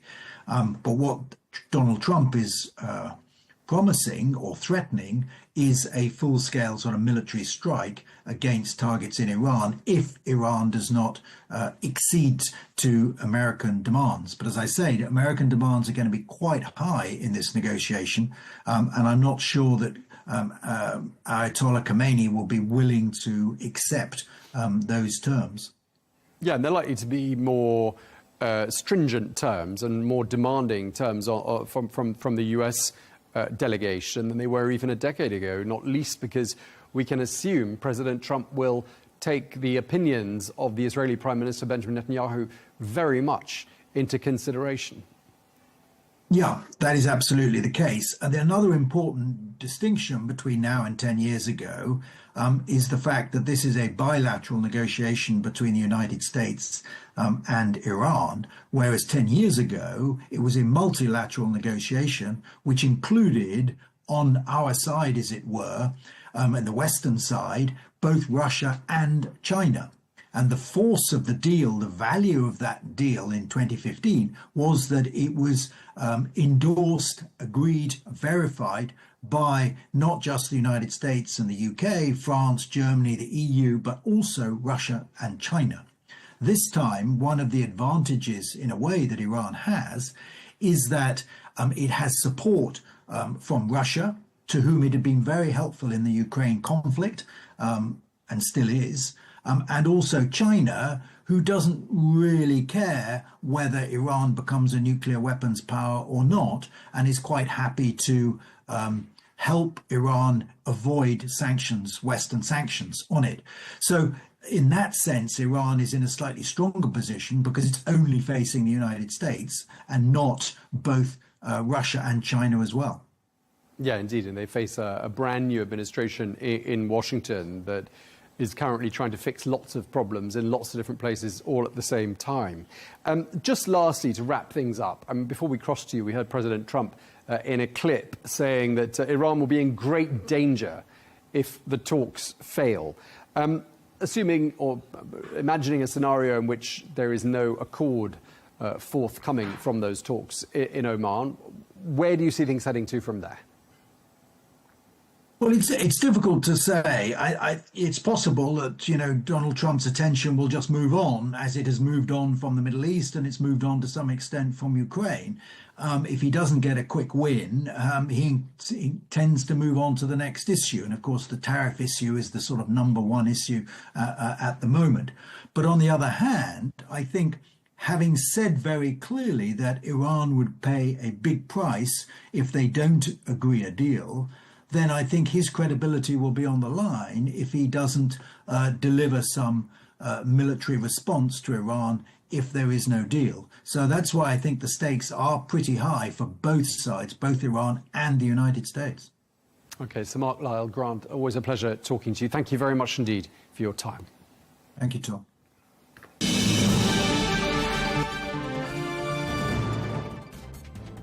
Well, that is all we have time for on this special edition of Global News Today. Thank you for watching. Be sure to join us again on Monday for more exclusive interviews. Until then, bye-bye.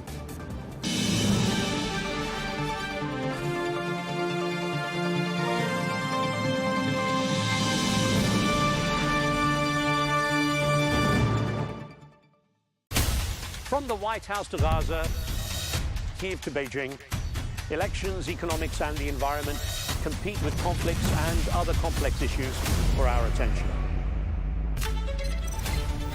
In an age of fake news, deepfake and artificial intelligence, they've got to have a vote and a say. It's important to look beyond the loudest voice to understand the truth. From newsmakers to groundbreakers, my campaign is going very well. Presidents, prime ministers, princes and peacemakers, and cultural tastemakers. As Arabs, as Middle Eastern, we're too emotional. Join me on the Riz Khan Show for empowering conversation.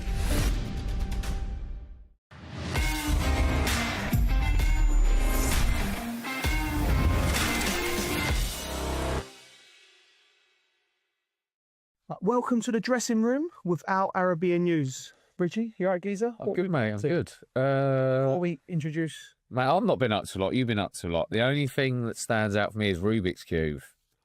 Rubik's Cube? Yeah. What do you mean? I've never done one before. And the other day I come home and Carter was struggling. Yeah. And he was like, can you help me out with this? You know what I'm like? Once I get given a challenge, mate, 3 hours. So in the end, I'm on the internet getting some tips. Yeah. So I'm getting somewhere. Right. Mate, after 3 hours, I'm like, something came right with this cube. Right. I'm like, did you put this cube together or did it come like this? Because it's not working out. Yeah. Something's not right. And he's like, nah, it just came like that. About half hour later, I'm like, Frank, did it definitely come like this? He went, oh, well, he did drop it and a couple of pieces fell off. I went, well, you put them in the wrong place. So I spent 3.5 hours, mate. It was doing me head in. I was getting really like, because I'm sure I'm doing everything right here. And then I realised the two pieces he had mixed up. Yeah. And then I switched them over and then I done it in like half hour. But like, you need to know when to like just knock something on the head, didn't you? I couldn't, mate. It was doing me head in. Once I started, it was just. Yeah. But other than that, mate, not a lot going on. Kids are on holiday at the moment. You've been in Miami. I have, yeah. We've had a great time. At Barbados. Yeah, cricket tour with the little fella in Barbados. He got his first wicket, so that was good. But the FA Cup, doing that in Miami was a good gig. I'm not going to lie. That's a great holiday. Good. It was a good. No, the guys looked after me. They had me throwing the because they're trying to sell the FA Cup to America. So I've gone out there. I ended up doing the first pitch at is it the Marlins? So I've done that. That was good. I've seen you pitch alligators. There. I was in the alligator pen. I see that. Yeah. And skateboarding. Yeah, skateboarding. Yeah, it's a proper. How close to the alligators did you get? Mate, close enough. What it was, right? I've gone in there. You know, like you agree to these things. You go, okay, we'll do this for the FA Cup. FA Cup's in the pen. There's alligators everywhere, and I've seen this on like there's just too much going on, geez. And there was one to my right, and he just kept looking at me. So I'm in there, and the guy's going, smile, we'll take the picture with the FA Cup. But this one just kept looking at me over there, and I was like, oh, I can't. I had to knit. It was wild, yeah. But it was good, mate. I survived, and we're back here. By the way, we haven't even introduced who's on with us today. I know. Mate, he's back again. He's back again, isn't he? Enjoying it's like Gogglebox. It's like watching Gogglebox. This is just like get me some popcorn and I'm all right. I'm away. You lot crack on. You might even introduced him. Bonfire. Carlton's not turned up, basically. Yeah. Been sick. But that's the best excuse ever, wasn't it? Have you heard it? He was away somewhere and he said that there's a tornado. Yeah. But like. And he knew he was going to get a bit, didn't he? Yeah. He then put a photo of the letter from Virgin. Who sends a letter these days? You get a text or something. True. So he said that there's a letter he took a photo of from Virgin saying the flight's cancelled because of a lightning strike or something. Yeah, tornado we threw in. But it was great to have you. He's missed his flight, and that's what he's done. Yeah, he's had a good night out. He's missed his flight. Did you hear about him the other day? No. He's on the way to the airport. And then he calls me 2 hours later. He goes, guess what? And I knew straight away, when you've got your passport. He went, yeah. So he had to go back home. He ain't the first one that's done that around his table, is he? Yeah, it's been a few. Yeah, it's been a few. Sis, it's great to have you here. Like, always a pleasure being. You've had what's his third appearance? Second appearance, yeah. Yeah, always good, mate. Always good to come and join the boys. Always good, mate. And what have you been up to lately? Lately, mate, I have been sort of prep for the London Marathon. Really, life's been on hold. I didn't realise how much prep goes into the marathon. You know. Yeah. Like, I know there was a lot of training. Because your back was really bad. Remember 2 years ago? Yeah. You was like, I can't run now. Yeah, that was it, man. I only started running literally last year. Last year, we watched the marathon, and I was like, I'm going to do this next year. And I promise you, last April, I'd done a 1K run, treadmill, and I was like, that felt all right. Because before that, the last 5 and 6 years, I've been cycling. And then done a 5K, another 5K, then done a 10K, then done a run outside. And I was like, I'm going to do this. Like last October, I was like, I'm going to do this. And then, so training, mate, it's been brutal, I've got to say. Like the cold months, not nice. Yeah. Not nice. It's coming around 3 weeks now. So got a slight tweaking the calf. Yeah. But we should be all right. Should be all right. We should be good for it. Yeah. So yeah, all the prep and that. I've not really been. He watches the marathon, goes, "Oh, I think I want to do that." Most people watch it and go, "I ain't doing that." No, you'd love it. I know, I would, It's a good day. I've had an injection in my knee a few weeks ago, which hopefully takes like 6 weeks to work. Yeah. A new injection, which is supposed to like help with the joint pain. What type of things? Called hydro something. Yeah. But it kind of puts because obviously my meniscus has gone on one side, so I'm bone on bone again. But it's supposed to put like protection around the bones. Supposed to give you like 4 or 5 years of good. Because I thought you was like nearly on certain surgery for you. Yeah, so they're trying this. Oh, wow. I'm having it in one knee, and then if it works, I'll have it in the other knee, and then I'll be back playing. There we go, London Marathon in a couple of years. No chance. I saw him at the station the other day. I've gone to the taxi drivers chatting to me. He knew I was, and he's like, I'm going to meet Wayne Bridge, and we're trying to find him, but he's 100 yards away. He's over there, mate. Just drive up. And the way he was walking like that, like limping like that, he went, "Sure, that's Wayne." No, well, the taxi driver said it's like a waddle, wasn't it? Well, he is, mate. He's had bad knees. Yeah. But Sid, great to have you anyway. Yeah. Right. So Liverpool, right? What do you make of them? Well, they've won the league. They've won the league at a canter, haven't they? Let's be honest. Yeah. I don't think no one's really come close to them. Going out to PSG was a bit of a shock, I think, really, for them, the way that they was. To this man. Yeah. No, you did call it, didn't you? I mean, for them, as a them, I know PSG were on it, but I think inside the dressing room, the way that they was, the form that they was on and stuff.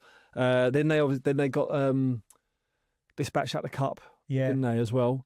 Sorry, lost to Newcastle.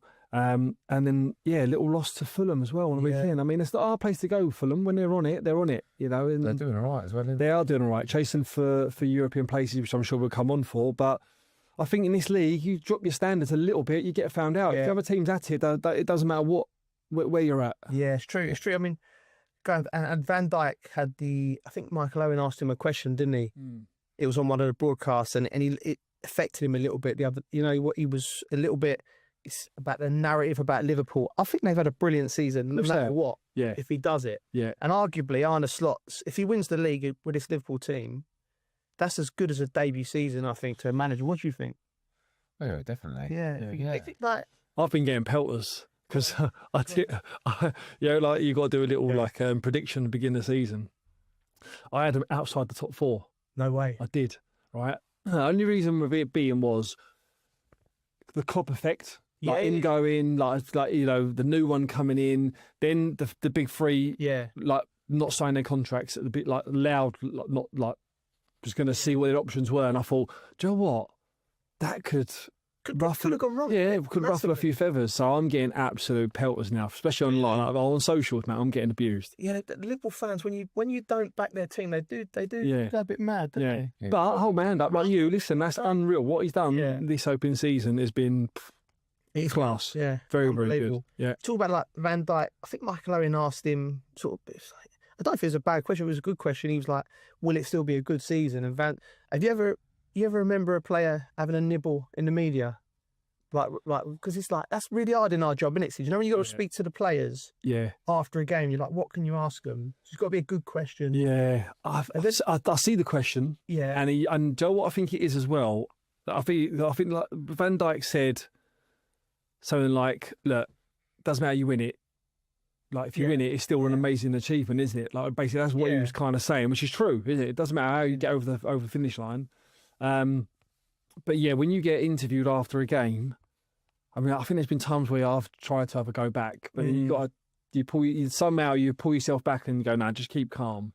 But there's nothing better than seeing someone have a go there. It's like when someone loses it and they go back. The famous one was Keegan, wasn't it? Kevin Keegan, that was brilliant. Yeah. There should be more of that, though, shouldn't there? Was there? It's entertaining, isn't it? It's great. Well, there was more. It seemed to be more back in the day when that era. They're a little bit more measured. Like you rarely see them losing their plot. Like, we'll get onto it now. Which I at Big Ange. Did you see Big Ange as well? Yeah. With the the reporter. Yeah. What? I just feel for him. You can just Big Ange. You know what I mean? To get pelters as well. He's just. Yeah. You can imagine if you were getting interviewed in that, you'd just be, oh mate, how would you deal with that?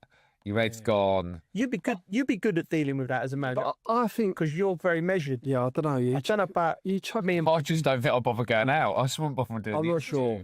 It's got to be the hardest interview to do after a game. Yeah. For a manager, if you've won or lost. Hard enough when you're a captain to do it as well, isn't it? Yeah. When you're a manager, yeah, because they're coming for you. The reporters are doing their job, but it's like they just probe and probe, don't they? Yeah. I know they can go, we're just doing our job, but it's like they must feel awkward sometimes. Yeah, they're all loaded questions. You know, they're trying to get a headline. All these lot. Yeah. But I think the modern day player, I don't think they're there. Like I think when we was playing, I don't want to feel that dinosaur, but I think we was much more. It was a matter of life and death, wasn't it? Yeah, yeah. Like if it actually meant the well. I think one day player now can after a game just go, not that they're too fussed on it, but if a question comes, they're not going to. They just bait it away and just go, yeah.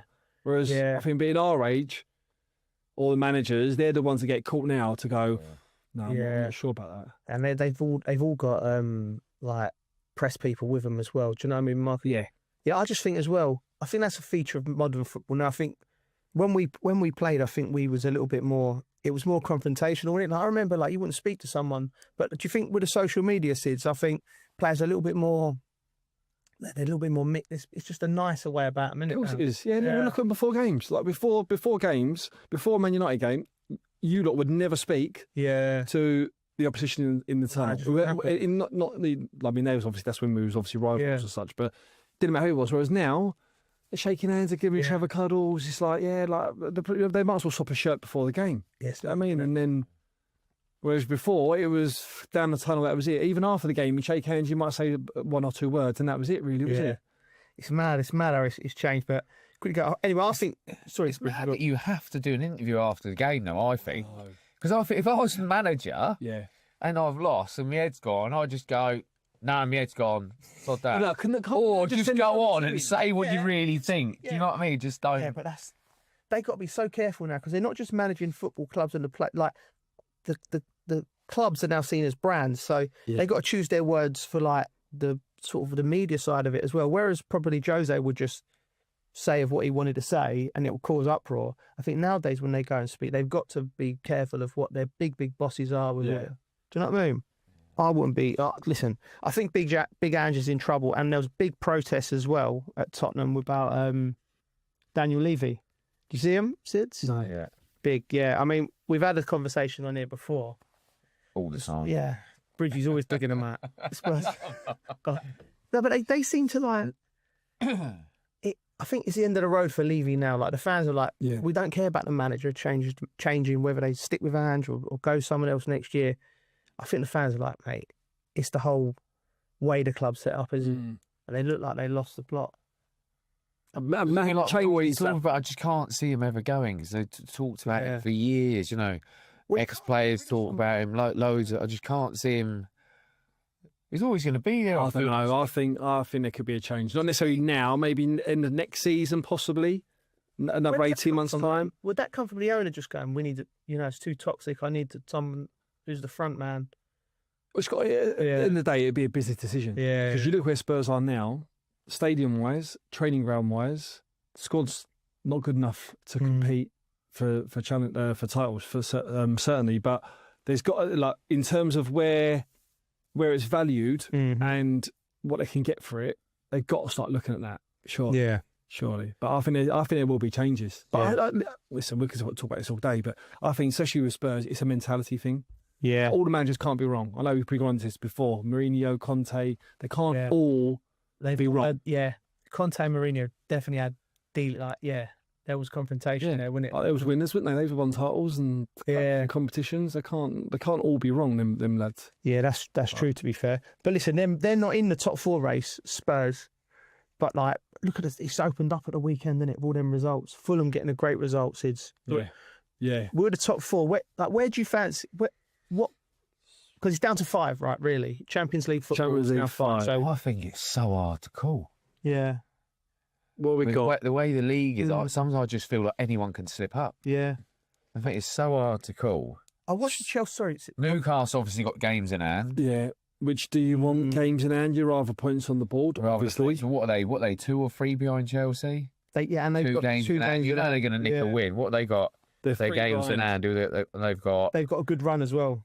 They've got a good run. They've got to play Chelsea. They've got to play Villa. They've got to play Brighton. Yeah. And they've got to play Arsenal. But they've got Ipswich, Man U, Palace, and Everton. Yeah, so there's enough to get points on the board. But they're all playing. They're playing each other. Like momentum as well. Winning the Newcastle, winning the trophy. We'll have to talk about that because that was incredible scenes, wasn't it? Like 300,000. When you think about what a League Cup means to a club, for that club, it was it looked so good, didn't it? And you just like that momentum there, where they've already climbed the top of their mountain. I think that makes them favourite to nick the fourth place. You know, I think they could kick on Newcastle. Yeah. I fancy him just because they've got the games in hand as well. Yeah, I don't know. Games in hand scare me. They scare me. Like, so look, we got Liverpool obviously done it. Yeah. Yeah. Arsenal a second. Forest, right, still third. Right. Still cleaner. They've had a bit of a dip, like the second half of the season compared to the first half, but they're still flying. Then you got Chelsea, Man City, Villa, Newcastle down to 7th. Fulham are in 8th and Brighton are in 9th. I know they're only a couple of points away from Newcastle, but I don't see Fulham and Brighton challenging because I don't think they've got the experience or the longevity as the other clubs have in previous seasons. Yeah, that's a good shout. Whereas I think Newcastle, Villa, they could easily make a claim to get. Who are just out. They're 6th and 7th. They could easily make a claim to get in. But then you look at like the ones that are going to drop out. Like Chelsea, I see that today. Chelsea haven't. They've got Liverpool, Newcastle, and Forest. I worry for Chelsea. Chelsea haven't finished in the top 4 for the last 3 seasons. It's bad, isn't it? Yeah. It's bad, and you think how much money's gone in to the club. I think the club haven't come out and said that Champions League football's a must. But I think, if you look at the amount of money that's been spent, if you don't Bridgie get your 50, 100 million, whatever it is, how are Chelsea then going to go again to try and get? I think missing out this year could be painful for the club. And I worry because I watched the game against Brentford, and it was. I thought Brentford would have more. Had some chances. Yeah, they look like they're going to score. Yeah. Chelsea were just too open, and they need to sort it out in the running. Yeah, because the back 4 of every Brentford, like Mbeumo and Vissa, were just causing keeper as well at Chelsea. That's a big dilemma. Yeah. So what are we going to say then? Let's have a little prediction. Top 4. Liverpool number 1. So let's go top 5. Yeah. So Liverpool have obviously won it. Yeah. Liverpool won. Yeah. No one's catching them, are they? No. So let's go second. We're saying Arsenal. Are they going to? I'm going to say Arsenal second. Okay. So then we've got for 3 positions. We've got out of Forest, Chelsea, Man City. Let's say Villa, Newcastle. Geez. Right. Do you think Forest stay in there? Yeah, I do. I think Forest stay in there. Yeah. Well, you said points on the board, mate. Yeah. All right. They've got points on the board, and you can't. Forest will get in there, right? Yeah, but why do you think? I think Forest do it. I think the way they do it because, and we've all been in these dressing rooms, right? Yeah. Where they're riding the wave. They are riding the wave, aren't they? Where, you can see all the videos that are coming out after games with them all like having a laugh and a joke, all the little TikToks and stuff like. When you've got a dressing room like that, it's powerful, isn't it? Yeah, it really is. Yeah. They got to get Chris Wood back fit because I think he's missed the last couple of games. But I think there's some big things happening. Well, we was there, weren't we? I went with Crouchy. I think we talked. Well, yeah, you've been there. You've been in the environment. You've seen it. What's like the lads there were like, no, every time you go into a club, you're always feeling a little bit like, are we going to be made welcome? But you're right. Yeah, as soon as I walked in, right, that's a winning mentality. Then I watched them play. Was it game 3 weeks ago? And I thought, they had a little wobble. They come back and they're on it, mate. Yeah. Alanga as well. Oh, mate, what's a player he is? I covered a game of week against United. That goal we scored. Yeah, because it'll be on again. That's what we will flip on to Man United. But how can a player of that quality be left to leave Manchester United? That's wild, isn't it? Because he's again. That is the same thing as environments and cultures. So when just going quickly onto Rashford, really quickly. So when Rashford went to Villa, right? I think I'd done Sky on one of his games, right? And I said, listen, he's going to go through the roof. I said it's going to be a dark cloud lifted off. He just needed a new break and just a release. As much as he tried to make it work there, he just needed a clean break. And that's what some of these players need, and that's what's happened at United. Some of them just need to go. Some of them shouldn't even be here in the first place. United needs to break. That's what I mean. Some of them shouldn't even be there. But with some of them, like, have gone down there playing some of the best football of their careers, or like got a spring back in their step. That's what it's about, and that's what's going on at Forest. So, yeah. So come on, like Liverpool, Arsenal, Forest. We're going to say going to be in there. So are we going to say surely Man City have got to finish in the top 5? I'm going to go Nottingham Forest 3rd, Man City 4th, but I'm worried about Chelsea. But you're putting that in because of your heart. Yeah, I know. That's why you're putting that there. So the last, you said Newcastle are going to make it. I know. The last spot then, the last spot is out of Chelsea, Villa or Newcastle. It's tough, isn't it? Two big teams missing out there. Again, just from watching Chelsea yesterday. In fact, you've just chucked City in there anyway. Why do I? I've done that. The City one just because of the name. Just the name, yeah, exactly. I just think it's a bit of a flip of a coin. Yeah, it's going to go. Joe, what? I think that's going to be the highlight this season because the Championship's done, relegation's done. Just chase for Champions League. That's where it's going to go. It's going to go down to the wire. Do you know what I mean? Like Chelsea got to play Newcastle and Forest. Yeah, like Newcastle have got to play Villa, Brighton, Chelsea. It's going to be one when they're going up against each other. And if they don't, it's just important on winning all the other games they've got. Just want to go. I think it's hard to call, mate. Yeah. It's going to go down to the wire, I reckon. Yeah, it will do. It will do. Just something you mentioned there is talk about players like Rashford. Mm-hmm. He's. We don't know how his deal's going to be at the end of the season. You know, is he going to go back to Manchester United? Jadon Sancho's in a similar situation, I believe, at Chelsea. Like, we talk about loans, but Rashford, you shouted Rashford to be. Go on. I don't know how he goes back after everything that's happened. Imagine the manager's still there. I don't get how you go back. Yeah. It's that big, though, isn't it? Everything that's been said, I just don't get it. And what do you reckon? What do you reckon his fee will be to buy him now that he's?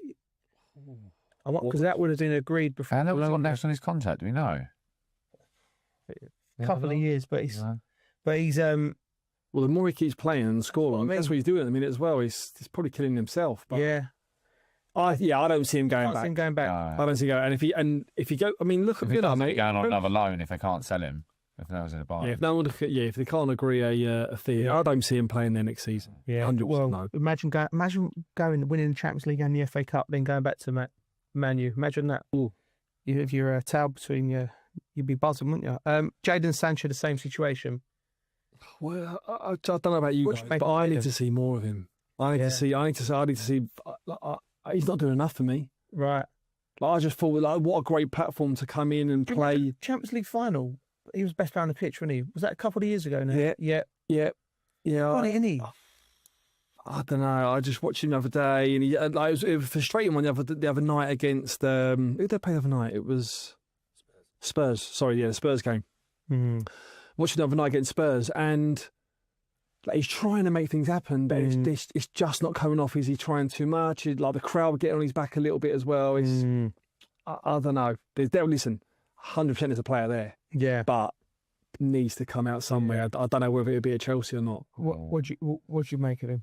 Well, it's hard because you're looking for something a bit individual. Like we've talked about Chelsea, they haven't been on fire as a team, have they? Yeah, it's true. So it's difficult as well. But if you're that type of player, you want to see him he's got to make something happen, I think. Yeah. I mean, if you look at some of the wingers out there at the moment, just making things happen, I think he's got to. And like the fans are on his case. Is that affecting him a bit mentally, with a bit under pressure? But like I said, it ain't Chelsea at the moment. It ain't doing enough as a team. Yeah, they're not. That's it. So we all think Chelsea or Newcastle, and they could slip out the top 4-ish. Listen, it's going to be tight.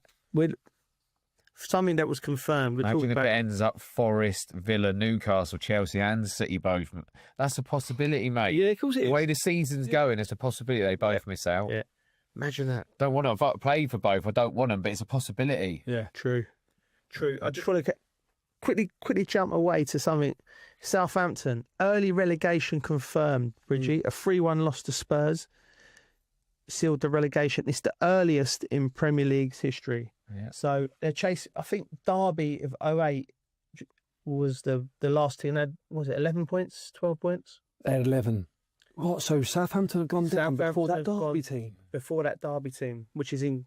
For one's sakes, for you a couple of points. Sorry, on another record. I'll tell you what I feel sorry for. Go on. Ramsdale, mate. Do you know why? Yeah. I've met him a couple of times. I think he's a great lad. Yeah. Do you know what? He's a good goalie, mate. Yeah. And I felt sorry for him going there. I thought, do you know what? You're earning your money going there. Yeah.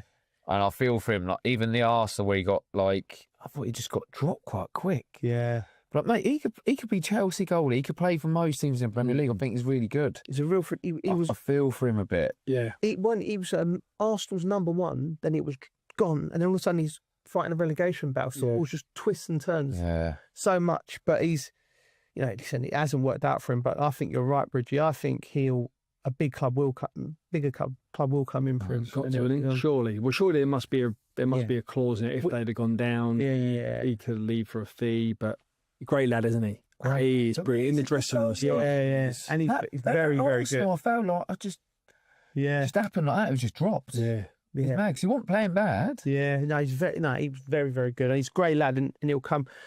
We've all played in relegation threatened teams, and we've all had relegation. This early in April, how many games have they got to play like that? What do they do? The managers we think's gone or going. Your club, Bridgie. Where do they go from here? Well, in the Championship. Do you know what? All my mates, they're all Saints fans. Mate, you know what they're at? They're just buzzing to go down and win some games. That's what they're happy for. They're actually happy, and they're all talking about the stadiums they're going to go to. But, mate, that is a point. Saints have always been a selling club. Yeah. Like, do you know what I mean? And I think they'll do all right next year, and they'll win some games. But mate, it's hard for any team that goes down in that league to come back up. It ain't easy. Yeah. It's not an easy season. They always knew they were going to go up against us. It was. Yeah. It was a year too early. It was a year too early, but they spent money, Sids. They did. I think they was one of the bigger spenders of the teams that come up. Southampton. It's hard to buy, isn't it? You've got a bit like Brighton, where they get players, where they do a lot of Moneyball with data. He's very intelligent with the buying, and it comes off for them. Are you a little bit of some players? You take a few loans from some big clubs. They hit the ground running, and look. I mean, you look at them next season. It'll be tough next season. I mean, Championship's always tough, but they go down. Ipswich are looking like. I think the bottom three look like. Done now. I think Wolves have done unreal to win them 2 back-to-back games that they've done. Yeah. And it looks like they're going to stay up. So what we're saying, Leicester, Ipswich, and Southampton to go down. Yeah. Or Southampton confirmed. But that's tough next year, to come back up. Some big teams in the Championship. The games are coming thick and fast. I've played in it. It's just like it's hard, mate. And there are battles. A lot of the games are battles, mate. I never played in Champ. I played in League One, didn't I? I run into Coventry. But they say that the Champ's the hardest league because you don't have in League One you get there's a lot of breaks between games. Yeah. But Championship's relentless. Sad. Yeah. You was at the back end of your career when you played it, didn't you? Yeah. And you started. You went to started it and then finished there. Yeah. I brutal, mate. Yeah. It's relentless. Everyone says that. It's relentless. I remember the bank holiday weekend game. You used to play Saturday, Monday. Yeah. Saturday, Monday on the bank holiday weekend in May or April. I was like, wow. I didn't sign up for this. Mate, it's brutal. If you're in there, mate, you need to get out. Another thing, Bridgie, so your friends are happier to be in the Championships winning games because that leads us on to mental health impact of ownership crisis. Reading fans have expressed that the ongoing ownership crisis is affecting their mental health. Like, what is it with fans like they're so invested? Do you think it's a question of some fans need to know? They live and breathe. They go to work. They earn their money. They spend the money on going to football. Like that's people live and breathe football. I think there's nothing worse. A lot of people forget that. Then they go to work. There's different groups of fans. They support so and so. You go into work. You're getting battered because you've lost. It's just. Yeah, I can see that. You know what I mean? But if Southampton fans, they'll be getting it, though, wouldn't they? Imagine that. I just think the ones that I know are just, well, it's over now, isn't it? We know what we're doing. We know where we're going. But the ones with that one there, with the Reading one, it's because it's uncertainty of future as well. They've had some financial difficulties, haven't they? So Dai Young, who the owner, he put a lot of money into it at the start. Yeah, right. Ill-advised. This name, by the way, Dai Young. Yeah. Is it watching bad football all the time as well? Sometimes. Oh, mate. Listen, he put a bit of dough in at the start. Is that his real name? Dai Young. Dai Young, yeah. Oh wow. Yeah. And he was ill-advised. He had some players on like ridiculous wages for the championship, and then it just snowballed mentally. Yeah, it's gone crazy. But 150 years that football club's been there. Like Reading is like it's a big part. I had a good time there. 4 or 5 years there. You don't realise how big it is to people's lives. Like that's like what we were saying there. They go Monday to Friday work. They go there. They'll enjoy themselves. Like whether they win, lose, or draw, they're going to back their team. So mental health, like that when they're seeing that, they're like, when it's been ill-advised, run the wrong way, takeovers happening.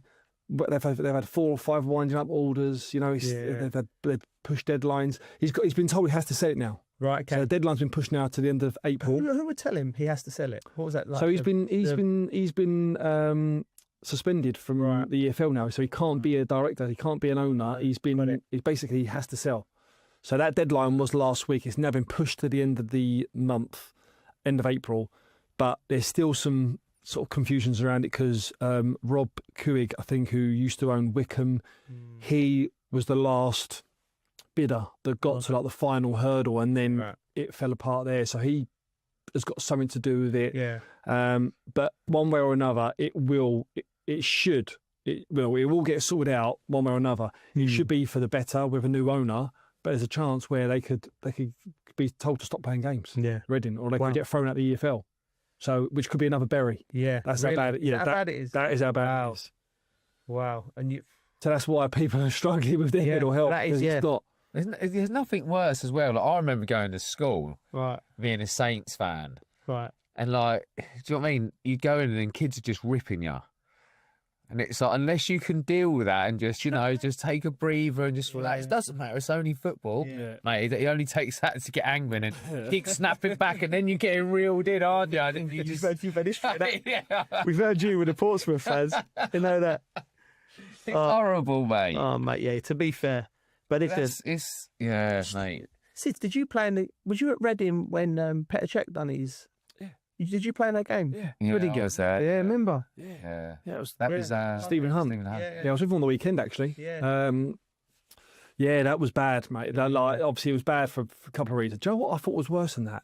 In the same game, Carlo got done, didn't he, as well? Which I thought was obviously. Listen, done it again. No, that was Sonko. It was in chaos. From a corner, and JT ended up going in goal, and I think you guys still beat. I think it's still 1-0. You might 1-0. It was early on in the season, wasn't it? Earlier in the season, mate. But a lot of people don't know the after effects for that for Stephen Hunt was bad. Yeah, I know. Was it? Yeah, like death threats, like I think bullets through the post, things like that. Really? It was. There was a big thing after that, and listen, obviously the following season, I signed for Chelsea. And I remember the first time I sort of sat down with Pet, he was like, "Did he mean it?" Yeah. He was like, "Look, he didn't mean it. I think he's meant to, like, I don't think he's not. He's not meant to do that on his head, but he wouldn't meant to hurt him. But it was just it wouldn't meant to hurt him, but it was a little bit. You did have the opportunity to leave a bit on the goalie. Yeah, but you wouldn't wish that on anyone. No, you wouldn't. Nah, especially him as well.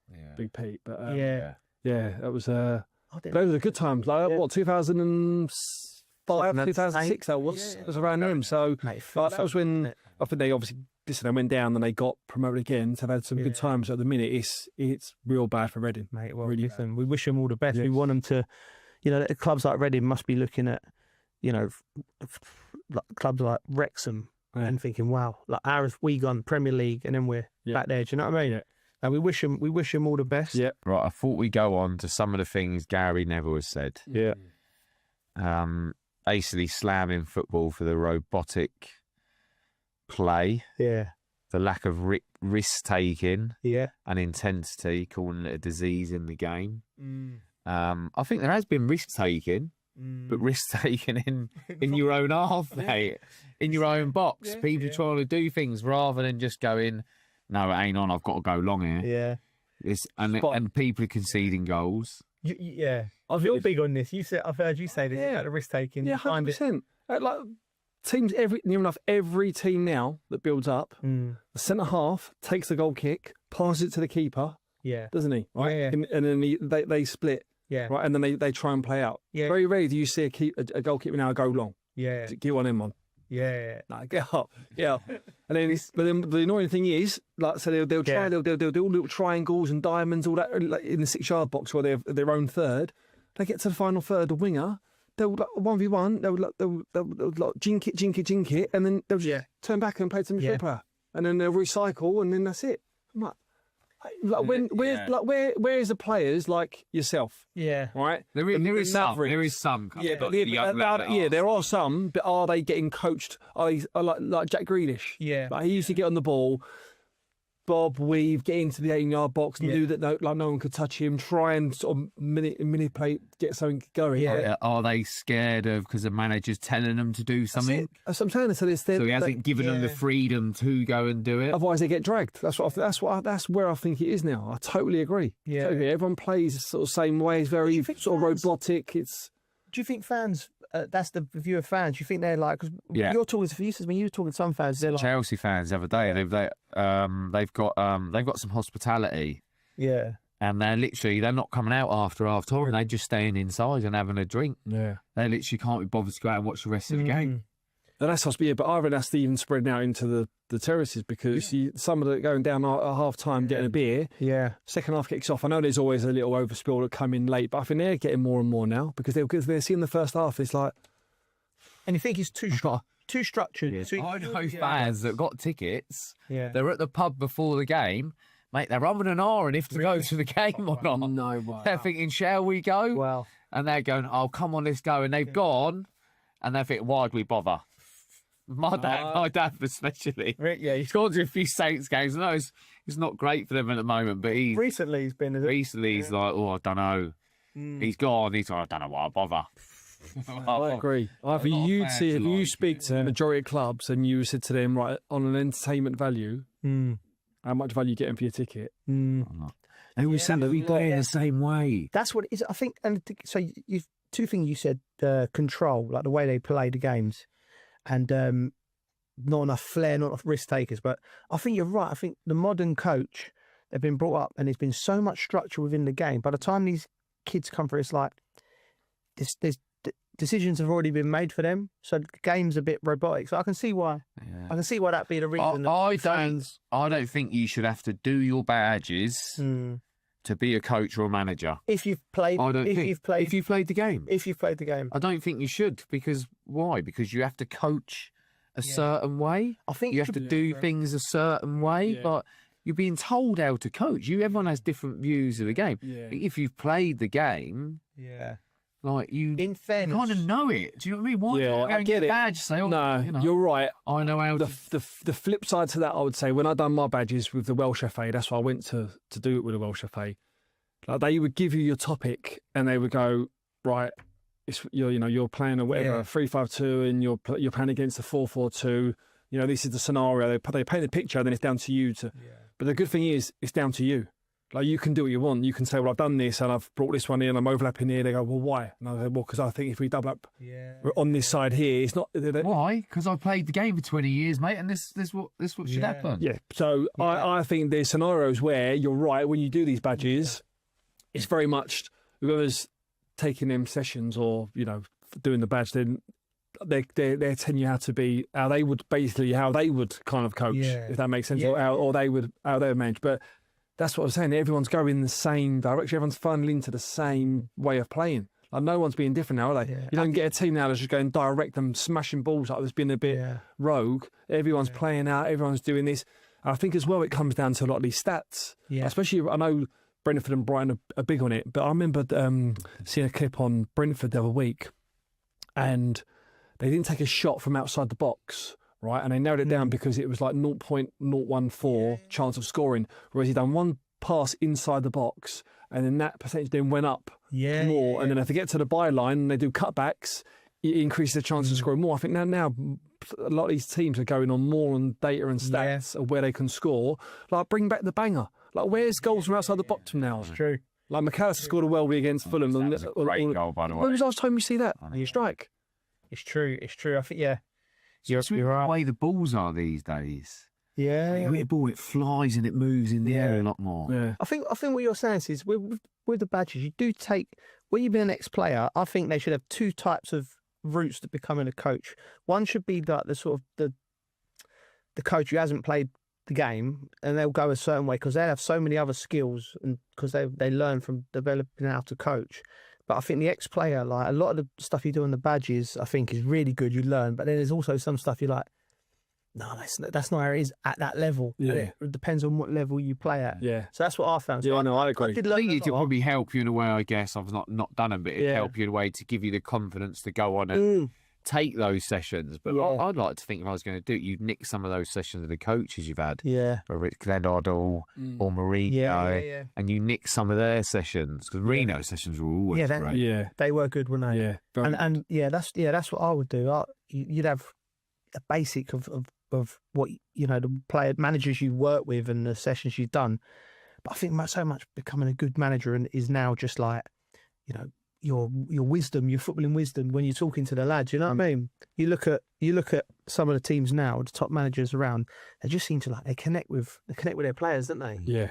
So I know Gary Neville talked about it, but I feel like it's all the time now. It's getting talked about every week. Yeah. How boring the games. Yeah. Yeah. Well, listen, the fans will. What Gary Neville said, I think he was right. He said both teams looked happy with a draw. I'm willing to take risks and go for the win. Like, they're in a bad. That's the first Manchester derby where there's really it's not much on it. Do you know what I mean? Yeah. It was a bit of a damp squib, wasn't it? Yeah. Yeah. If you look at, I was looking at this from a Man City point of view, that if they needed to win that game yesterday, right? Say they were second in the league and they need to get back, and it would look for them to back up to first, right? They would have won that game, right? How many times is it before when you've seen Company score a last-minute goal? Remember against Leicester, was it? And then Sterling, when he was there, I think he bobbed and weaved and then put one in the top corner against someone to win the game as well, like last-minute goal. You find a way to do it. And then that game is on the weekend when you're watching it, you look at it going, these don't want to find a way. They don't. They're just. If it comes off, it comes off. If it doesn't, no. It's like, no one's willing to say. No one's willing to get it. Take a risk. Look at the famous goal that Aguero scored. Yeah. That didn't just happen by a fluke. I think the ball went long, didn't it? Did Aguero even start it, mate? There was a little move into Balotelli. Yeah, but he got it. I think he got it, and then I think he took a few other touches to get it into Balotelli, and Balotelli got it back to him, wasn't it? And then he's like, there's a lot. Yeah, Man City look like they've just lost their intensity. Do you know what I mean? Off the ball. That's what I think the problem is. I watch in that game. They'd be Acha, they could play and they had the best, technical players that moved the ball through the lines. But what you knew when you played, their pressing was unbelievable. Yeah. I think that's the thing for them this year that's really fallen off. I think it's the pressing. But we've done that when you're playing right, and you're playing well, and if you're up there and the team's good, and like look at Forest for instance, them hard yards they're easy. The hard yards are always easy when you're winning. You're looking forward to going to training, and it's all good on the weekend. When you have a little dip, and then 10 yards, they start becoming 8 yards, or the 3-yard little press becomes 1. Yeah, I mean, and that's where like they're the fine little details. That you say that is the difference between Man City being 5th, Man City being 2nd or 1st. Yeah. Yeah. What I think. You see Pep Guardiola come out after the game slamming United fans to the chants about Phil Foden's mum. Yeah, mate. I mean, listen, it's when fans are saying things about family. I'm never a big, I don't like that. Do you know what I mean? I think it happens at clubs, doesn't it? It's happened to me. I think it's always going to happen. Yeah, they're always going to want to get under the other players. Yeah. I see it all the time. That's an unusual thing though. Like, you talk to your mates and that when you're playing. Say you must have had a game where the fans will be singing something really derogatory towards you or something like that. Yeah. And as footballers, you just have like this you just learn to just deal with it, don't you? Get on with it. But it's weird because, you know, what other job do you get that where you get someone? Do you know what I mean? Just because they're on the other side of the hoarding and makes them. Like, They don't realise it's not just affecting the player, is it? Yeah. It's that player's family as well. Mate. Yeah. They're having to put up with it, and then they're getting upset or angry. Yeah. Yeah, it's not nice. It's a knock-on effect. It's not isn't good. it? I used to get loads about I used to get loads about the colour of obviously my hair and. Fire. I used to get loads about the ginger, obviously but they was little ones. You know, the one that hurt me the most. Right. The one that hurt this is ridiculous. The season after I left Chelsea and I went to Villa, right, and then we played you guys at Villa Park. Yeah. And all the Chelsea fans singing Chelsea Reject to me. Chelsea Reject. I was like, oh, that's a killer that is. That's when you've been at the club. Yeah. It's a killer. I remember going back to St Hampton and being booed. And I was like, oh, mate.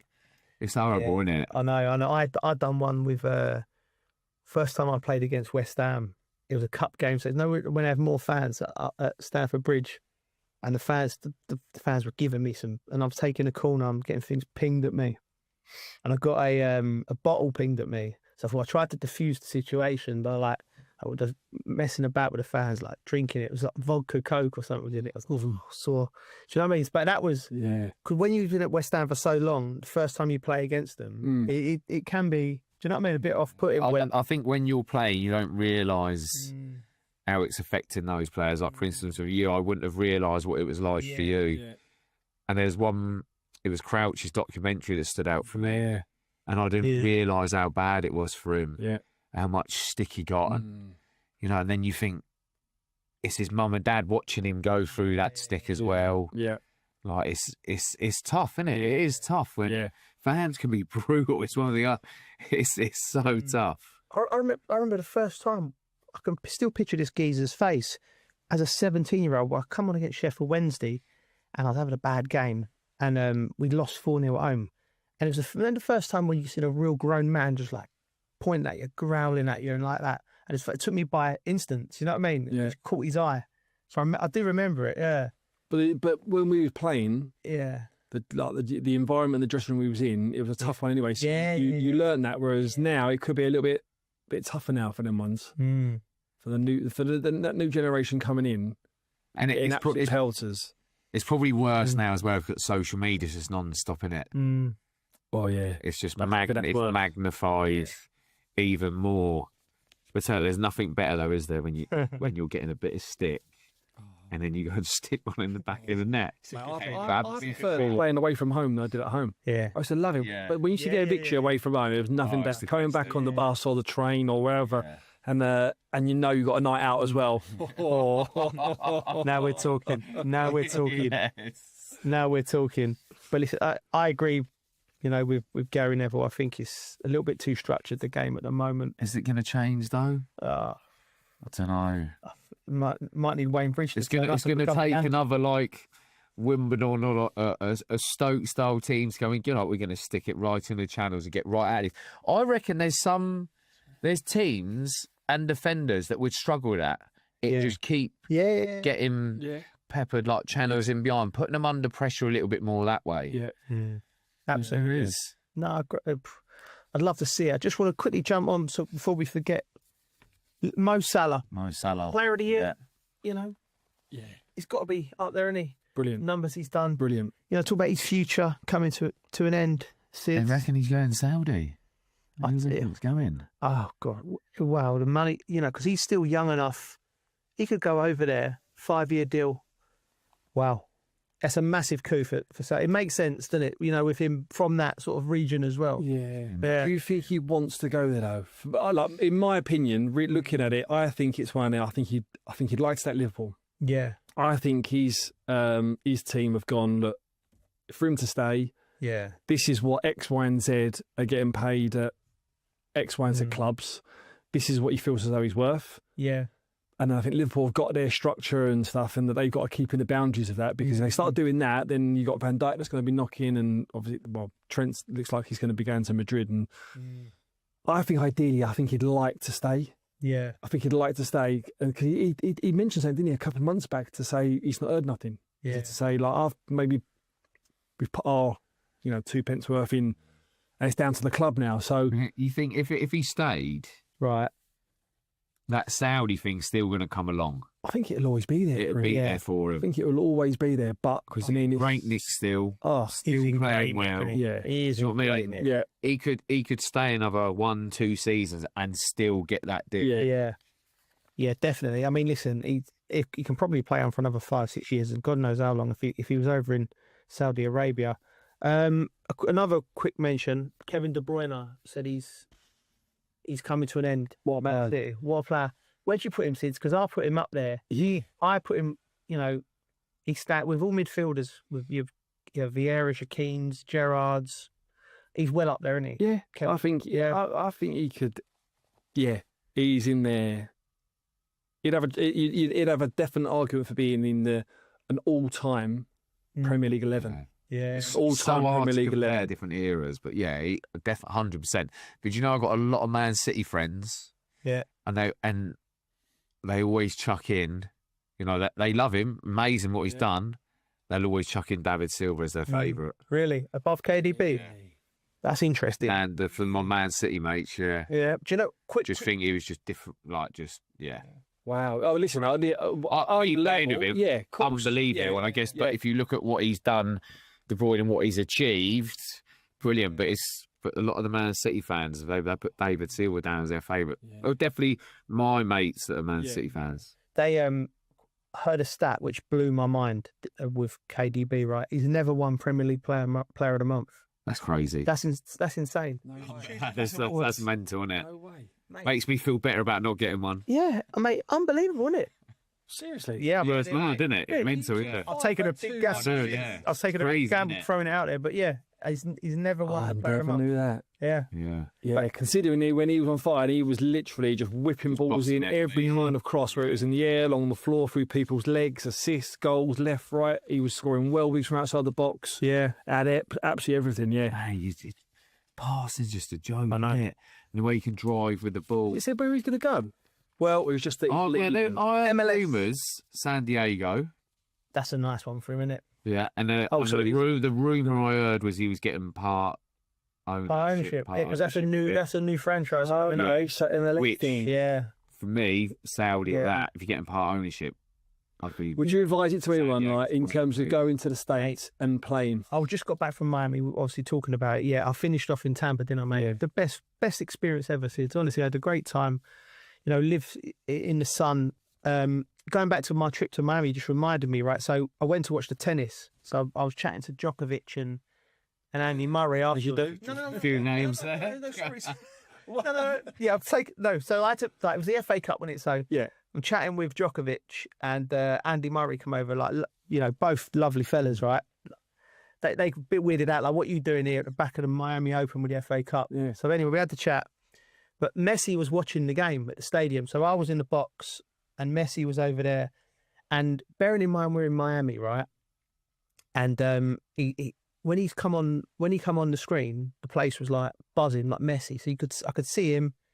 Then I think he wanted to meet Djokovic, or Djokovic wanted to meet him after the game. So I'm backstage working, and I watch him with his family walk out the stadium, but like hounded, you know, like the Beatles. Like it was. Oh, Messi was. Messi, yeah. I was like, wow. It was like, you know, it's great living in America because you have the anonymity, but he's such a different big for him. He's iconic and he's a world kid. Whereas other players would go, anywhere he goes, doesn't he? Yeah. He would. Yeah. I think it was the first time I've seen a player like that captivate people around. Yeah. Beckham's the same, isn't he? Yeah. Beckham was into a real time, and he was just like, Anyway, just dropped a few names there, didn't I? Did you speak to Messi? No. If you drop, he dropped the shoulder from you. Yeah. On a step over. Yeah. Mate, I miss watching him as well. I would have loved to have watched him while I was out. I didn't get time to watch him. He played. I think he scored the game. A couple of the guys went to watch him play, and he come on within 2 minutes, banged another goal in. It was unbelievable. Actually, sounds like you've done some work then when you was away, mate. Yeah, it was a work trip. Yeah, it was a work trip, mate. Proper grafting, yeah. That's a good work trip. Yeah, it was a good work. Yeah, it was. It was good work. Yeah. Anyway, let's get back on to the Champions. Let's move on, sure. Yeah. Champions League. We went. Starts up this week. I'm doing the Munich Inter Milan game, Sids. Yeah. I don't know if you've watched the two teams We'll start there because that's the one I've doing my own work on. Yeah. Munich, centre halves, left back Alphonso Davies is out. Yeah. Upamecano's out and Musiala's out. Oh, wow. I think personally, I backed to Munich. I fancied them with it being at home, but I think now that them 3 players are out, I think they could struggle. What do you think? What, over the course of the 2 games? Well, definitely the 2 defenders, I think, are out. Musiala just tweaked his hamstring, so I'm not sure. But just always when I see Munich, I always just think they're efficient. I mean, they're done. They've got the know-how to just get over the line, and they've got a decent squad, haven't they, as well? So I know what you mean, like big players missing.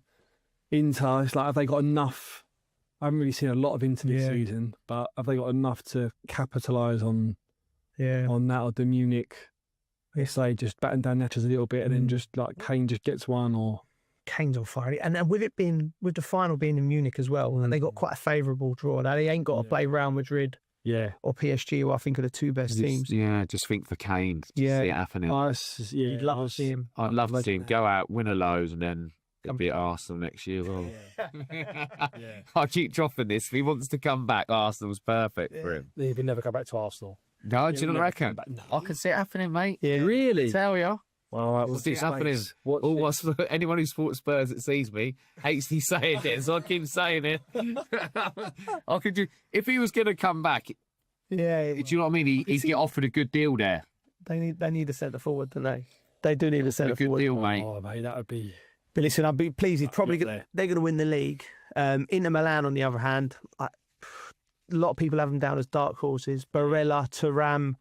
Are you picking them to go and nick it? No, I picked Munich. It's killed me because of the injuries. Them boys. Now I think Inter Milan will win, but they're definitely on the most favourable side of the draw. I mean, you picked PSG though, didn't you, in the previous game against Liverpool? Yeah, so they're off against Villa. Yes, and I think it's a bridge too far. It's a bridge too far for Villa. Yeah, unbelievable, because that PSG team. I backed them against Liverpool, Bridgie, because I've been covering them. And you know when you watch a team and they're just bossing games, but they weren't winning. Yeah, they weren't the chances weren't going in, but the midfield was unbelievable. So I fancied them against Liverpool. And they were so much better than Liverpool over the 2 legs. Oh, yeah. So, I really fancied It's a bridge too far, right? But imagine that Villa team. Yeah. Like, do you know when a team's got that feeling of, like, we're underdogs here, that's why nothing to lose, we stay solid. Like, there's that in their favour a little bit. A bit like what Forest have got this year in the league. They've got that fight and passion for each other. It might not be as easy as what you think if they've got that fight and Well, the first leg. We know what the first leg is. Anyone? First leg at home or away? That's the thing. They've got that mentality. Yeah, they've got that mentality to stay strong. Yeah, for that and that fight. Are you backing them? I'm not backing them. I'm just saying. I agree with you. Listen, they've an unreal debut I'd love to see him go and do it in the Champions League. I'd love to see him go and do it. I love an upset. Yeah. Just think if they got their mentality and they can go out and really stay strong the whole time. Mate, like I said, it's a massive arse. Yeah, of course. Have you covered any games up there in the Champions League for Villa? Not in the Champions League. No. Nor have I. But all the lads who go said rocking. Brilliant. Yeah. It's like rocking. Yeah, that's that'd be a big factor. Yeah, that'd be the biggest one for PSG, because I think you could go back probably the last 10 years. They've always just gone a little bit flaky, haven't they? In certain games where they've had all the different individuals, but as a collective, they've not really gelled. Whereas this one, they're all sort of like much more of a unit and less flaky. They look different, don't they? Yeah, do look different. Yeah, that's 2 factors: the Villa Park crowd and also PSG's hangover, like, because they've thrown a few. Remember the Man City game twice in the last few years where they was winning the game and I think Man City come and won scored late doors. But but I still fancy PSG, but it will be good. What's the other games? Arsenal, Real Madrid. What do you think, Geese? Real Madrid. Yeah. Arsenal, Gabriel. Arsenal will be. That's a big miss, isn't it? Yeah. That's a big miss. After the way it's been going for them, do you know what I mean? It's yeah. Where do you stand on on Arteta, because he's been coming in for a lot of stick, isn't he, by the fans. He's still in the latter stage of the Champions League. Oh, they'd have been disappointed with the league, but they can't be upset with the job he's done, can they, Sids? I think it's getting to a point now where at the start, when he went in, he made some big calls, Aubameyang, and he changed the culture. He made everyone sort of he brought it like that siege mentality thing in the start, didn't he? He changed it around, and then they started, challenging for titles really. And I think they just come up against two machines, didn't they, in the last 2 years, in terms of Man City last season and Liverpool this one. I think he's still got loads left in the bank in terms of his job. I think he'll be next season will be the one where it'll be right. They need to buy well in the summer, and then I think that will probably give the intent of how they're going to go. I reckon it's next season or nothing. Yeah. I think if they get Harry Kane. And then see what happens. He'll get judged next season. He'll get judged. Imagine that. He's on it, Harry Kane. Wow. I've manifested it now. I've manifested it. It's happening. He's coming back. Yeah. No, but it is. What, one more season, you reckon? He's got a... Yeah. But listen, he's still... He's still doing a good job. Do you know, it's hard, isn't it? Because it's such a hard league. It's such a hard thing to go and do, win it. But, geez... What, Champions League? No, or the Premier League? Even the Premier League. Oh, yeah. It's so hard. So it's like, he's done a good job. Yeah. But is he the man to take it to that next? They got this new director of football as well, haven't they? That's coming from Sevilla, was he? Yeah. So obviously, was he one of them from Edu, isn't he? Yeah. Listen, I just think bridge too far for them. Gabriel, I can't see them beating Real Madrid. I think Arteta needs a centre forward in the summer. Pretty desperate for it to be Harry Kane, but I don't think Harry Kane or Saka. Osimhen, no one. Osimhen, no, like. I know he's had this little strange one where he's gone to Turkey and he's banging in goals. He's 29, but he looks perfect for Arsenal for me. I think he's so wary at the moment of. It looks like because what he's like I say that sort of culture, that dressing room. I think he's wary of bringing someone in that's going to just disrupt that. I think that's why I don't think they've gone out so far, whether it's financial or not. I don't think they've got the right person. I don't think he's seen someone that's gone, that person's going to fit in. About Isak last week. Which I think he would do. Yeah, Isak would be good, but why would he go to Arsenal now? Yeah, from there. That's a good point now. If you're at Newcastle now, you're looking like they're going like that. Arsenal sort of petering. Yeah. If Newcastle were able to spend a little bit more money of what they're sitting on, after having won the trophy, I can't see Isak being an option. Osimhen's the one for me for Arsenal, but listen, I think if you're gonna, you need characters in your team if you're gonna win leagues. So I think they do need a bit more of a senior player, someone with a bit of that to go in. But he can score goals, that's for sure. And the last tie, Dortmund versus Barcelona, Rafinha, top scorer in the Champions League. I remember watching him. Did he get relegated with Leeds? He did, didn't he? He was in that Leeds team, relegated. Yeah. And now he's top scorer in the Champions League. That'd be a good game, that. Yeah. That'd be a great game. There's a lot of powerhouses there, isn't there? Some big teams there. Which I actually think it's been a good Champions League. This there's a new format. Was it at the start? I remember listening to the draw on the radio when it all come out, and I was like, "What is going on?" I didn't know what the hell was going on. Like how people were playing each other. I actually think it's been all right. I think it's been all right. I think it's been all right, the change. Yeah. Do you know, it's nice in Villa there, isn't it? That name good. There. You already say, Man City got Villa there. Yeah. Bright players. Go on, the boys. Yeah, but it is good. It's great to see when you. It's great to see when you look at it like that. You see massive teams. You see Aston Villa. That name, they're buzzing. Imagine that. Do you know when was the last time a team that was just complete outsiders won the Champions League? Anyone? I remember Porto doing it in 2004. That was like getting complete outsiders. It's not been a while. It's been the big hitters for a long time. Yeah. Rashford nicking the winner in the final. Imagine that. Wow. You could even go as far as you could. I was going to say Chelsea. 12. Yeah. Napoli. They was lucky to even get there, weren't they? Really? They weren't the best team that year that won it. Yeah. Do you think they finished fourth though, right? Porto's like Portuguese champions winning it. That's real. Yeah. Unbelievable. That 20 years here. Chelsea. We could have played them in the final. Man, that was 20 years ago. 21 years ago. Yeah, if Villa get to... Someone put it on Instagram yesterday, my goal against Arsenal. I was God, it's that long ago. Well, the one at Highbury? Yeah. 20 years ago. Mate. So you put it up. 21 years ago. Wow. Scary, isn't it? We're old, mate. We are, yeah. We are. Is that why we're finding football boring, Jill? Just because we're old? Yeah, maybe we're just grumpy. We're really grumpy about football. Yeah. Yeah, so, I mean, listen, I still fancy PSG. PSG to win it. PSG to win it. Yeah. That's my bet. Reckon to go the whole way? Yeah. PSG Munich final, PSG to win. What about you? Oh. I would go... I don't think you can look past Madrid. Yeah. I don't think you can look past them. They just get it done, don't they? But go on, I'll say Madrid. Yeah. Bridgie? Yeah, I think it's PSG or Madrid. Yeah. But like part of me wants Villa to win it and Rashford score the winner in the final. Do you know? Because I've just been. Oh, that was. Do you know what me with Rashford is all the stuff that's gone on with him. What the manager said is typical time, and the fact that he's gone there and he's got that ability to be one of the best in the world. Yeah. Like, but I'm with you. It's PSG or Madrid. But you know, me being me, my heart just would love to see. Like, I'm not a Villa fan, but I think it'd be great for Rashford to nick the winner. Yeah. It's not going to happen, like, but you never know. Mate, might manifest it. Harry Kane and Rashford score the winner in the final. Causing absolute carnage. Yeah, PSG and Madrid. Madrid just do it, don't they? They got it. Yeah.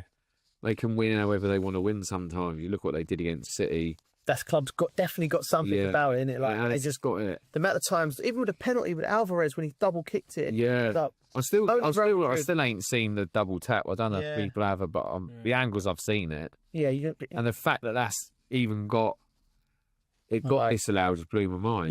Yeah. To be fair, yeah, definitely. Sticking quickly, want to chat about Cristiano Ronaldo. He's 7. I need to get the stat. I've got it here. 70 goals in 72 games in Saudi Arabia. Like he's 40, nearly 41 years of age. Yeah. I mean, I didn't even know that he scored 70 goals in 72 games. I've only seen probably 3 of them, these goals, but 70 goals. Yeah. Listen, I know it's in. I want to make sure I got that stat right. Yeah, it says here that 70 goals in 72 games. He's total now in all competitions for our is 88 goals.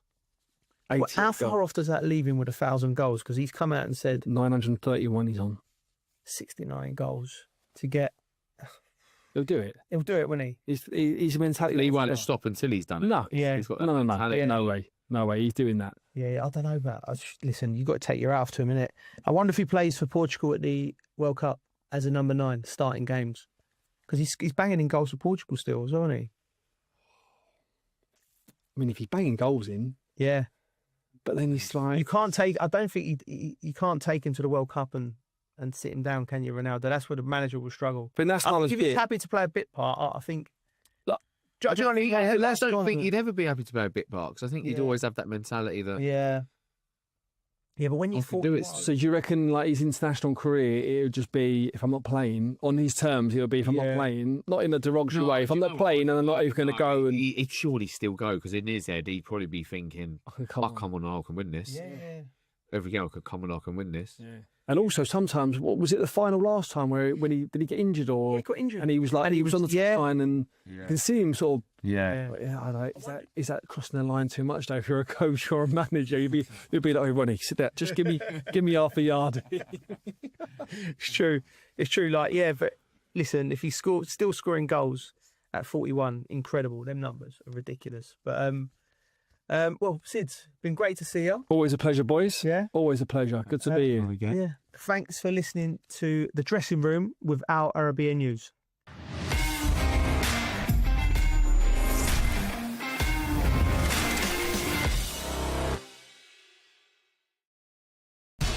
We have to take care of our people, and we're going to take care of our people first. For in-depth analysis and all the latest developments across the globe, make sure you join us every weekday. President Trump is trying to negotiate a ceasefire. with so much happening, so much information and so much noise. International law will have no part in his administration. It can be hard to keep track. Tariffs will just fuel inflation. We're going to fight these tariffs.